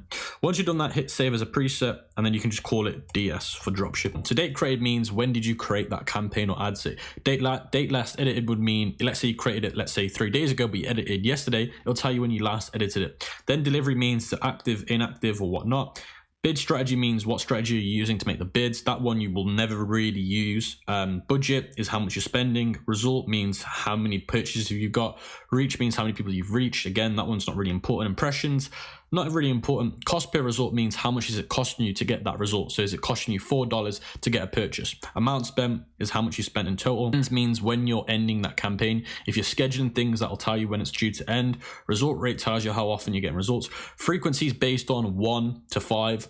If it's 5, it means your ads keep getting shown to the same people, which isn't good. 1 means they're getting sent to more different people, newer people. CPC stands for cost per click, how much it's costing you to get a click. CTR stands for click-through rate, how many people are clicking through to your website. CPM stands for how many thousand impressions you're getting. Video plays at 50% means how many people are watching your video at 50% through the video. 75% means 75%, and so forth, 95 or 100. Link clicks, how many people have clicked on your link. CTR, CBC, again, add to cart, how many people have added to the cart but not bought. Then you've got website add to carts as well. And then you've got initiate checkouts over here, how many people have got right to the checkout but not bought. Then you've got purchase ROAS, which is very important. Now your ROAS is return on ad spend, and I'm going to be showing you in a minute how you can calculate that. I'll be showing you that a little bit later because you don't need to worry about it for now. Then you've got your purchases. So that's all the columns out the way. As soon as you're there, guys, we can start to create some campaigns. So the first thing you want to do is you want to come over to here where it says the create button. So we're going to hit create. Before we carry on with this, let's go over the requirements that you're going to need. So you're going to need, again, like $1,000 to $3,000 as a budget. You're going to be spending around about 50 to 100 per day. You're going to need 1 video. You're going to need 4 photos, 3 headlines, and 3 ad copies. Now, you should already have that if you've been following the course, because that's what I've told you to do so far. As soon as you've got all that and you've got the requirements, you want to go over to here where it says conversions. You only want to ever mess around with this one that says conversions. Then what you want to do is you want to hit continue. And then once you hit continue, it's going to show you your campaign name. Now, your campaign name should be the name of your product, or the name of your brand. So I'm going to do something like fashion sneakers. So I'm going to do fashion sneakers. And then once I've done fashion sneakers, what I'm going to do is I'm going to put as well some of the other things that we're going to include. So in this example, we're going to be doing 21 to 65. So we're going to do 21 to 65. So let me explain what we've done here in the campaign name. It's very important that you name everything very precise. So when you get like 20 different ad sets, you know what you're doing. And I'm going to explain what ad sets and campaigns and ads are in a minute. Don't worry. So the reason why you call it fashion sneakers is because that's what you're selling. 21 to 65 is the age range that you're doing. You're probably thinking, why so broad? You always want to start broad. Male and female. If your product's obviously a beauty product, you just do female, but mine could be for both. Then ePacket stands for the countries that we're doing, which are ePacket countries. Now we're also going to be doing feeds. So we're going to be doing FB feeds. So we're going to do FB for Facebook feeds. And then we're going to do IG feeds as well. So we're going to do them. So those are the feeds that we're doing in terms of the placements. Let me explain what an ad set, a campaign is. So a campaign is the big folder that has the ad sets and the ads in it. So that's where it contains the variants in it. Now an ad set is your targeting and the people that you want your ad to be shown to. So that's what an ad set is. An ad is your visual ad. That's what people are going to see. So an ad set is what you're using to target certain people, and your ad is what people are going to see. So that's how that works. So then what we can do is we can scroll down, and now CBO is here. This is campaign budget optimization. It stands for CBO. We don't need to use that. We don't need to play around with that. We only use that when we scale, which I'll be showing you later. So you don't need to actually use that right now. So then what you do is you come to where it says new ad set. And what you're going to want to do in this new ad set is we're going to want to make sure that we're going to have 7 ad sets, and I'm going to be showing you how to do 7 ad sets in a minute. But you're going to want to call the ad set name the name of the interest that you use. So it's very important that you use it as the interest that you're using, okay? So what you're going to want to do is you're going to want to scroll down first because you don't know what that's going to be. Then you want to go to where it says choose conversion event, and you're going to want to make sure that you put purchase in here. So it should always be purchase. Don't worry if it glows up red or yellow, it doesn't matter. Then it's going to say here, verify your pixel. Now, as long as your pixel's coming up here, so you can see here, this is here. As long as your pixel's coming up here and it matches the one that's in the Shopify preferences, then you're fine. You don't need to be messing around with this verify your pixel. This is just some glitch. So as long as this matches the one in the Shopify, you don't need to worry. Then you want to scroll down to where it says daily budget, and you want to make this 10. So $10 in your case. Mine's in pounds, so I've set up in pounds. So if you want yours in $10, it'll be $10. Then what you want to be doing is you don't want to be starting a start and end date. You don't need to be worrying too much about that for now. Then we're going to come down to the audiences. So you want to start with locations. This is the first thing that we're going to play around. So we're going to hit edit, and we're going to delete the United Kingdom because we're going to get the ePacket countries. So guys, there's a list of ePacket countries in the free Google Docs sheet. All you need to do is copy them like this. And then once you copy them, what you need to do is go back to the ads manager. And then what you're going to do is you're going to add locations in bulk. And then you're going to select by countries, and then you're going to paste them in. And then you're going to click match locations. And it's very important, guys, that you see the ones that I'm going to be deleting. So there's a few in here that we're not going to want. So we are not going to want this one here. So just get rid of this one. You're not going to want French Polynesia. You're not going to want the one underneath French Polynesia. You're not going to want this one. ignore this one, and you're going to want to keep going down, keep going down, keep going down. You do not want Mexico because it's a high fraudulent country, so I don't recommend it. You don't need that one either, the Netherlands one, not Netherlands itself, but Netherlands and Lintus, or whatever it's called. This one you don't need. USA Virgin Islands you can keep. Great Britain you don't need because it's actually called United Kingdom. It's not called Great Britain. For Facebook, that's how they do it. You also want to make sure you get rid of Brazil. So I don't know if we've got, so yeah, Brazil you don't want because it's a high fraudulent country. So you want to get rid of that. Then you should have everything that I've done. So you want to have this as a saved list. You want to say save this list to use again, and you want to hit add 42 locations. As soon as you've done that, you want to enter the name and you want to call it EP or EPAC, it's up to you, and then click save. So once you've done that, guys, you want to move to age. Now you want age to be very broad to start with. So you want to have it as 21 to 65. 21 to 65 is what you want. Gender, you can I'm having it as both because my product made for both, but if yours is like a makeup brush or something, you can do it as just female. Now detailed targeting is very important. This is where it gets really important. Now detailed targeting is the people that you want to basically have your ad to. Now detailed targeting works on demographics, it works on behavior, it works on interest based. Now interest based is by far the best to start with. So for example, I'm doing a sneaker, so what could be my audience? Something like Nike. So I might want to target something like Nike because my shoe is a sneaker, so I want to target Nike. So all you got to do is type in Nike and then it'll come up with the intro. So you can see here Nike's come up, but it's coming up as employees, school, universities, job titles. Make sure when you do this, guys, you're picking the interest one, not the other ones, the interest one. And then you can see it's come up with loads of different ones: Nike football, Nike plus, Nike sportswear. So there's loads of ones coming up, but you want to make sure that you're doing Nike as an interest. It's so important you do Nike as an interest. Once you've done that, you're going to see on the right hand side you've got your potential reach. Now you want your potential reach between 10 million and 500 million. So as long as that's there, and you can see that's in between that guide, potential reach is basically how many people you're going to potentially reach. Now you're never going to hit this amount of people in one ad set. Now what we're going to want to do is we're going to want to exclude people. So you're going to want to exclude AliExpress. It's very important that you do this, guys. You want to exclude AliExpress. You want to exclude Amazon as well, so make sure you exclude Amazon. And then what you also want to do is you want to make sure that you exclude Alibaba as well. So I'd recommend that you do Alibaba. So do Alibaba. And then I'd also recommend that you exclude Wish.com as well. So Wish.com. So you can see here Wish. So make sure you exclude that. And then once you've done that, guys, make sure it's Wish.com, guys, as the excluding. Now what this is going to do is this is going to exclude those people. So those people that are interested in these websites will not be seen to this. So that's how you make sure it's laser targeted. Then here where it says detailed expansion, you want to make sure that this isn't turned on. Make sure it's turned off. And then all languages, you want to click edit and you want to do English all. So make sure that this is English all. That way it's going to target every English speaking person in that country.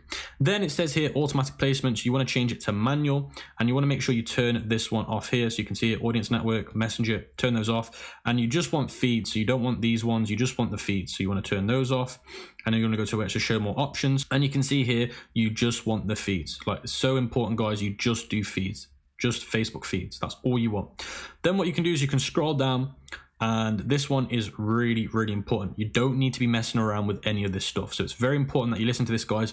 Do not mess around with anything down here. You're only doing what I've just shown you there. So then what you do is you come back to the top and you change the ad set name to the interest. So I'm going to call it Nike. So I'm going to call this one Nike. And then what you've done, so we've done 21 and so forth. You can do like 21, 65, all that. You can add everything that you've done. You can add what you've excluded, Alibaba. It's very important that you name everything so precise. But in this instance, I'm not going to do that to save a bit of time, but make sure you name this by everything that you've done. Now what you want to do is you want to go back to the ad here, and this is where things get interesting. So you come to the ad, and this is where we're going to do the creative. So the ad name, so we're going to be doing 3 pictures. So what we're doing is we're doing 3 different ads inside of this ad set, which I'll be showing you how to do in a minute. We're going to do a picture ad, we're going to do a video ad, and we're going to do a carousel ad inside of each one of these ad sets. So what you do is you see where it says ad name here. You're going to call this one video. So we're going to call this one video. And then what we're going to do is you want to make sure that your Facebook page is selected, and you also want to make sure your Instagram page is selected. Then it says here, ad setup, create ad. So you can see here, create ad. That's what you want it as. And then what you want to do is you want to go to where it says single image or video for this one. And then you want to go to where it says add media, add video. And then you click upload, and then you upload your video. Once you upload your video, you can see here, this isn't the retargeting, guys. Again, I want to make this clear. The video you're uploading is not the retargeting video. It's going to be the basic video. So make sure that's that. And then where it says primary text, that is where you're putting your ad copy. So we go back to the Google Doc sheet. You can see I've got my ad copy, the short ad copy. So I'm going to put this into that. So I'm going to get that short ad copy and I'm going to be pasting that right there. So you can see that. I can delete that because I don't need it, but the short ad copy is going to be here. So that is what I'm going to put there. I'm going to make sure .com's on the end. And then the headline is going to be one of the headlines that we've got. So if we go back here, we're going to go to headlines. So we come back to the top, we got the headline. I'm going to copy this one. I'm going to paste it in here. So you can see here, I've added my headline in there. And then the description, I like to put free tracked shipping. So I like to put free tracked shipping in there. And then where it says website URL, you're going to want to make sure that you put your website domain name in there. It's so important, guys. You make sure you put your website domain name in there. So what you want to do is you want to put, and then you can see the thumbnail. So we're going to edit the thumbnail. So how you edit the thumbnail is you click edit video, and then you go thumbnail, and then you click manual, and then you click upload, and then we're going to upload that thumbnail. So go upload. And you can see here we've got the thumbnail, so we're going to upload one of the thumbnails here. And then once that's done, guys, you're just going to select it by clicking continue, and then you should see that thumbnail appear here. So you can see there the thumbnail's appeared. So that looks really, really nice. So you can see there it's starting to look really nice, and you can actually view it by clicking expand, which I'll be showing you in a minute. But the first thing we're going to do is we're going to change the call to action to shop now. So you always want to change the call to action to say shop now. And then what we can do is, now we've done that, guys, is we can actually view it. So we can click expand, and you get to see what it actually looks like when somebody is going to see it. And you can see there, guys, this is looking really, really nice and really, really branded. It looks like a real brand, and that looks really good. So that's what that's going to look like. So that's the thumbnail. When they click the play button, it's going to play the video. So that's not done yet, guys. We do need to duplicate this. So you duplicate it by hitting the duplicate on the 3 dots, and you're going to duplicate it in 2 times because we want 3 ads in total. So you hit duplicate, and then that will add another 2 ads. So you'll have in total 3 ads. We want to go back to the top one. And the first thing that we're going to do, guys, is we're going to change this one to picture. So we're going to change it to literally just say picture. And then the first thing that we're doing is we're going to get rid of, we're going to clear all. So all you got to do is click all, and then click add media, click add image, and then you can click upload. And then you're going to upload an image of something that looks really good. So we're going to add an image where it looks really good, something that would get people's attention. So I'm going to try and find an image that I like, that I feel like would grab my users' attention. I think that image is a good one. So I'm gonna click open. So you can see that's what it looks like. And again, that looks really nice and branded. You want to have a high quality lifestyle photo. Then you want to scroll down and you want to change the ad. So you want to go to where it says ad copies. And this time you want to get the medium ad copy. So we're going to copy the medium ad copy. And then what we're going to do is we're going to go to where it says headline. And we're going to add the second headline in here, which says level up your sneakers. And we keep the free track shipping the exact same. So once you've done that, guys, that's everything done. Then we go back to the next one, which is the copy. And we're going to call this one the carousel. Into a carousel by clicking carousel. And then you can start creating our carousel. So then what we do is we select image, and then what we do is we're going to add that image again. And what you do is you add the ad headline. So what you're going to do is you're going to add join the sneaker trend. So we're going to do this one. So basically you're going to be using all 3 headlines for this one. So you're going to add headline here, and then description, you can put free track shipping again. And then what we can do is we can enter the description effectively. So you should see here, that should all be done like this. You should see it should all look like that. And then what you guys want to do is you want to go down to the bottom where it says primary text, and you actually want to delete this because the primary text that you're going to be using is going to be the long one. So you want to go to where it says long, copy that there. And then we're going to go back to the top, and we are going to add the next one. So you can see here there's another carousel here, and a carousel adds basically multiple pictures to make it easy for you guys to understand. Then the next thing that we're going to do, guys, is we're going to add the next headline, which is going to be the sneaker of 2020-21. And again, in the description you're going to put free track shipping. I'm not going to do it to save a bit of time, but make sure you always put free track shipping. Then we're going to select an image, and we're going to upload the next image. We're going to go to upload, and then we're going to upload another image that I like of the sneaker, which would have to be that one. That one looks quite nice. So click upload. Whilst I'm here, I'm going to upload another image just to save a bit of time, because there are 3 images that you're going to need. And then it should select that image as the next carousel. And you can see that they're done. And then we go back to this one, and then we're going to grab the next headline, which is level up your sneaker game. And then we're going to, into the description, you're going to put level up your sneaker game, guys. Sorry, you're going to put free track shipping, my bad. And then we're going to use this image here as the next one. And then there we go, that should be our carousel ad ready. So let me show you what the carousel ad looks like and how it works. You can then click expand. So you can see here, this is what it's going to look like. And then they get to see multiple photos of the sneakers. And you can see there, that looks really nice. And you guys can see, this looks like a real brand. This doesn't look like some drop shipping BS. This looks like a nice branded advertisement that people are going to appreciate. So we've created a campaign, an ad set, and 3 ads. The reason why we've done 3 ads, picture ad, carousel, and a video ad, is because we want to see what works best. If you've found out anything that we've done so far, is we're testing loads of variation. The key to Facebook success, guys, is to do variation. So we're testing a picture, carousel, and video to see which works better over a few days, and then we're just going to go with the one that works the best. So that's why you have to test all 3. Now, personally, I'd rather have a picture do the best because pictures and carousels are cheaper than videos. So if I can get a picture or carousel to work, then it's even better, because that means I'm going to make more money, because it's cheaper to use that when you're doing ads. So that's why we do all 3.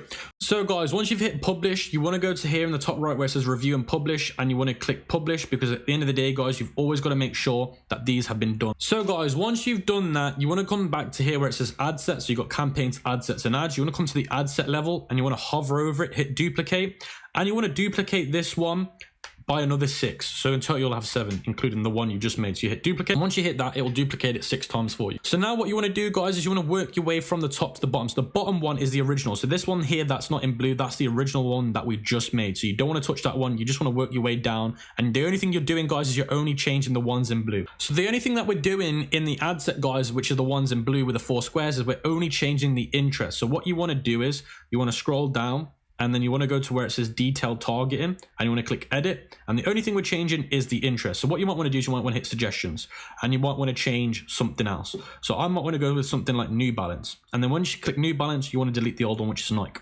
So then you can see now we want to make sure the potential reach is always between 10 and 100 million. So you can see that's between 10 and 100 million. Once you've done that, you want to go back to the top, and you want to change this to New Balance, because that's the new ad set. Once you've done that, guys, you're going to go back to the next ad set, which you go down, you work your way down, guys, till the bottom. And then this one, what we're going to do is we're going to scroll down, and we're going to change the interest again by scrolling down, interest, New Balance. We can hit suggestions, and we can go for something else. You've got Reebok, Nike, Asics, Vans, and stuff like that. So I might want to hit Vans and then get rid of the next one, and then call this ad set Vans, as long as it's between 10 and 100 million.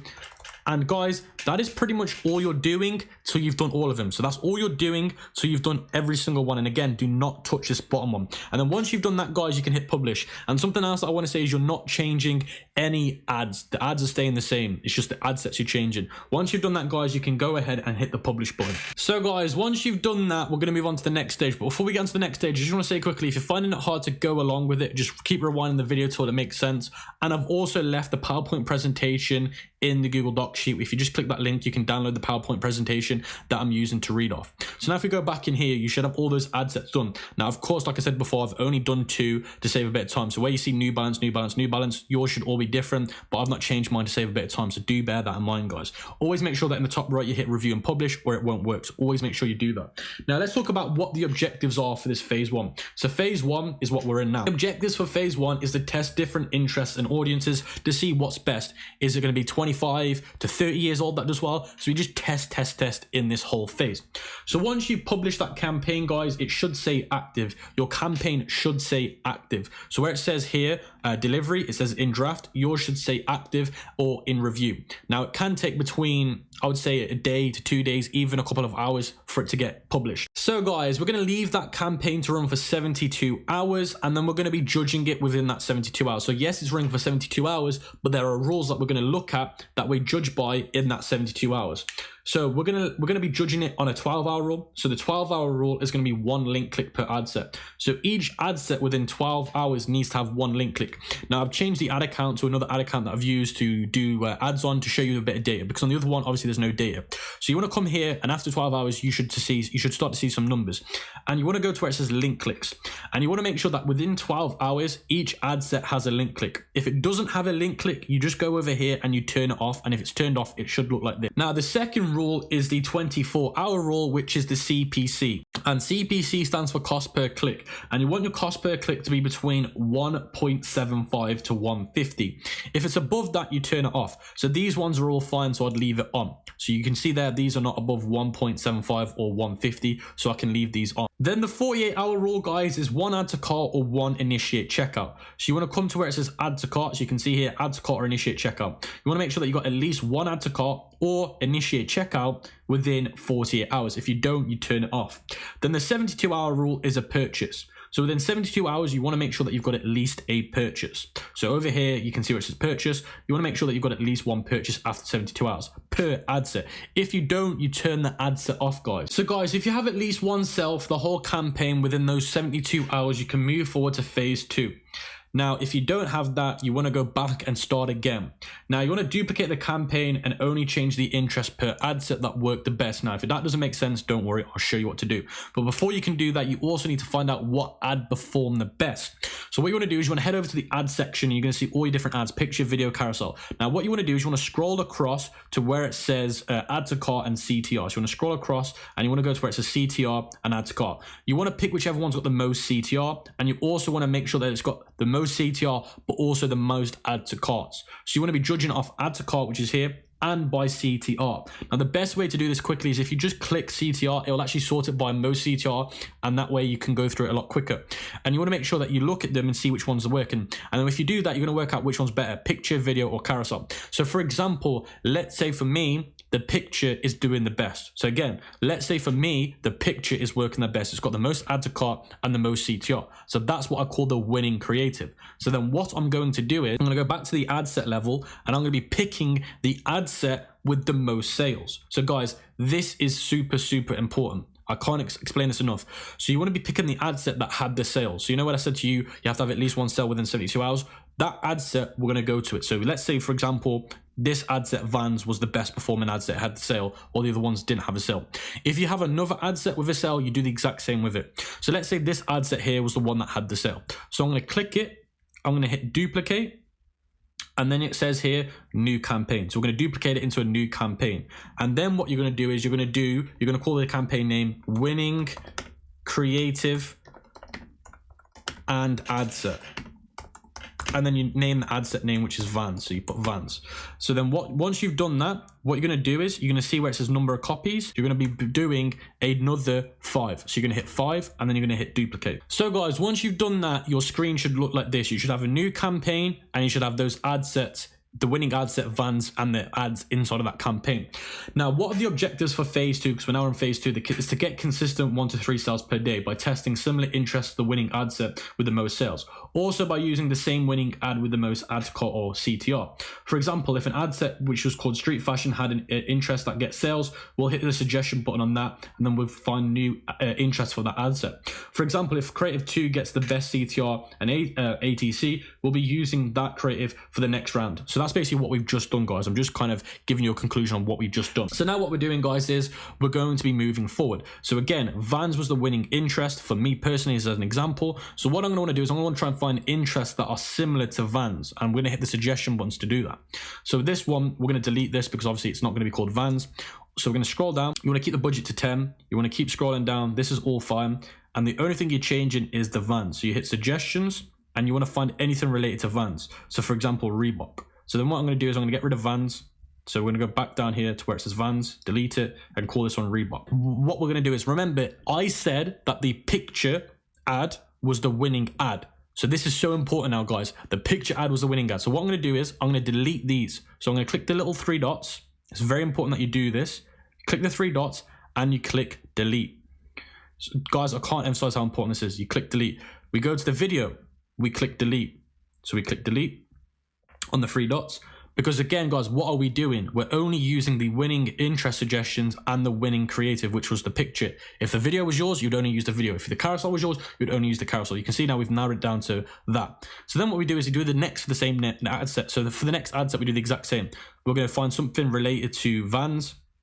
So we're going to go here and we're going to delete it. We're going to type in Vans. What you're going to do is you're going to find a suggestion to Vans. It's so important that you do this, guys, for this to work. And what I'm also going to do is I'm going to do the same again. I'm going to delete the video and I'm going to delete the carousel because those were the best performing ones. So I'm going to hit delete and I'm going to hit delete again on the carousel and I should be left with just the picture.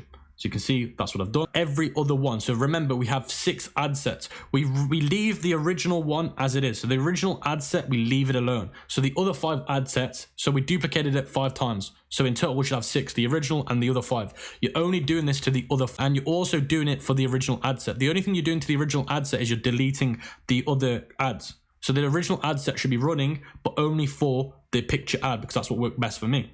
So you should have 6 ad sets, 1 which is the original, 5 that's the new duplicates, and you want to have 5 new interests related to the winning interest, and you want to have 1 ad which is your winning ad for each ad set. And once you've done that, guys, we can move on. So guys, once you've done that, you want to turn off the original campaign. So this is the original campaign, so we're going to turn that one off. So you can see I've turned it off because that one was just a testing campaign, so we've turned that off. We just keep the new one running. So once we've done that, guys, we follow the new 24-hour rule. So we go back to the rules again. So once they've been published and they're active, we follow the new rules, which is 24-hour rule, CPC, cost per click. It can't be higher than $1. So we go back to where it says CPC. So we're going to go over to CPC. Obviously mine are blank because I've not done anything on this account. So you go to where it says CPC, and you don't want your CPC to be above $1. If it's above $1, you kill the ad set. The 48-hour rule is we're going to want to make sure that we got 1 sale per ad set. So we have 48 hours. We want to make sure we've got 1 sale per ad set. Now, if you have at least 2 to 3 sales for the whole campaign, you can move forward to phase 3. If you have 1 to 2, if you have 1 sale, reset the process from phase 1 with other interests related to the winning interest and use your second best ad. So if you only got 1 sale, you're going to go and repeat it again, but this time you're going to use your second best creative. Let's say it was the video instead of the picture. You're going to use the video instead of the picture, and then you're going to do the second best interest. So let's say the interest that was the second best was Nike. So then I'm going to find interest related to Nike instead of Vans. So that's what you're going to do if you need to reset. So guys, we're now into phase 3, and this is all about scaling. And what we're doing now is we're going to try and collect more data so we can do video view 95s, video view 75s, and video view 50. So that's what we're trying to do now, so we can build more profitable lookalike audience. So that's what we're actually doing now, guys. We're starting to get into some more, we're going to get into more positive data strategies. So what we're going to do is we're going to duplicate the ad sets with 2 sales 3 times in the original ABO campaign.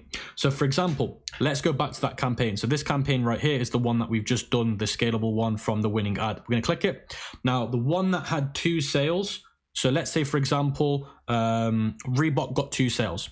So I'm going to click the duplicate button, and what I'm going to do is I'm going to duplicate it 3 times. So you change this to 3 and you hit duplicate. So guys, we duplicated that 3 times, and you can see now we're in there, and that's pretty much what we're doing. Now, when you duplicate it 3 times, you're not changing anything. So this time when you duplicate it 3 times, the winning ad set that had 2 sales, you don't change anything. Now, if you had 3 ad sets that had 2 sales, you duplicate those ones as well 3 times, and you're not changing anything. This is what we call scaling horizontally. Now, what this does is, the reason why you're not changing anything is because if this is the winning interest and it's been proven to work, you want to reach other ad pockets. Now, to reach other ad pockets, you need to have duplicated ad sets, sorry. So you can see here the potential reach says it's 19 million. Now, you're never going to hit that reach with 1 ad set. So that's why we duplicate it 3 times and don't change anything, so you can hit those other people within that potential reach. So again, if you've had 3 ad sets that have had 2 sales, you do that 3 times. So you duplicate those 3 ad sets 3 times. So then altogether you should have that amount. Now, if you've only got 1 ad set, you just duplicate that 1 ad set 3 times. So guys, once you've done that, we're going to go back to the killing and scaling again. So we want to be killing this aggressively due to profitability. So what you're going to want to do is you're going to want to kill with the 24-hour rule. So if the cost per, if the CPC is greater than $1, we're turning it off. The 24-hour rule is the add to cart or initiate checkout. So if you don't have two add to carts or initiate checkouts per ad set, you want to kill it. The 48-hour rule is the amount spent higher than the break-even point per ad set. So then this moves us now to the break-even point. This is important now, guys, because this is where we get into more profitable things. So let's say our break-even point is $10. So let's say if we spend more than $10, because that's our profit margin, we don't make any money. So if the amount spent says more than $10 in my theoretical example, then I want to turn it off. So the 48-hour rule is if the amount spent is more than your break even, my break even, for example, is $10, then I've got to turn it off. So if you have at least 4 sales from the whole campaign, you can move forward to phase 4. If you have 0 to 3 sales, reset from phase 2. So guys, before we carry on, I want to quickly go over how to work out your ROAS. So your ROAS again stands for return on ad spend. And you want to come to the toolkit called Dropship Toolkit, which will be in the doc sheet and in the description. So what you need to do is, you see where it says cost of goods? you want to put your cost of goods, which is your cost of goods, which is your cost of product and your cost of shipping in there. So let's say mine is 15. So $10 for the product, and then $5 for the shipping. That'll be 15. Then you want to put your selling price. So my selling price is 55. So then your break even ROAS, you can see here, break even ROAS is 1.3. So if your ROAS on the ads manager, where it says ROAS is more than that, you're making money. If it's less than that, you're making no money. So now we're talking about managing cash flow. So this is really important now, guys, because we're starting to get into the scaling methods. You only want to scale what your bank can afford. So if you can't afford to scale, don't scale, just wait. Your payment gateways, like I said, can take between 3 and 21 days to pay you. So you just got to really take that into consideration. Now, if you want my honest opinion, I'd recommend that you get a business charge card. It's different to a credit card. A charge card has a different way it spends. It's more aggressive. Now the charge card that I personally use is the American Express one. I'll leave that in the Google Doc sheet. That's the one that I use. And the charge card is going to help you because if you're waiting for money from your gateway, instead of having to wait for it, you can use your charge card whilst it gets paid in. So that's a great way to manage your cash flow. So guys, now we're going to be moving forward to lookalike audiences. Now lookalike audiences is basically where if somebody's come to your website or viewed your video, then Facebook can create an audience related to people that have viewed your video. So they can find people that are similar to those people. So that's what we call a warm audience, which is a lookalike audience. Now the first lookalike audience that we will make is going to be a video view lookalike audience for 95%, 75%, and 50%. So in that column setup, I told you to make those columns so you can do this. Now I've got a different ad account open, the one that's nothing to do with a fashion sneaker, just to show you what it would look like. So you can see here, if I scroll into the columns, and you want to be in the campaign level. So you want to go to the campaign level when you're doing this. You want to scroll over to where it says video view plays at 95, 100, 75, and 50. So you can see here, you want to make sure that these ones have 2,000. So in each column, this should say 2,000. So for 75, 50, and 95, you want to make sure that they have a 2,000. Unless you've got 2,000 in these columns, you cannot move forward with the video view lookalike. It just won't work very effectively. Now, if your winning creative was not a video, you can skip this because you can only do a video view if you've got a winning video creative. So if you didn't have a winning video and your best ad was a picture, you can skip this part and just carry on with ABO, interest testing, or you can skip the video to the bit where I talk about page view, which will be in the next few minutes. So how we do that, guys, is we go here to where it says business tools, and then what we want to do is we want to go to where it says audiences, and then when you come to audiences, this is what your screen should look like. It won't take a few minutes to load. Then what you want to make sure you do is you want to make sure you're in the right account. So here where it says the account, you want to make sure you're in the right one. Again, I'm using a different account to show you guys what this would look like. What you want to do is you want to go to where it says create audience, and you want to go to where it says create custom audience. And then you want to go to where it says video. So you can see here, it says video. And then you want to say where it says choose content type. So you want to select 50. You want to select 75 as well. So you want to click 75.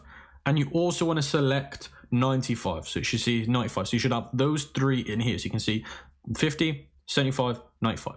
Then you want to hit choose video. And then what you want to do is you want to make sure that you're in the right page. You see where it says page here? You want to make sure that the right page is selected. So you guys can see here, I've selected the page. Now again, guys, I can't emphasize this enough. I'm using a different page example to show you what this would look like. So then what you do is you select all the videos. So you select all the videos and you click confirm. And then you're going to do the exact same for all of them. So you're going to do this again. You're going to do this. You're going to do this. You're going to click confirm. And you're going to do the same for this one. Confirm. And then what you're going to do is you're going to type in here where it says in past 365 days. I'd recommend you change this to however long you've been doing it for. So let's say I've been running ads for 14 days, I'll change it to 14 days. Then you want to enter the audience name. So I'm going to call it video view, sorry, VV for video view. Then you're going to put 95. Then you're going to put slash 75. Then you're going to put slash 50. And then once you've done that, you can put the percent at the end. And then what you can do is you can also call it whatever it is. So if it's the fashion sneaker, I'll call it fashion sneaker, okay? That's what I'll do. Once you've done that, guys, you can hit create audience. Once you've done that, it'll say it'll take up to 30 minutes for it to be ready to use. So guys, you do have to give it 30 minutes for it to populate. Once it's been 30 minutes, we can carry on though. So let's pretend, for example, it's been 30 minutes. You want to go back here to where it says create audience, and you want to select lookalike audience. Once you select this, you want to go to where it says select an existing audience. And then once you come here, you want to go to other, and then you want to select that audience that we've just created. So if you scroll down here, you will find that audience. So guys, you can see here on other sources, I'll scroll to the bottom and you can see here, I've just found it, video view 95, 75, 50, click it. So guys, once you've done this, you should be greeted by this little bar here from 0 to 10%. So you got 1, 2, 3, 4, 5, 6, 7, 8, 9, 10%. Now the percentage is basically mean who are the most similar to your audience. The 10, let's say for example, contains the people, so 1%, sorry, contains the people that are most similar to the audience that have been to your video. 10% of the people that are less likely to be similar to people that have seen your video. So that's how that percentage works. So you can see here it says lookalikes are now used in ad set locations. So depending on your ad account, how new it is, you can either create your countries in here or you can create it in the ad set. So mine's on the new version, so I create my countries in the ad set, not here. So if you're on the old one, you will have to add your countries in here, so do bear that in mind. Now I'd recommend that you add your top country. So if your United States is your best country, you would add it here if it gives you the option. If not, wait till the ad set. So the first thing that we're going to do, guys, is we're going to create a 0 to 1%. So it's already done for you, 0 to 1%. So we hit create audience. So once you've done that, guys, you're going to hit create audience again, and you're going to hit lookalike. And then this time you're going to go to sources, other, and you're going to go to the bottom, select your source. Then this time we're going to want to be doing 1 to 2%. So you can see it, 1 to 2%. And then we're going to hit create audience. And then we're going to do the exact same again, guys, lookalike audiences, and you're going to select your source again, but this time you're going to be doing 2 to 3%. So you're going to change this to 2 to 3%. And then you're going to do it again and again and again. So I'm not going to do it all the time because it'll take too long. So you'll do 2 to 3%, you'll click create audience. Then you're going to do 3 to 4%, create audience. Then you do 4 to 5%, create audience. Then 5 to 6, create audience. Then 6 to 7, create audience. Then 7 to 8, create audience. Then 9 to 10, create audience. And altogether you should have 10 made. You should have 10 lookalikes made once you do that. So guys, once you've done that, you want to go back to the ads manager and you want to hit create on campaign. And then when you create the campaign, you're going to do conversions. Then you're going to hit continue. And then on the campaign name, you're going to call it VV 95, 75, and 50%. And then you're going to do your country. So for this one, I'm going to be doing US. So I type in US because that's the country that I'm doing. Then you don't need to turn CBO on. You can leave that off. Then you go to ad set, and then you're going to call this ad set LLA1. You're going to call this one LLA1. LLA1. You call that 1%. And the reason why you're doing that is because each ad set is going to be a percent. So you're going to be making 10 ad sets. So you're going to be doing 10 ads. Each ad set is going to have a different percent. So we're going to go to choose event, and we're going to do purchase as the event. So we're going to go to purchase. Then we're going to scroll down. I'm going to change the daily budget. It's important you change the daily budget to $7. Lookalikes, you don't need as much money because it's warmer audiences, so you can spend less. Then you want to scroll down and go to where it says custom audience. And you want to click it. Once you've clicked it, you want to see here, it's got all your different lookalikes. Now you can see here, I want to select the 1 to 2%. So I've selected 1 to 2%. Then what I'm going to do is I'm going to scroll down and I'm going to delete this. I'm going to type in United States because that's my top performing country. So now I've got United States, that's all done. Then where it says age, you want to leave that nice and bland. So you want to leave 18 to 65. You just want to leave it nice and bland. Gender, leave it bland. Detailed target expansion, you don't need to worry about that. Languages, you don't need to worry about that. You want auto placements now, so you want to go from manual to auto. And once you've done that, you're all good to go. Then you want to go to where it says new ad, and you want to change the name of the ad to winning creative. So you're going to change this one to winning creative. So once you've done winning creative, what you're going to want to do is you're going to want to upload your best creative. So the best ad line, the best headline, sorry, the best ad copy, the best headline, the best video, the best picture, whatever's been your winning creative, just add it back into the ads. That's all you've got to do. It's not complicated, guys. Once you've done that, to save myself some time, I'm not going to do it, but all you're doing is adding your best ads. You can do it as a user exist post, whatever. That's all you're going to do. Once you've done that, guys, you're going to go back to the ad set and you're going to click the 3 dots and you're going to duplicate it 9 times. So you're going to change number of copies to 9 and you're going to hit duplicate. So you can see here it says duplicating and it'll say 9. So as soon as you've done that, guess what you're going to be doing? Again, the one at the bottom is the original. You're changing it now to 2. So this one's going to be 2%. So then what you do is you go down to the custom audience and you change it to 2%. So we're going to go down to custom audience, delete this one, and we're going to be selecting 2%. So you can see here, this one's 2%. So I got it wrong. Sorry, my bad. The first one I got it wrong. I should have selected this one. So this one should have been the original one. So my bad, guys. 1% should have been the original one. And this one should now be 1 to 2%. So guys, I do apologize. That's what I should have done. So this one's now 1 to 2%. So then I'll come back up and I'll call this one 2%. Again, I got the first one wrong, guys. I should have selected 1%, but then you add the next one. And then in the next ad set, guess what you do? You do 2 to 3%. And then the next ad set, you do 4 to 5%, and so forth, and so forth, and so forth. And then once you've done all of that, guys, you can hit the publish button. So once you've done that, guys, and it's active, you want the campaign to run for 72 hours. And these are the killing and scaling metrics. So the 12-hour rule is you want 1 link kit per ad set. 24-hour rule is you want the cost per click no higher than 1.75. So the 48-hour rule, you want to have at least 1 add to cart or 1 initiate checkout. And the 72-hour rule is you want to have at least 1 sale or 5 add to cart. So 72-hour rule is you want 1 sale per ad set, or the ad set has to have 5 add to carts or initiate checkouts. Replace the turned off ad sets with a duplicated winning ad set. So this is very, very important. So guys, remember you had 10 ad sets. So let's say, for example, I had to turn off 8 ad sets because they just didn't perform well. That means you got 2 left. Let's say the 2 ad sets that I've got left are 3% and 6%. What I would do is I'd duplicate the ad set to replace the ones that have been turned off. So what you want to do is you want to, let's say, duplicate 6% and 3%, and you want to duplicate those so it makes up for the ones that have been turned off. That's literally all you're doing. So guys, once you've done that, you just want to monitor everything, and I always judge everything by the last 3 days. So let me show you something. You want to come to the ads manager, you want to change lifetime to the last 3 days.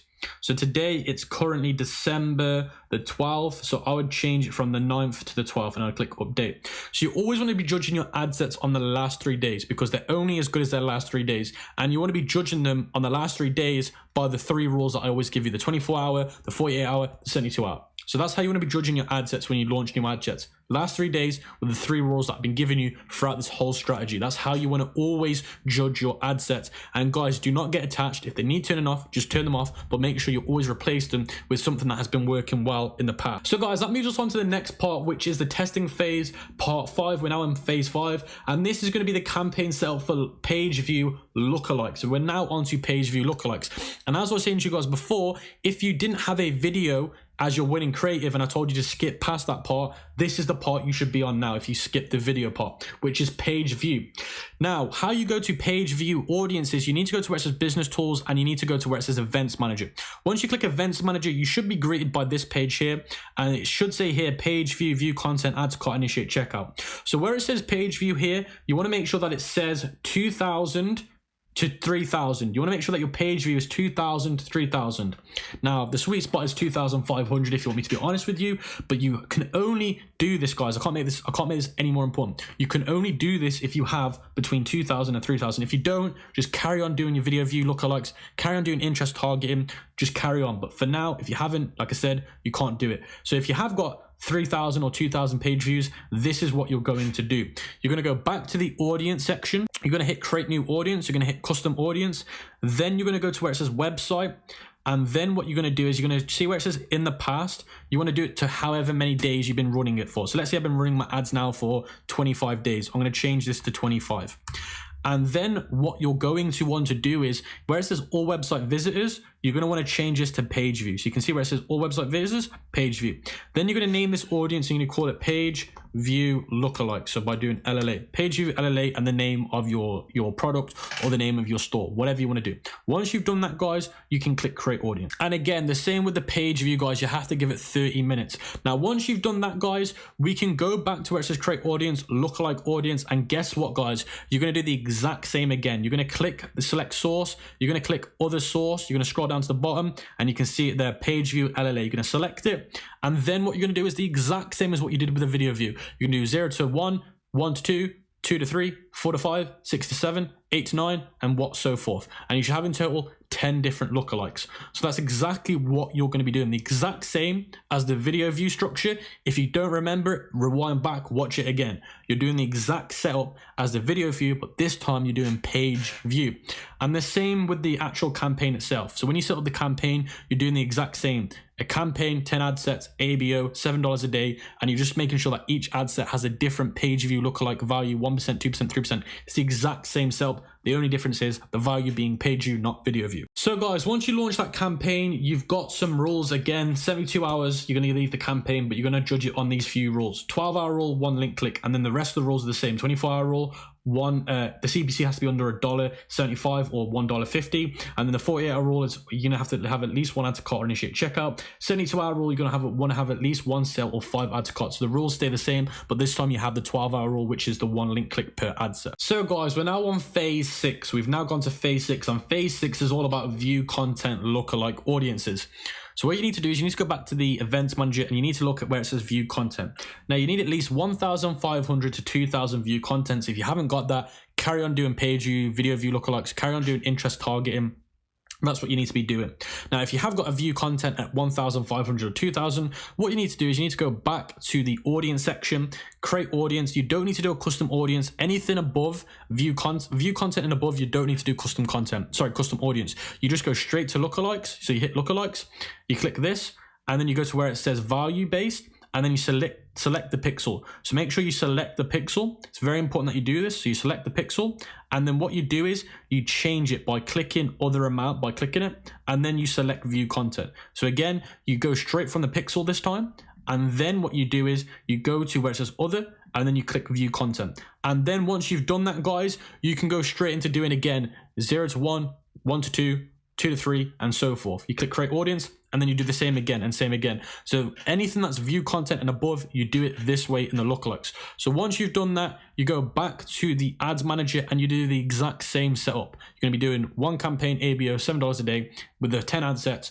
and each ad set has a different lookalike value. That is exactly the same. The only difference is the way you create the audience in the audience section, which is going straight to lookalikes. So now we're in phase 7, and phase 7 is the add to cart lookalike. Now you need at least 200 to 300 add to carts for you to do it.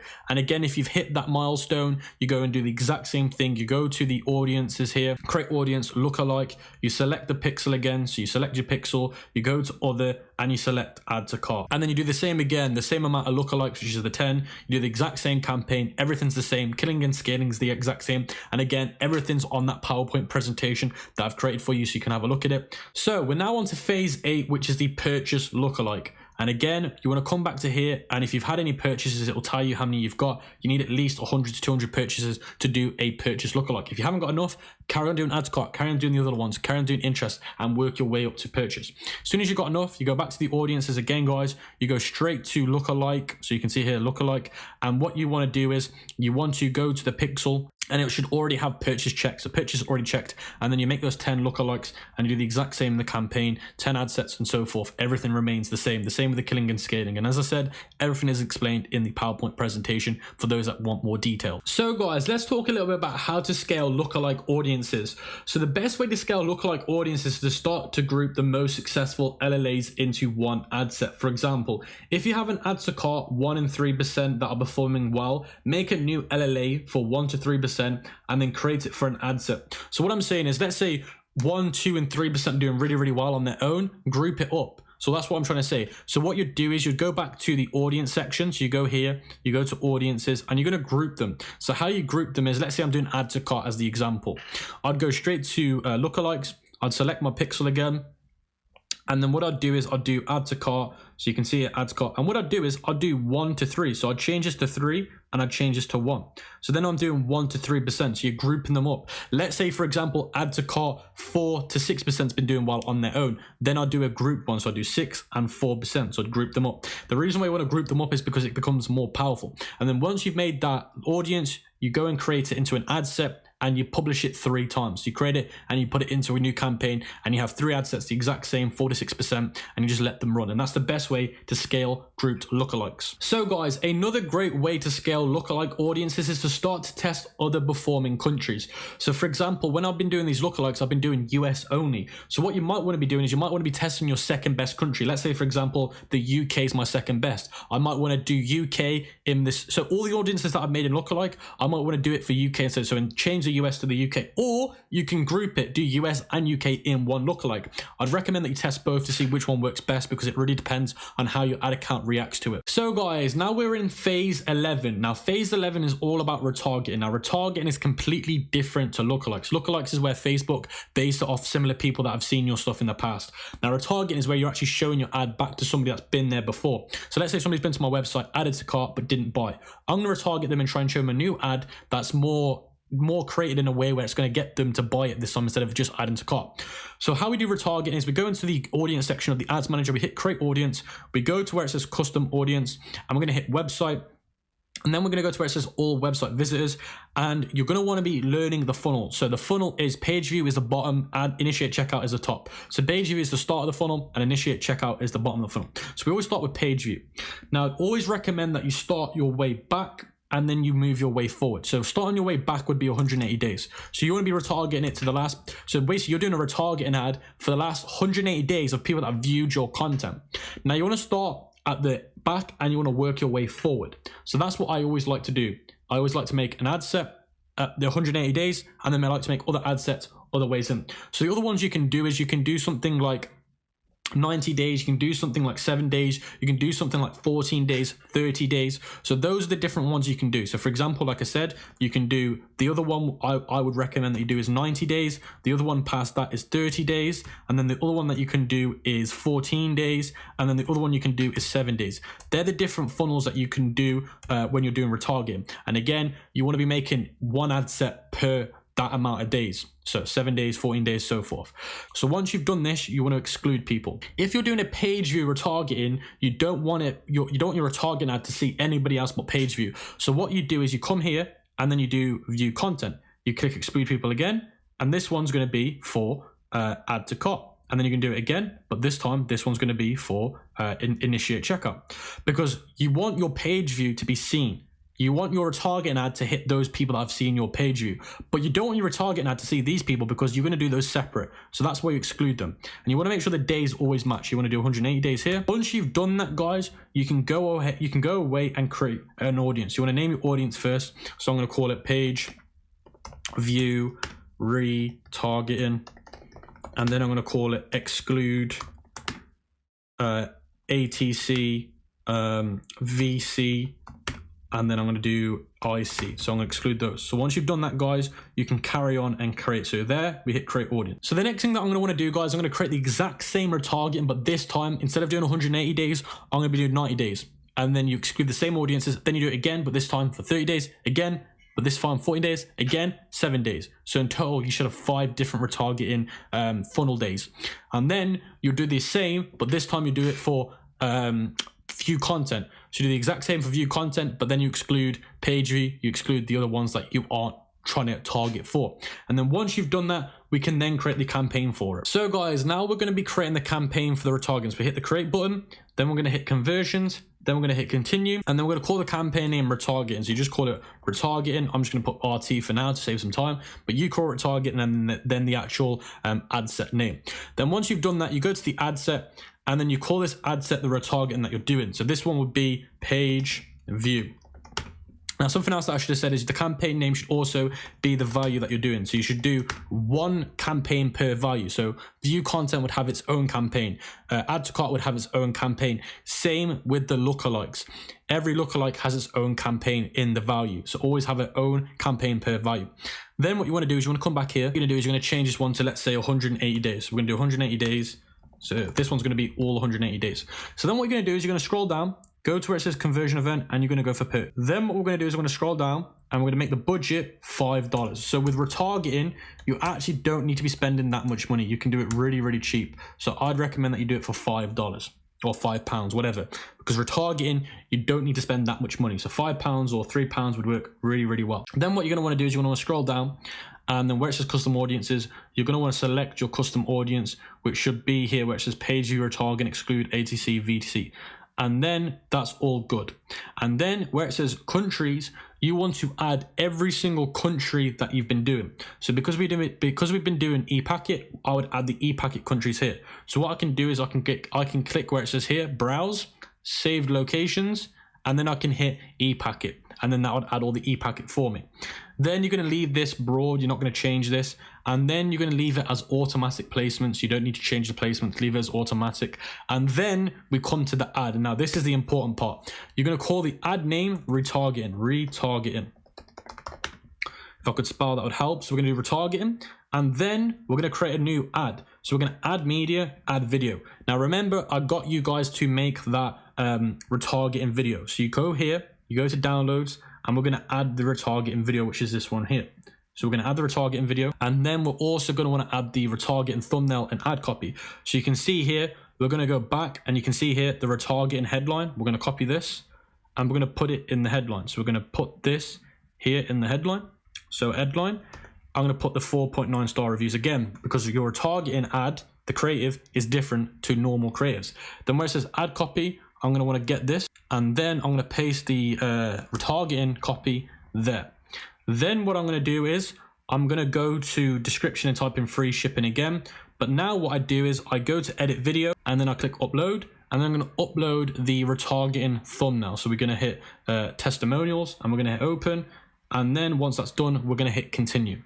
So then once you've done that, you're going to hit save, and then that's what your retargeting should look like. And then when you play the video, it's the retargeting video, because again, retargeting has a different creative. So that's what we're going to do here. Now, once you've done that, you're going to go to the ad set and you're going to duplicate the ad set 4 times, because you're going to add another one. So that's important. So once you've done that, guys, you're going to want to duplicate the ad set another 4 times, which means you've got 5 ad sets in total. Now, the other 4 ad sets are going to have the other values in it. Now, when I say value, I mean value days. Make it very clear, value days. So the next ad set, which is ad set 2, is going to have 90 days. So it'll be page view 90 day. The next ad set, which will be the 3rd ad set, will be page view 30 days. The 4th one will be page view 14 days. And then the next one will be page view 7 days. So those will be the other ad sets that we have. Once you've done that, you can publish the campaign. So guys, we're now in phase 12, and this is all about how to scale winning campaigns. So the best way to scale winning campaigns is by duplicating them into CBO format.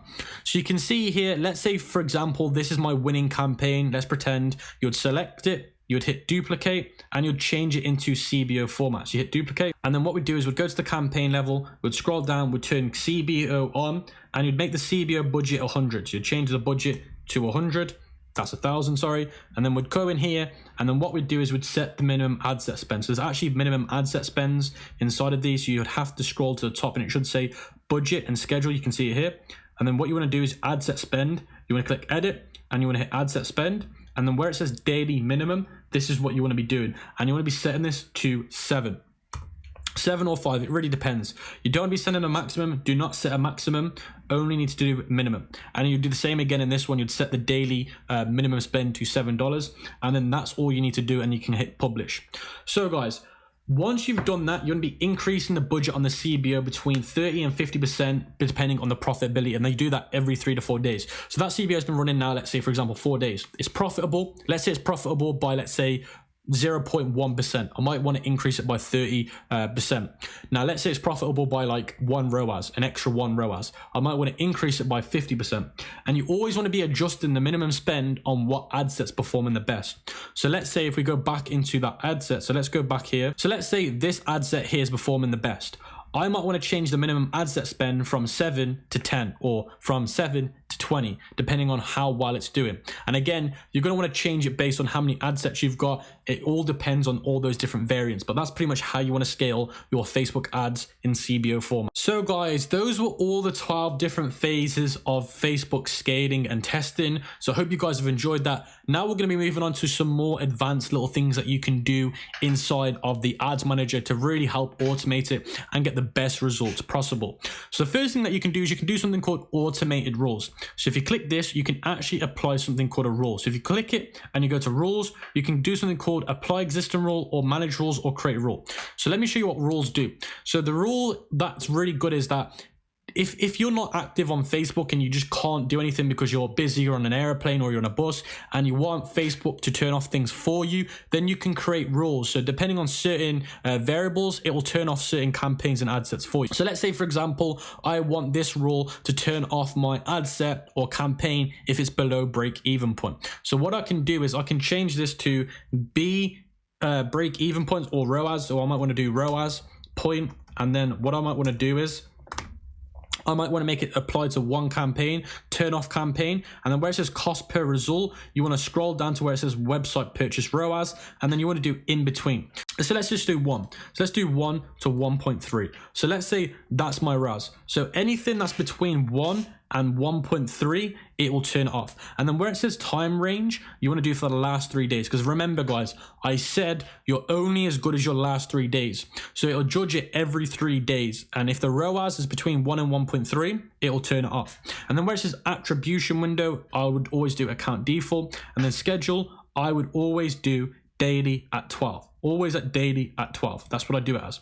And then you click create. And then what that will do is it will apply a rule to that campaign where, again, if it doesn't have a website break-even point within the last 3 days, it will turn it off, so then you're not losing money. So that's a great way, and you can do loads of different things in rules for those 3 rules that I teach you, like the add to cart and stuff. You can do all of that, but do bear in mind with the rules, guys, they can be a little bit technical, they can be a little bit fiddly, and you've got to be very careful with Facebook rules, because if you don't do them correctly, it'll actually really ruin your campaign. So when you are creating these rules, make sure and double check you've done them correctly. So guys, that moves us on to the advanced part of Facebook ads. Now, this is the software that I use to automate, scale, and grow my audiences crazy on Facebook. So the way we hit 6-figure months, 7-figure months is by using this tool called Magix. Now, this tool is what I'd recommend anybody uses once they're starting to see some insane results. Very important is how we break down all of our assets. We see that breaking stuff down by what we call the ARR strategy is helpful in every type of account, every industry. Just starting to understand what happens when you target people through lookalikes, or people that are familiar with your brand but have never been to the website, people that have been to the website but have never purchased, and then people that have purchased in the past, because each of these distinctions tell us how much interest they have at this moment. What we have here is like prospecting is those lookalikes. Re-engagement are those people that have never been to the website but know the brand in some way, maybe through Facebook or through Instagram or through ads that you've posted, but have just never gotten to that point. Retargeting are people that have gotten to the site but have not purchased anything, like add to carts or initiate checkouts or payment info, anything up until purchase. Those are people that would be retargeted. And then retention are just people that have purchased. So what's important is that as you go from top to bottom, it gets from extremely big audiences down to very narrow audiences, creating what is that funnel. As you target people the first time, you're going to throw people into retargeting. Anybody that if you pull up outbound CTR, like outbound clicks, you add up the number of outbound clicks in that acquisition, and those are the people that fall into your retargeting, right? So then you can get a clear picture of how big each of these audiences really are. Another thing is just like being able to track CTR and ROAS and the amount spent and how you're allocating your budget. That's another thing we really focus on is budget allocation.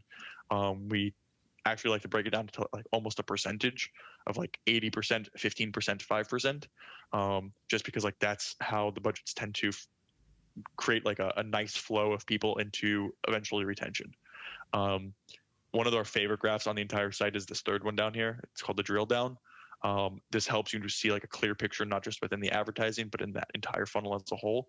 So if you increase budgets, like you can see like where amount spent has increased, as long as there's a positive correlation between the CTR or CTR remains consistent, then at the end of the day, the add to carts should follow that same curve. The initiate checkouts should follow that same curve. The purchases should follow that same curve. And if it doesn't, we can start to break down where is the issue in that funnel. If add to carts is positively correlated with my amount spend and initiate checkouts drops down, then I can say, hey, something's wrong with the checkout, or something's wrong with the cart itself, the design of the cart. Let's start to optimize the cart. So this is really helpful, not just for the advertiser, but for the business owner as a whole, just to understand what the clear picture is. Of course, like this also differs from each segment, because maybe your funnel for each segment is extremely different. This is really something you like to see, is positive correlation between everything. Of course, all of these metrics are also interchangeable. So if you have any custom metrics, you can find it at the bottom here. This account specifically doesn't have any, but you can start to say, okay, I want to see outbound CTR, I want to see add to cart, I want to see add payment info. I want to make sure that each of these are correlated positively. And of course, by different funnels. So if you're bringing people that have been to your website or purchased to a specific deal, maybe that return or maybe that those actions will differ. The last graph is simply just a graph showing the breakdown of the revenue based off the amount spent on the entire account. So you can start to get a good idea of which funnel stages is performing in what way for your account. Should you be allocating a specific percentage of amount spent in places that you aren't, just based off how it's performing as a total across your entire account. So this is really helpful. The entire dashboard as a whole just breaks down analytics for the ad account in a way that Facebook never has. Other than the dashboard, unique analytical tools. Starting with like the most straightforward is the Audience Studio. It's the first tool of its kind for Facebook to do breakdowns by audience. So what we'll show here is all the audiences within a specific time range, and then be able to show amount spent, CPM, audience size, return on ad spend, audience by audience. It recommends interests for this ad account that have never actually been used within the ad account. Super beneficial for like beginners or new ad accounts trying to figure out what to target next. You can see like this is a fly fishing, and here you have like fly. I don't even know what any of this is, but big game hunting, kayak fishing, sports channel, turkey hunting, fishing float. Like it's clearly finding things that are very, very relevant to this ad account. Just to like give a general idea, and it's giving hundreds of different recommendations here. But for instance, here now I'm on last 30 days, just being able to see audience size and on most of these, not all of these, performance, CPM, return on ad spend. And then what we can start to do is narrow down our lookalikes into just our interest. So what we can do is like take large lookalike audiences. Here we have like 2.8, 2.2, 2.9. Here, this one's 16 million people of Facebook fans, right? So if I just take the Facebook fans and I want to narrow it down just to people in my Facebook fans that are interested in fly fishing, here.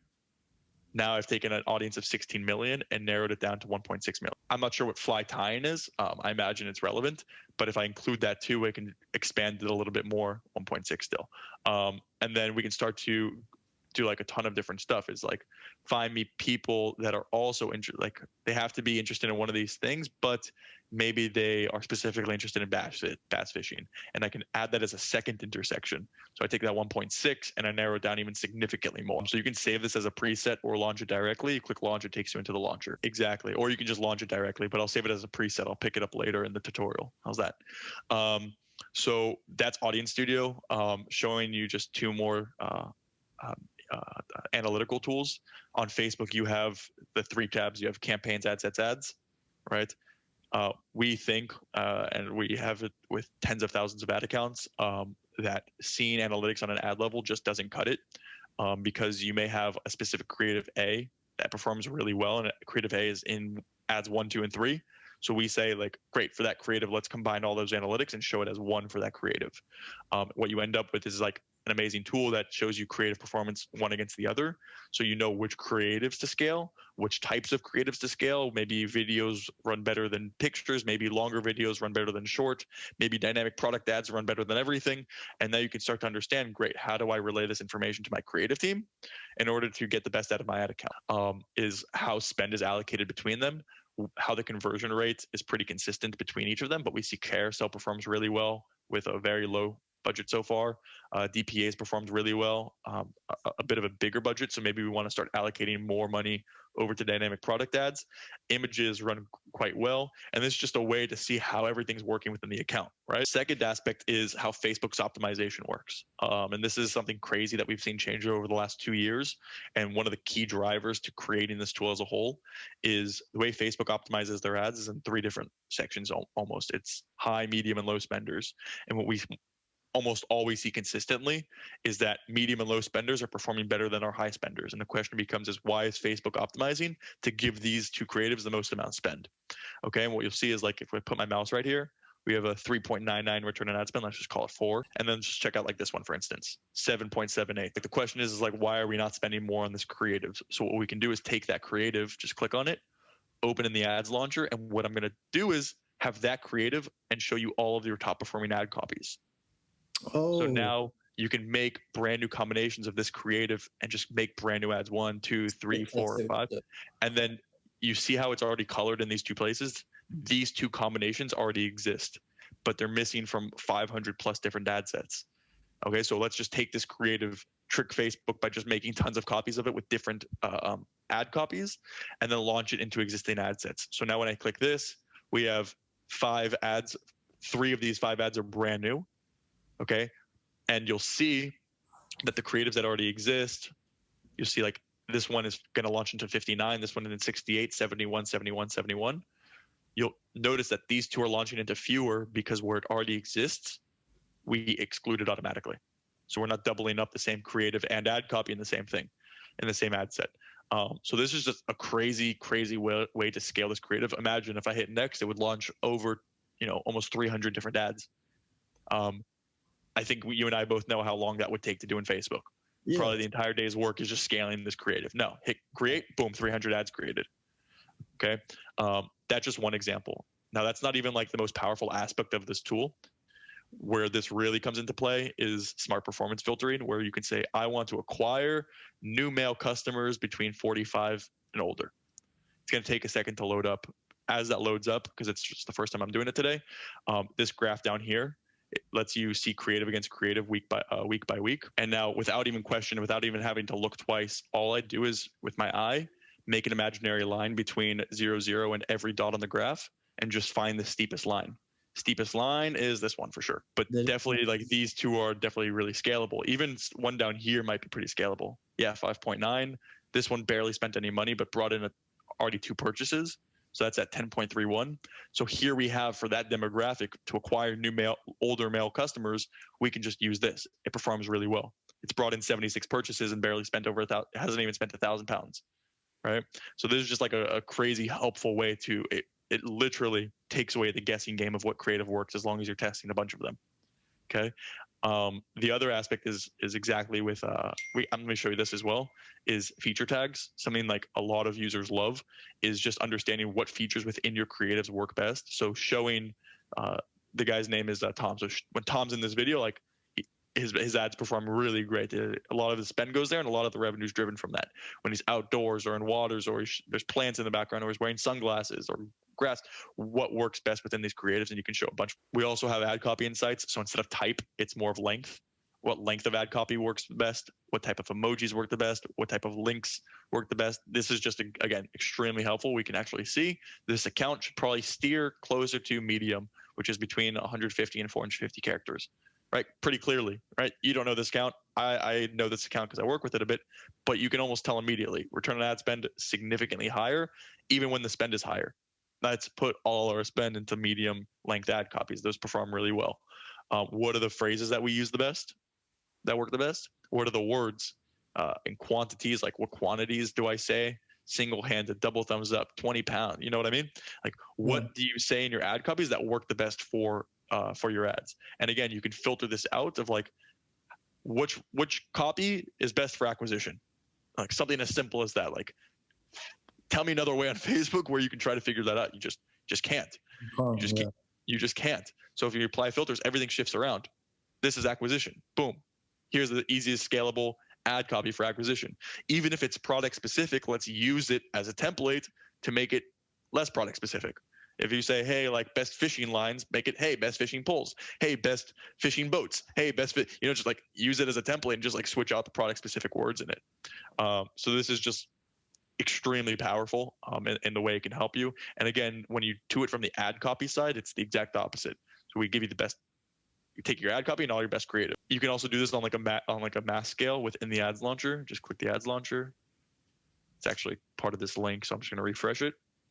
And we have the whole tool is called Creative Clusters, where you have the best creatives and the best ad copies, and it just creates like this matrix for you, where you just select the boxes of which combinations you want to make. Once that loads up, here you go. You can introduce the smart performance filtering here. See what I mean? So you can do everything we just did on Creative Insights, but just do it here with our best creative and our best ad copy have never been used before. Let's go ahead and use this. Here's like a bunch of different combinations that have never been used before. Let's use them for the first time or reuse them. That's 9 ads that fall into our best performers. Just like you can imagine, crazy way to scale out. Sorry, campaign overview right now, what it does is it shows all the ad sets. I know it sounds a bit weird, ad sets within campaign overview, but it shows all the ad sets within each segment. So here's acquisition, here's retargeting, here's retention. And then what's really helpful is when you have a bunch of people working on the account, what you can see is who's doing what. If you have tactics taking place, then it's like, okay, Tom turned off the ad set, then it decreased the budget, then it increased the budget, then it turned it back on, then it turned it off. Maybe there was tactic there to turn down the budget for today. Now, what you can do is go into a specific ad set and see how that ad set is doing on a color scale. This is a very nice way to view an ad set. How much money it brought in, how much it spent, what actions were taken on every ad set. The way Facebook shows it is just in like a table. You know what I mean? Like the history. Way nicer to view it this way. And this is kind of going to funnel me into the next aspect, which is all about automation. Okay. And the reason this funnels me directly into automation is we want to make sure this one's actually automated quite well, where you can see like it's actually spending more on the days that it's performing good and than it is on the days where it's performing poorly. Almost consistently, you see that. This is a well automated account that we built out the automations for this, but it's something you want to make sure is really consistent. Almost consistently throughout every ad account on Facebook, there's going to be good days followed by bad days followed by good days.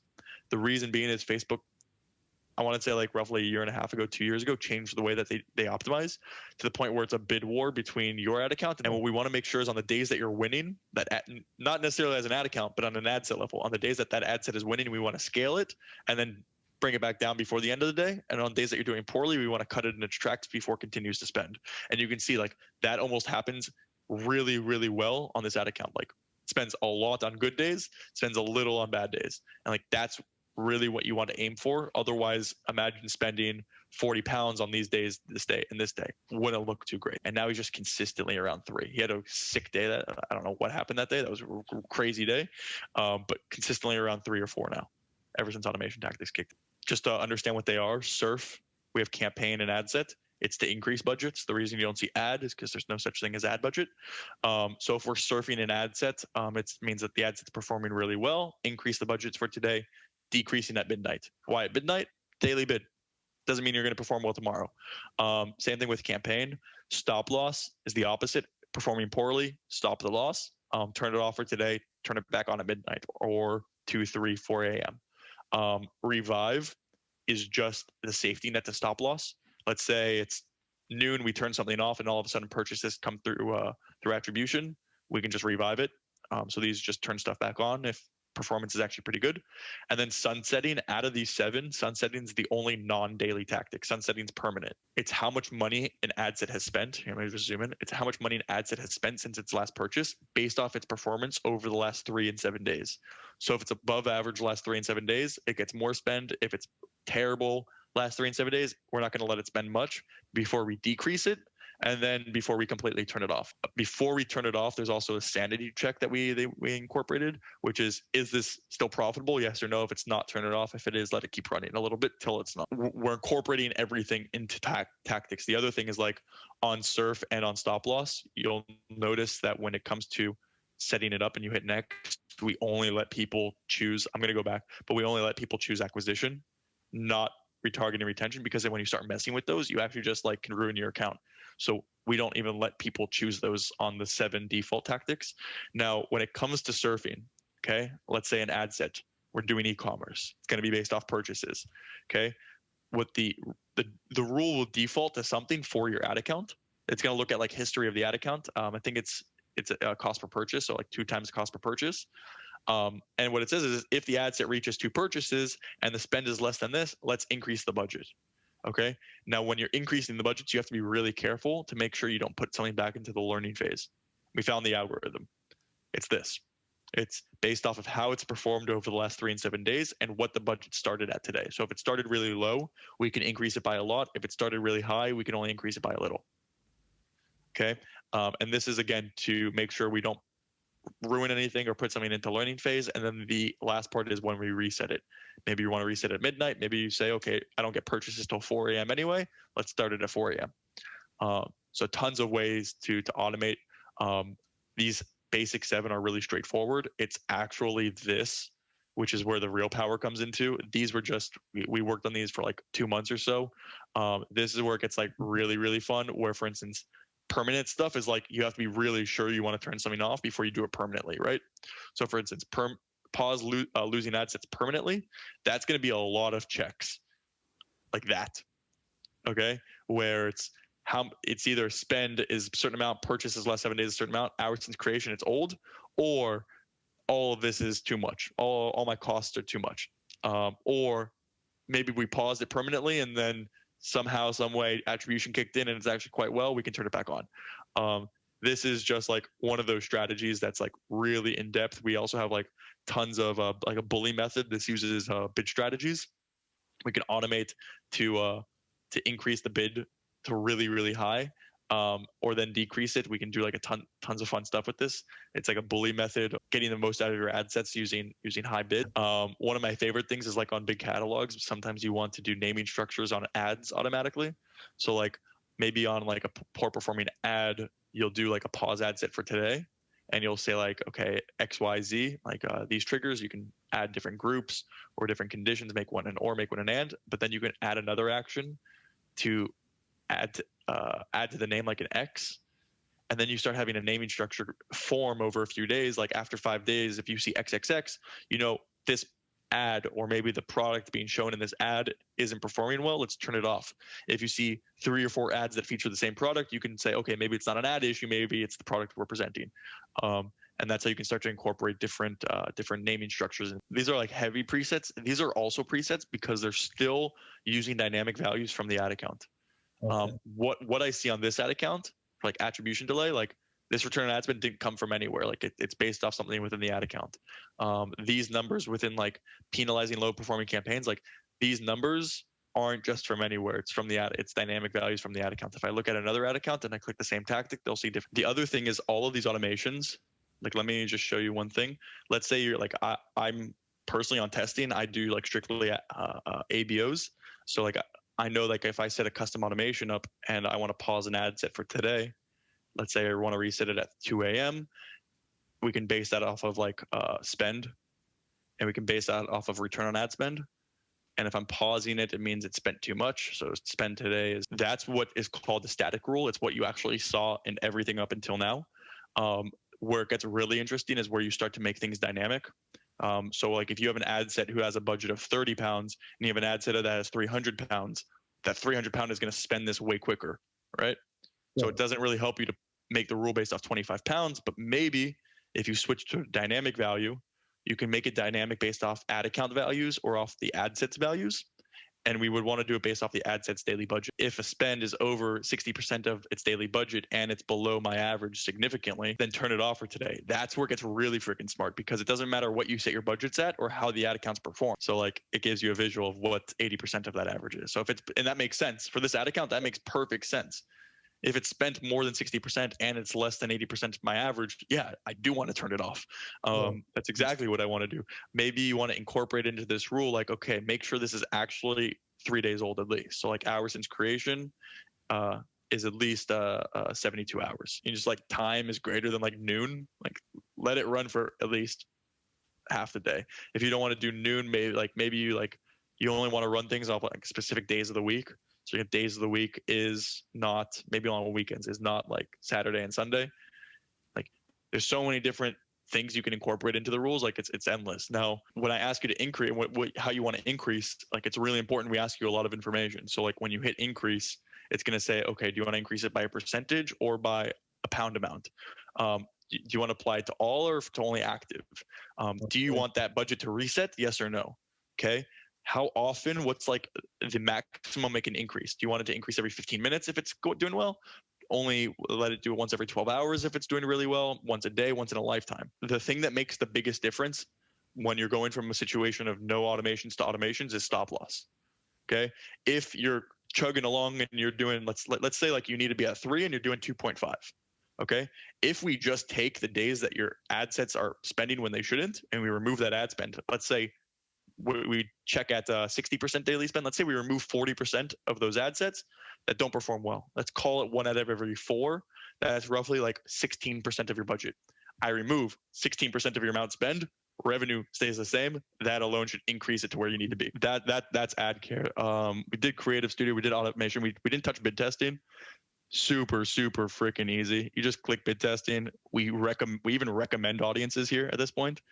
We're using like 6 or 7 different KPIs. We break down the entire ad account and say, here's 2 ad sets we think are going to perform well, right? Then once you click on one of them, it's like, great. So here's 2 ad sets, clearly both doing pretty well. This one doing a lot better. Revenue, audience size, hit start bid test. And then we say, how do you want to run this bid test? What type of bid do you want to run? Okay. How many duplicates of this ad set do you want to create into a new campaign, into what budget, and then just create. Two to five is understanding which creatives and which ads and like what creatives, what assets work best for which audiences. Just understand that because you're coming from a situation where you had no idea to a situation where like you can now. So that's definitely number two. And then once you have automations in place and you know what works for what, then it's launching and scaling the account. One way to scale is through automation bid testing. Very nice way to scale a good ad set really quickly. Or just launching. One of those things is just the ad launcher, which is similar to what we did before. We can either do it through creative clusters or do it just using existing ads. So then we're going to come here like these are 9x, 9x, 8x, 6x, 5x. Everything above 3.5 I think is pretty profitable for this guy. And we have a bunch of ads. So 9 ads. And then I could just blast these 9 ads. You're going to see previews load up. They're going to be a bit slow though. Is I can blast these 9 ads into the entire ad account. I know these work, so let's make sure we launch all these into the right ad sets. And you see how like the exclusions bounce from one to the other. One exists in one place, one exists in the other place, one exists in another place, and we're not going to duplicate any of them. So they're going to be different for every single one. But if I do this, if you just add this up, this would be roughly 300, 400 ads and a click of a freaking button. The way that our ad sets are built out are within ARR strategy. So you have re-engagement, you have all your lookalikes, you have all your retargeting and all your retention. Again, just really nicely organized, really helpful to have it organized this way. Within engagement, you have like ad watchers, Instagram fans, Facebook fans, ad engagers, anybody that's engaged in your company but never been to the site. Lookalikes, they're all just straightforward lookalikes. Most you can just do on Facebook. Like category affinity, based off a category and their intent to purchase. We make it look like of everybody that visited a category, anybody that visited a category and had intent to purchase, anybody that visited and actually purchased, actually other way. Again, also like products, we can just do it off a specific product. We use all your catalog information. So as long as all the permissions are there, it'll come up here, no problem. Special audiences is one of the best audiences we have just because it's a no-brainer. I'll do the preview for that. So top seed audiences to lookalike from. This is just going to show you a drop down of all the audiences run in the last 14 days based off its highest return on ad spend. And we can just make lookalikes based off those lookalikes, based off those, like anything.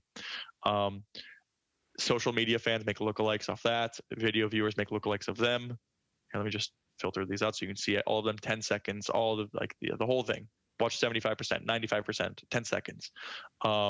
Leads, this is just for lead generation for specific devices. If you're doing like app downloads, maybe this is really helpful. Niche lookalike, another pretty much no-brainer. It's based off URLs. You can stack URLs, and then you can stack URLs based on level of intent. So like no intent, high intent, actually purchased. And then you have retargeting. Before I get into retargeting, going to get into the actual unique audiences to Magics, which are these two, which probably look like a different language to you, ERFM. It bases people based off their recency, frequency, and monetary value. Okay. And what you end up with is visitors and customers, how we can make lookalikes based off of them.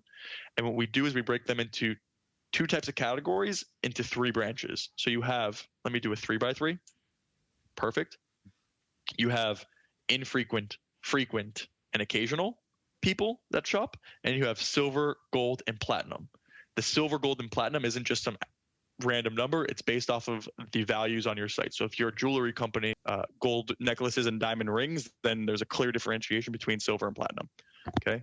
And it's divided up equally. Now, what's nice is, yeah, you have all 9 of these audiences. You may not know where to start. What we recommend is like start on like the broad end, the infrequent silver and the frequent platinum, and then like the frequent silver and like the infrequent platinum, and then just see like which one performs better and then shift in that direction as you continue to test. But you'll notice like all of these have this little AI dot on them. What's actually happening here is after you choose one of these and launch it, we're going to go ahead and switch it 3 to 4 times over 2 days to find one to deliver the best. So even after creation, we're swapping the audience in your actual ad set. We're swapping the audience to make it deliver a little bit better. So that's one end. That's the customer module. The visitor module, the exact same thing, but there's 2 sets of 9. You have the first set of 9. Okay, and that's not based off of value. It's based off of average order value that specific people tend to do. And you have the first set of 9, which is regular intent, and the last set of 9, which are the same exact as the first 9, just high intent. So this is going to be, so you have is like the most broad of the three, the second, like the more narrow of the three, and then like a really specific piece of the three, which is the customers. So like the first one I showed you, like these, the visitors, the without intent, that's going to be like the broadest audience, and like the customers are going to be the most specific audience. So those are really helpful to do. For instance, like let's just go ahead and do a basic creation. We'll do it based off of like high intent for top URLs. We can do it based off of a product. We'll do product lookalike of people with high intent, and we'll do special audiences, which is the top seed audiences to lookalike from. We can even do like social media engagers for re-engagement. We can do basic retargeting of people who have been on the website in the last 0 to 30 or 30 to 180. We can do both. We can do like basic retention. Come down here, do like a basic retention last 180 days. If you have like an email list, you can do based off an email list, but we're working on that. You can do like right after purchase, like 0 to 10 days. You want to upsell them, like let's upsell them. Okay. There's so many ways to go about it. Every box that you select here is going to be a new ad set. Okay. So now that we have 7 ad sets, the question is which campaign do you launch this into?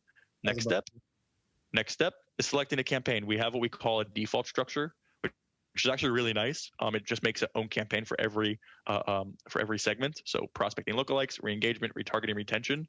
When people do it this way, when people do it this way and you like set it up with CBOs, this is where you can start to create the structure of percentages.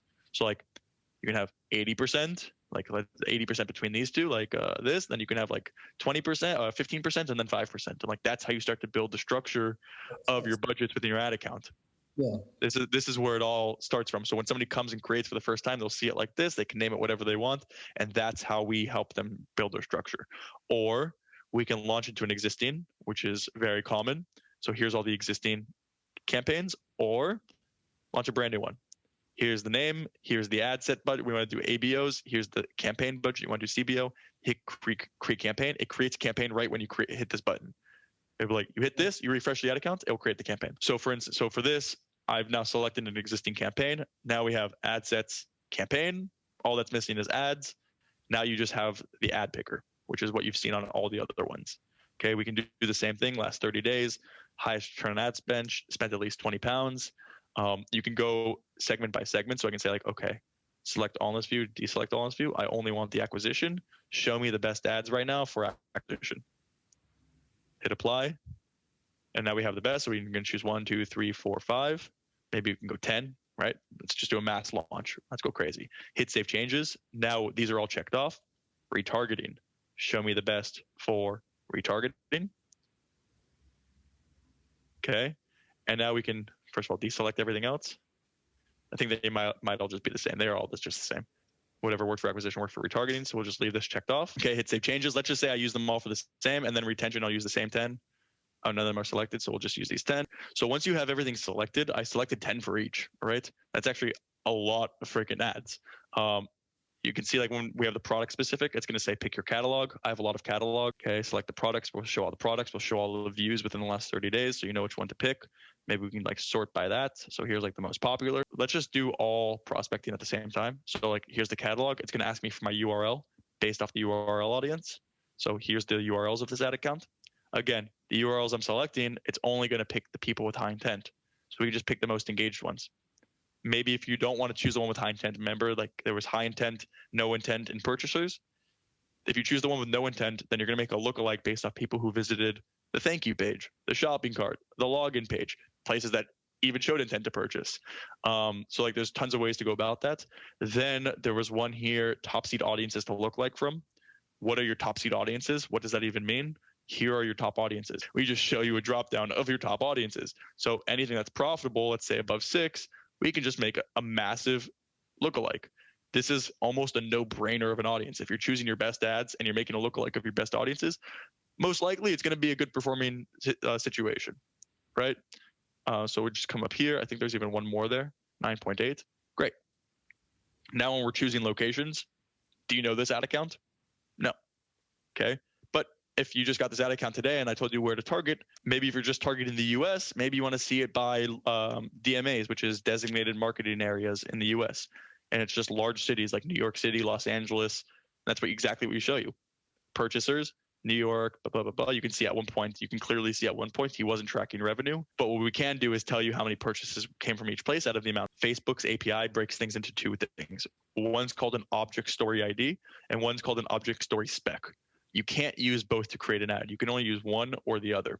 So one of the things that happens is when we have dynamic ads, you have a dynamic creative ad, and you choose a creative from our creative clusters, that creative actually doesn't belong to anything. Focus on what's actually important. Call to action. Facebook doesn't have a call to action for that creative. That creative doesn't have anything. There's no object spec. Okay, so we have to like make stuff up. So one of the things for e-commerce, if you're on like an e-commerce brand, we default to shop now. All you have to do is select the locations. Like in this case, like check this out, UK 2,500 purchases. Okay, but why would I target the entire UK if like majority of those are just coming from England? Like that's where I'm profitable. It's like instead of targeting the whole UK, I'm just gonna target England. Okay, like you don't know this ad account, but you can see that in probably 3 seconds. You don't have to be like an ads wizard to figure that out. Once you choose everything, one of the like cool things, I'm going to show you like tons of analytics now that you've never seen on ad accounts. Well, first thing is like lookalike percentage. We can do up to 20, not 10. Okay, keep in mind we've already chosen audiences, we've already chosen the campaign, and we've already chosen the ads. So anything I copy now, everything that we've just done is copied. Okay. Before I do that, 2 other things. One is this. Might look really weird to see that. Okay. Pixel data expires after 180 days. Nothing we can do about that. Facebook data, anything that happens on Facebook or on Instagram expires after a year. Facebook doesn't let you do that, but we can fetch it. So we can do up to 365 as like a default. This is where you would set up your ABO, your ad set budget. Okay. This is where you would choose your conversion type for the ad set. And then these 3 are really freaking helpful. Age, all the analytics for age, what age range clicks to your actual ads. You can see it's almost pretty consistent. As it increases, so does the CTR. Yeah. If you have a custom conversion, you can pull up the custom conversion. If you want to know what cost per unique, if like cost per, it's not letting me type, but cost per unique outbound click, like whatever Facebook has, we'll have it here. And if you don't see it here and it's in Facebook, just tell us, we'll add it in, but I'm pretty sure up until this point, we've gotten pretty much everything. You can see where the revenue is being driven from, anything. And then you can see gender by gender. And then the one we haven't focused on at all, probably the most important, is this one. Is every single placement that Facebook has ever delivered your ads. This is what advertisers look at and go, holy crap, how Facebook's spending your money in places they shouldn't and not spending in it where places they should.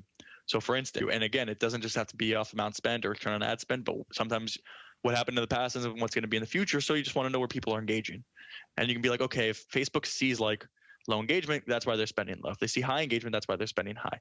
But in some places where like engagement is low and return is high, maybe we want to trick Facebook again. So like that's one way to go about it. Now, ask the really important question. What happens if I want to make multiple lookalikes? So when I hit save changes, all these get a nice check mark. Okay, but let's say on that top seed audiences to lookalike from that no-brainer of an audience, I want to just make multiple copies of this. Okay, I'm going to go into that first copy I just made, and all I'm going to change is this lookalike percentage. I'm going to hit save, and I'm going to go into that second copy I made and just change the lookalike percentage. Okay. And I'm going to hit save, and I'm going to go into this third, and I'm just going to change the lookalike percentage. And what you end up with is 1 of 0 to 2. Then you have 0 to 3, 0 to 5, 0 to 8. Let's see, 1, 2, 3, 4, 5, 6, 7, 8, 9, 10 different ad sets within one campaign that we selected all ABOs.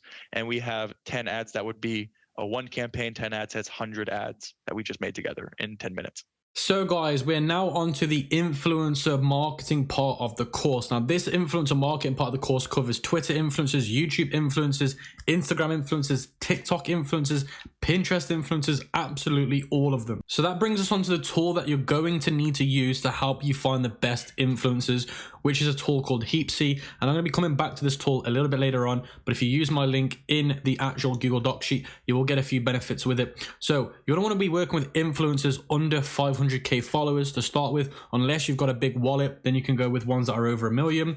Then you want to try and find influencers that are new to promotions, which means they are new to the influencer game. They're less saturated audiences, and you want to try and stick with influencers that do 1 paid post a week maximum. Anything over that, then people get fed up of them. Then you want to be trying to work with micro influencers. Now, micro influencers are influencers between 50,000 followers and all the way up to 200,000 followers. If you are working with micro influencers, you can do what we call a 50-50 split with them, where you offer them 50% of the profit and you keep 50% of the profit. That way you don't have to risk paying influencers. Now, only work with micro influencers if you have to pay them, if you are able to pay them between $25 and $100. Now, if micro influencers ask for anything more than that, then I would completely avoid. Now, I'd also recommend that you ask for a 4-hour post during their prime time, because if you can try and get a 4-hour post from them, because normally influencers only do well for 4 hours of their post. After that, it kind of dies out unless it's Twitter. So try and get them on a 4-hour guarantee post. That way they can quote you a lot cheaper because you're only asking for 4 hours. Then you've got an engagement over 3%, and you want to be judging the influencer based on their last 3 posts. And again, this includes YouTube. This includes every social media platform, not just Instagram, guys. So do bear that in mind. Now, you want to be paying the influencers through PayPal, goods and services only. And you want to be sending contracts to influencers every time. And you can use Word document. You can use PandaDocs to create these contracts. But the contracts are to protect you and the actual influencer herself. And I'll put on the screen an example of a contract so you guys can see how we do ours when we reach out to influencers. Now, the best way for influencers to track their success with you is by you creating them a unique coupon code. And every time somebody buys using that coupon code, it will say it under the order details so you know exactly what they're doing for you. Now, the best way to scale using influencers is to go from micro influencers to mainstream influencers that have over 1 million followers. But I'd recommend that you start with micros and then work your way up. Now let's move on to the actual social media outreach template. So you want to be DMing or emailing 100 to 200 influencers a day from TikTok, Twitter, Instagram, YouTube, all the social media platforms. Make sure you customize every email or DM, and you want to be sending this to a specific influencer every single time. Don't group send it. If the influencer doesn't see the message, find them on a different social media platform that is smaller to their other platform. So let's say we find somebody on YouTube that's got 2 million subscribers, but on Instagram they've only got 20,000 followers. You've got a better chance of getting a reply from them on Instagram than you do on YouTube. So that's a great way to get responses from big influencers or influencers in general. Now, every 30 DMs you want to be taking a break, or every 30 emails you want to be taking a 30-minute break to avoid getting any blocks or bans.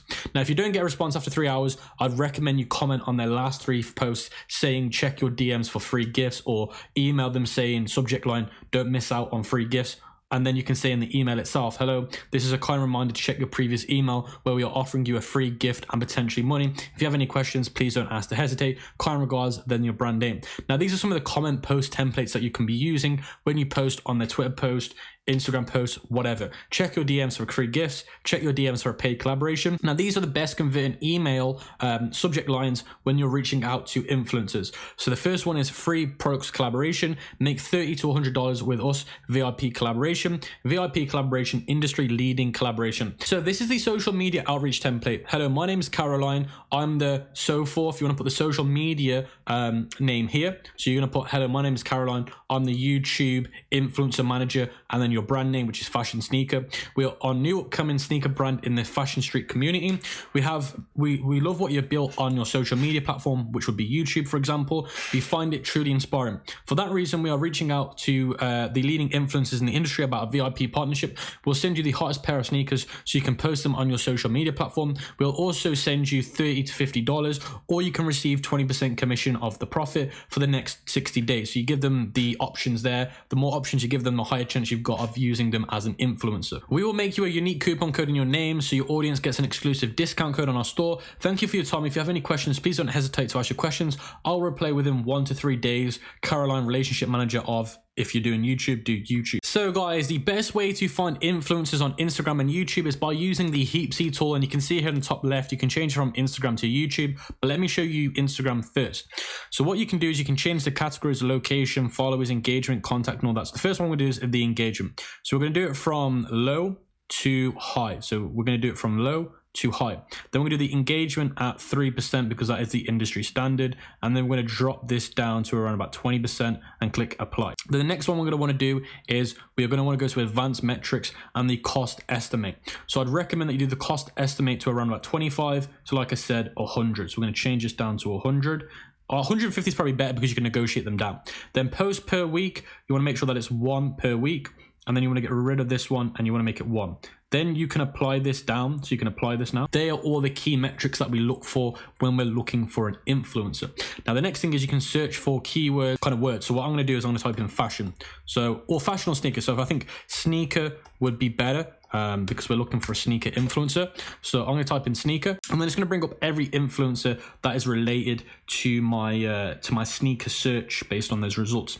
And you can see here, you want to be going through all of these and you want to be finding in micro influencers. Now, sneaker might be a little bit broad, so I might use fashion instead. I've got a lot less followers than I'm actually looking for. So we can go to followers, we can change this to 50 to 200. So I'm going to change this down to 250, and then here we go. It should bring up now all the influencers based on that result. And you can see here, we're going to look at the engagement first. The engagement is the most important part. So you can see here, the engagement. This person here could be a great one because she's got collaborations in her in her bio. So we're going to click on it. This person suits my industry. She looks like she's from urban. She looks like she's got some street culture to her. So I think she could be a great person for what I'm looking for.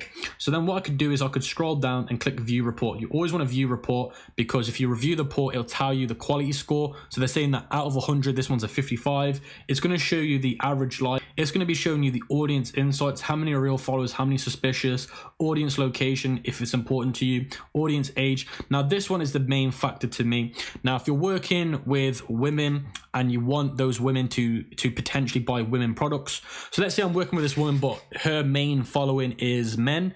And I'm trying to sell a beauty product, it's not going to work. And that's the biggest issue that we have in the influencer industry. You're going to be working with a lot of women influencers, but their followers are men, so it's not going to work. So you got to make sure that you look at this graph. I'm going to be moving on to another way I'd recommend you do it as well, and a few things that influencers have done to fake it, and I'm going to be showing you all that in a minute. So you can go through all of these, and it also shows you some brand mentions that they've had in the past as well. So the great thing is you can just go straight to her Instagram by clicking the link, and it'll take you straight to her page. I'm directly on her page, so I can start to take a look at what she's doing. We've got some suggestions here are based off who she is. So we could go, for example, for this woman here. And this is a suggestion based on who she is. So you can see here, she's also into a fashion, her high-end luxury fashion. You can see that all here. So it's giving me some really good suggestions. Now, once you find somebody that you like the look of, and if I wanted to, I could just copy her name and put it into Heapsy. So I could copy that, go back to Heapsy, go back here, and then I could search for her name in here, and then click search. And then you'd have to delete all these. You'd have to clear all these to find her. So you'd have to delete all these filters and then search for them, and you could find them. So I'm not going to do that to save a bit of time, but then that's what you might want to do. And then if you like the look of this influencer, you can send them a message by going to the message here and then searching for the name and send them that template that I sent you guys in the Google Doc sheet. So guys, I'm going to be showing you some examples of some of the influencers that I've reached out to previously to show you what it can be like, and some of the things that you want to be asking them and showing them. So you can see here I reached out to this influencer. She put Hey Shaw, but I put before we can work, can I see your audience insights? You always want to ask them for that audience insights. Now do bear in mind, this influencer that I'm working with, or should I say reached out with, I wanted her to promote some lingerie, so she's going to be promoting it to other women. So I asked her for audience insights and she showed me it, and it's important that you look at all these and you want to cross-reference these audience insights to what Heapsy's saying as well. Now Heapsy can sometimes be a little bit inaccurate. Then I showed her what I wanted to see, and I said to her, I want to see her gender and female section. So you can see here, this shows me how many men follow her and how many women follow her. So you can see 88% of men follow her, and I want her to promote a woman's product. So that's not going to work. So it's very important that you get them to show you their audience insights here. Now look guys, the men are in the dark, sorry, the men are in the dark blue, the women are in the light blue.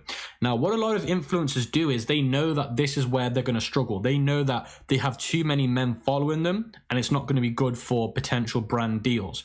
So what a lot of people do is they actually Photoshop it and fake it to make it look like more women follow them than more men do. So that is something that happens a lot. And I'm going to show you an example of that so you guys understand what I'm talking about. So guys, this is another influencer that I reached out to, and I asked her for the audience insights, and you can see here she sent me them, and you can see here this looks super dodgy.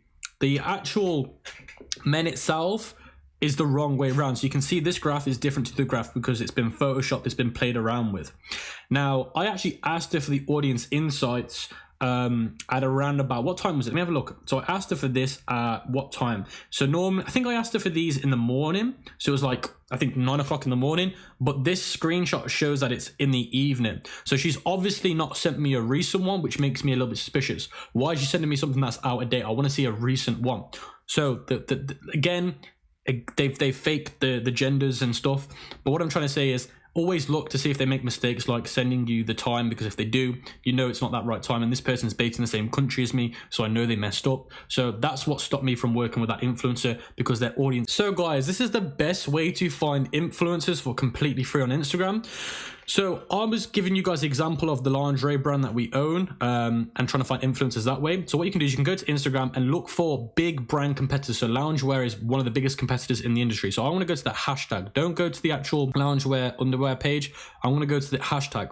And then once I've gone to the hashtag, what I'm going to want to do is I'm going to want to go through these photos, and then I can find influencers doing it that way. So that's the best way of doing it. Let's say I'm selling some gaming stuff. I might want to go to Alienware. So I might type in Alienware. So you can see here, this is Alienware. And I might want to find influencers by doing that, going to Alienware and looking through the different photos that have been. And you always want to go to top posts, because these are the ones that have been doing the best. So that's a great way to find influencers as well. Then what you can do is, another way is you can search for things. So what you can do is, you can search for influencers and then look at their suggested following, or look at who they are following. So if I want to see an influencer, I might want to go on their Instagram page, look at who they follow and check them out and see if they're a great match. That's another great way to find them for free. So guys, a few more tips when it comes to Instagram influencers. It's worth really trying to ask them what works best, because you've got things like Instagram Reels now, you've got all that other good stuff that's come out. So you really want to ask the influencers what works best on their platform, what kind of post works best, what kind of setup works best, and get them to tell you, because they know their audience better than you do. So don't come to them trying to tell them how you want things done.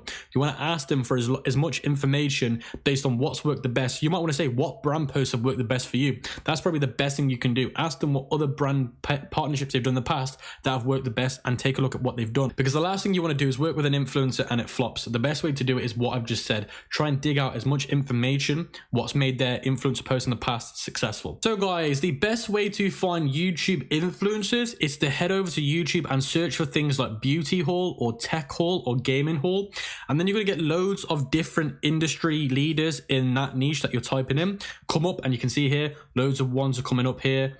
These ones have got 100. This one's got YouTube verified. She's got 4.3 million subscribers. She's absolutely huge. So if I want to work this influencer, I could click on the video. And then what I want to do before I actually work with them, though, you're going to want to download a Chrome extension called vidIQ.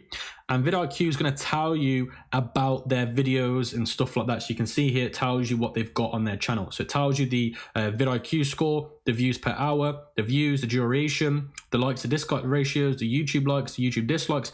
It's going to show you all that information that's really important. So I definitely recommend you check that out before. So let's say I want to work with her. I'm going to click on it. I'm going to click on about. And then here it will tell you. So PO box. So this is the most important part, the PO box.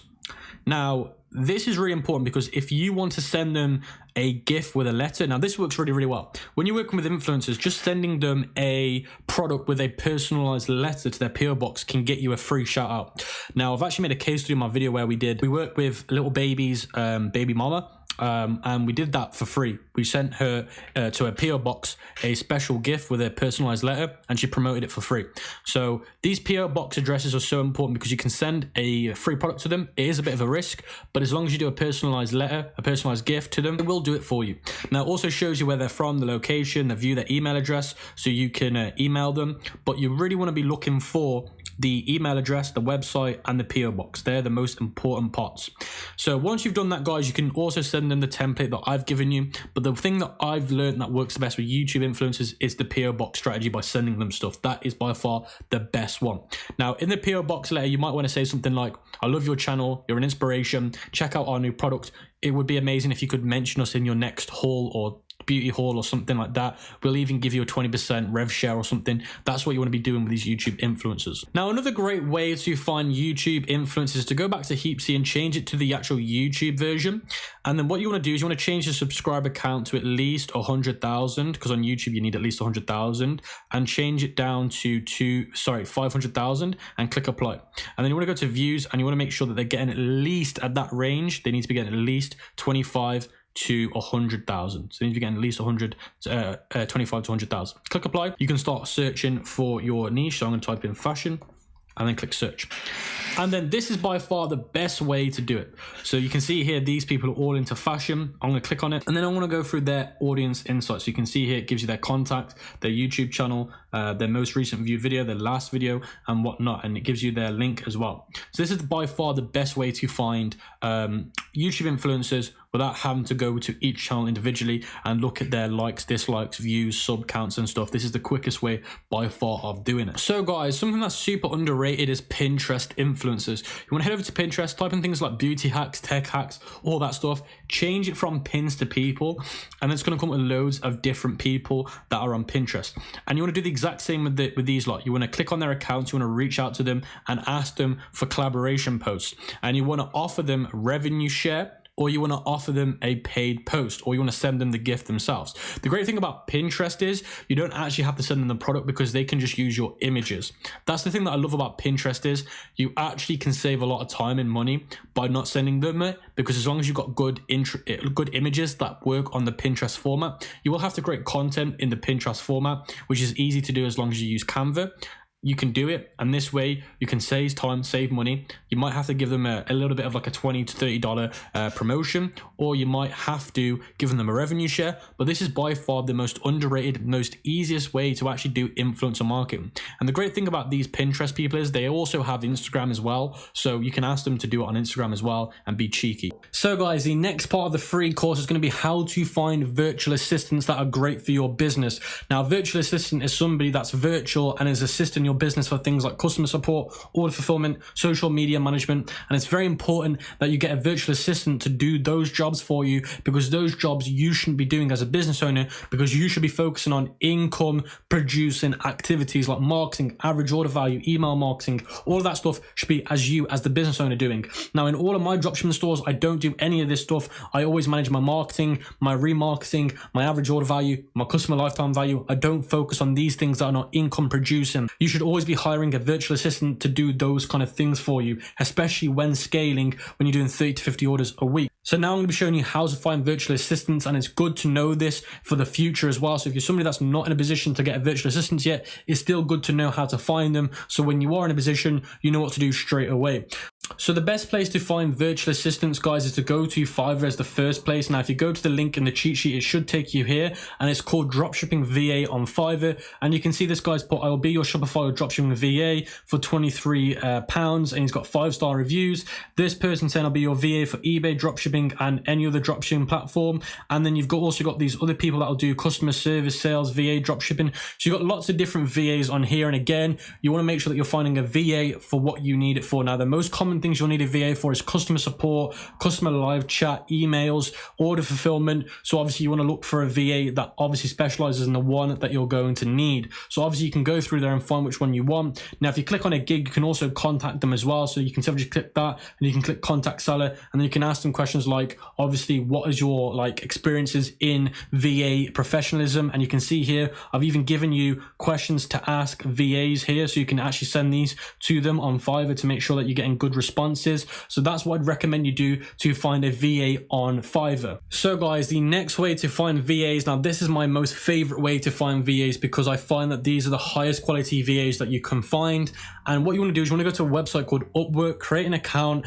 and I've just made a dummy account to show you this, and you can see where it says post a job. Click post a job, and then it'll take you to a page that looks like this, and then you want to select this one here, short term, and then you want to go to where it says continue, and then it says enter a job title. So what you might want to do is, let's say I'm looking for a customer support VA, so I might put Shopify. So you can see I put Shopify dropshipping customer support VA, and then what you want to do is you can see job category, it always has AI technology, so it's worked out that I'm looking for a virtual assistant. So you can see there's put virtual administrative assistants. You're going to click next, and then what you want to do is you can see here you want to put a description. If you go to the cheat sheet, I've actually given you a description you want to be asking, so you just want to copy that over and you want to paste that in there, and obviously you can basically add more to this if you need to, and then you can click next, and then once you click next you can put what type of project do you look for: ongoing project, complex project, or a one-time project. You're going to be doing an ongoing project. And then it says here, screen questions, add a question. So I recommend that you create your own questions, and then what you do is you go to the cheat sheet here and you add all 8 of these questions into the Upwork question section. Once you've done that, you're going to click next, and then it's going to say expertise. And what you're going to want to do is you're going to want to go through these expertise, and you're going to want to make sure that you're doing customer support, administrative expertise. You just want to search for those and do that. You're also going to want to look for other skills like Shopify, dropshipping, order fulfillment. You're going to want to add those in here as well. Once you've done that, what level experience should your freelancer have? You want to have intermediate is what I'd recommend. Now, if you're doing a dropshipping brand, you're buying in bulk, you got your branded stuff, you want to go to expert. But for those guys that are working with just agents at the moment, testing, intermediate is the completely fine one to go with. Then you're going to want to hit next, and then you want to hit location. You want to hit worldwide, region and country, preferences optional. You want to hit add a region, and you're going to want to do Philippines. So you want to hit Philippines, and the Philippines I find are the best VAs. Then you want to do India as well. So you want to go in here and do India, and then you want to click that, and then you're going to want to hit next. Once you've done that, visibility, I click anyone, one freelancer or more than one freelancer. I recommend that you do 1 per job because I'm looking for a customer support VA. I'm looking for 1. Now, obviously, if you're like really scaling to the moon, you might need 2 or 3 of these. Now, normally with my bigger stores, I have actually 3 customer support VAs. So then obviously I could do another job post and do 1 freelancer.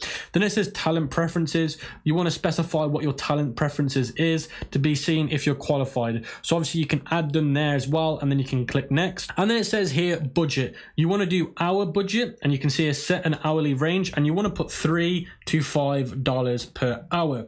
Now, do bear in mind you can change this later down the line. You won't be paying through Upwork. You can pay outside of Upwork as well if you really want to. So that's something that I definitely recommend that you do. Now, again, I always put my VAs on a 1-week trial. So I will say, look, the first week's going to be completely free to see if I feel like you're a good fit for the store and you know what you're doing. Most VAs are completely happy with that as long as they know after that they're going to get long-term work, which you can say yes you will, because obviously you will. They're going to get between 1 and 3 months out of you if they're good at what they do.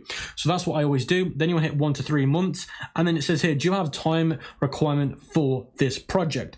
And it says more than 30 hours a week, less than 30. I put I don't know yet, because you really don't know till you obviously get them in board and whatnot. Then you want to hit next, and then you want to review it, and then obviously you can click post job now. Once you hit post job now, people are going to be contacting you with their portfolio saying, look, this is what I can do. And again, you're just going to have to basically interview them all, either verbally over Skype calls or over just like keyboard chatting to them. And then you can narrow it down to the best ones.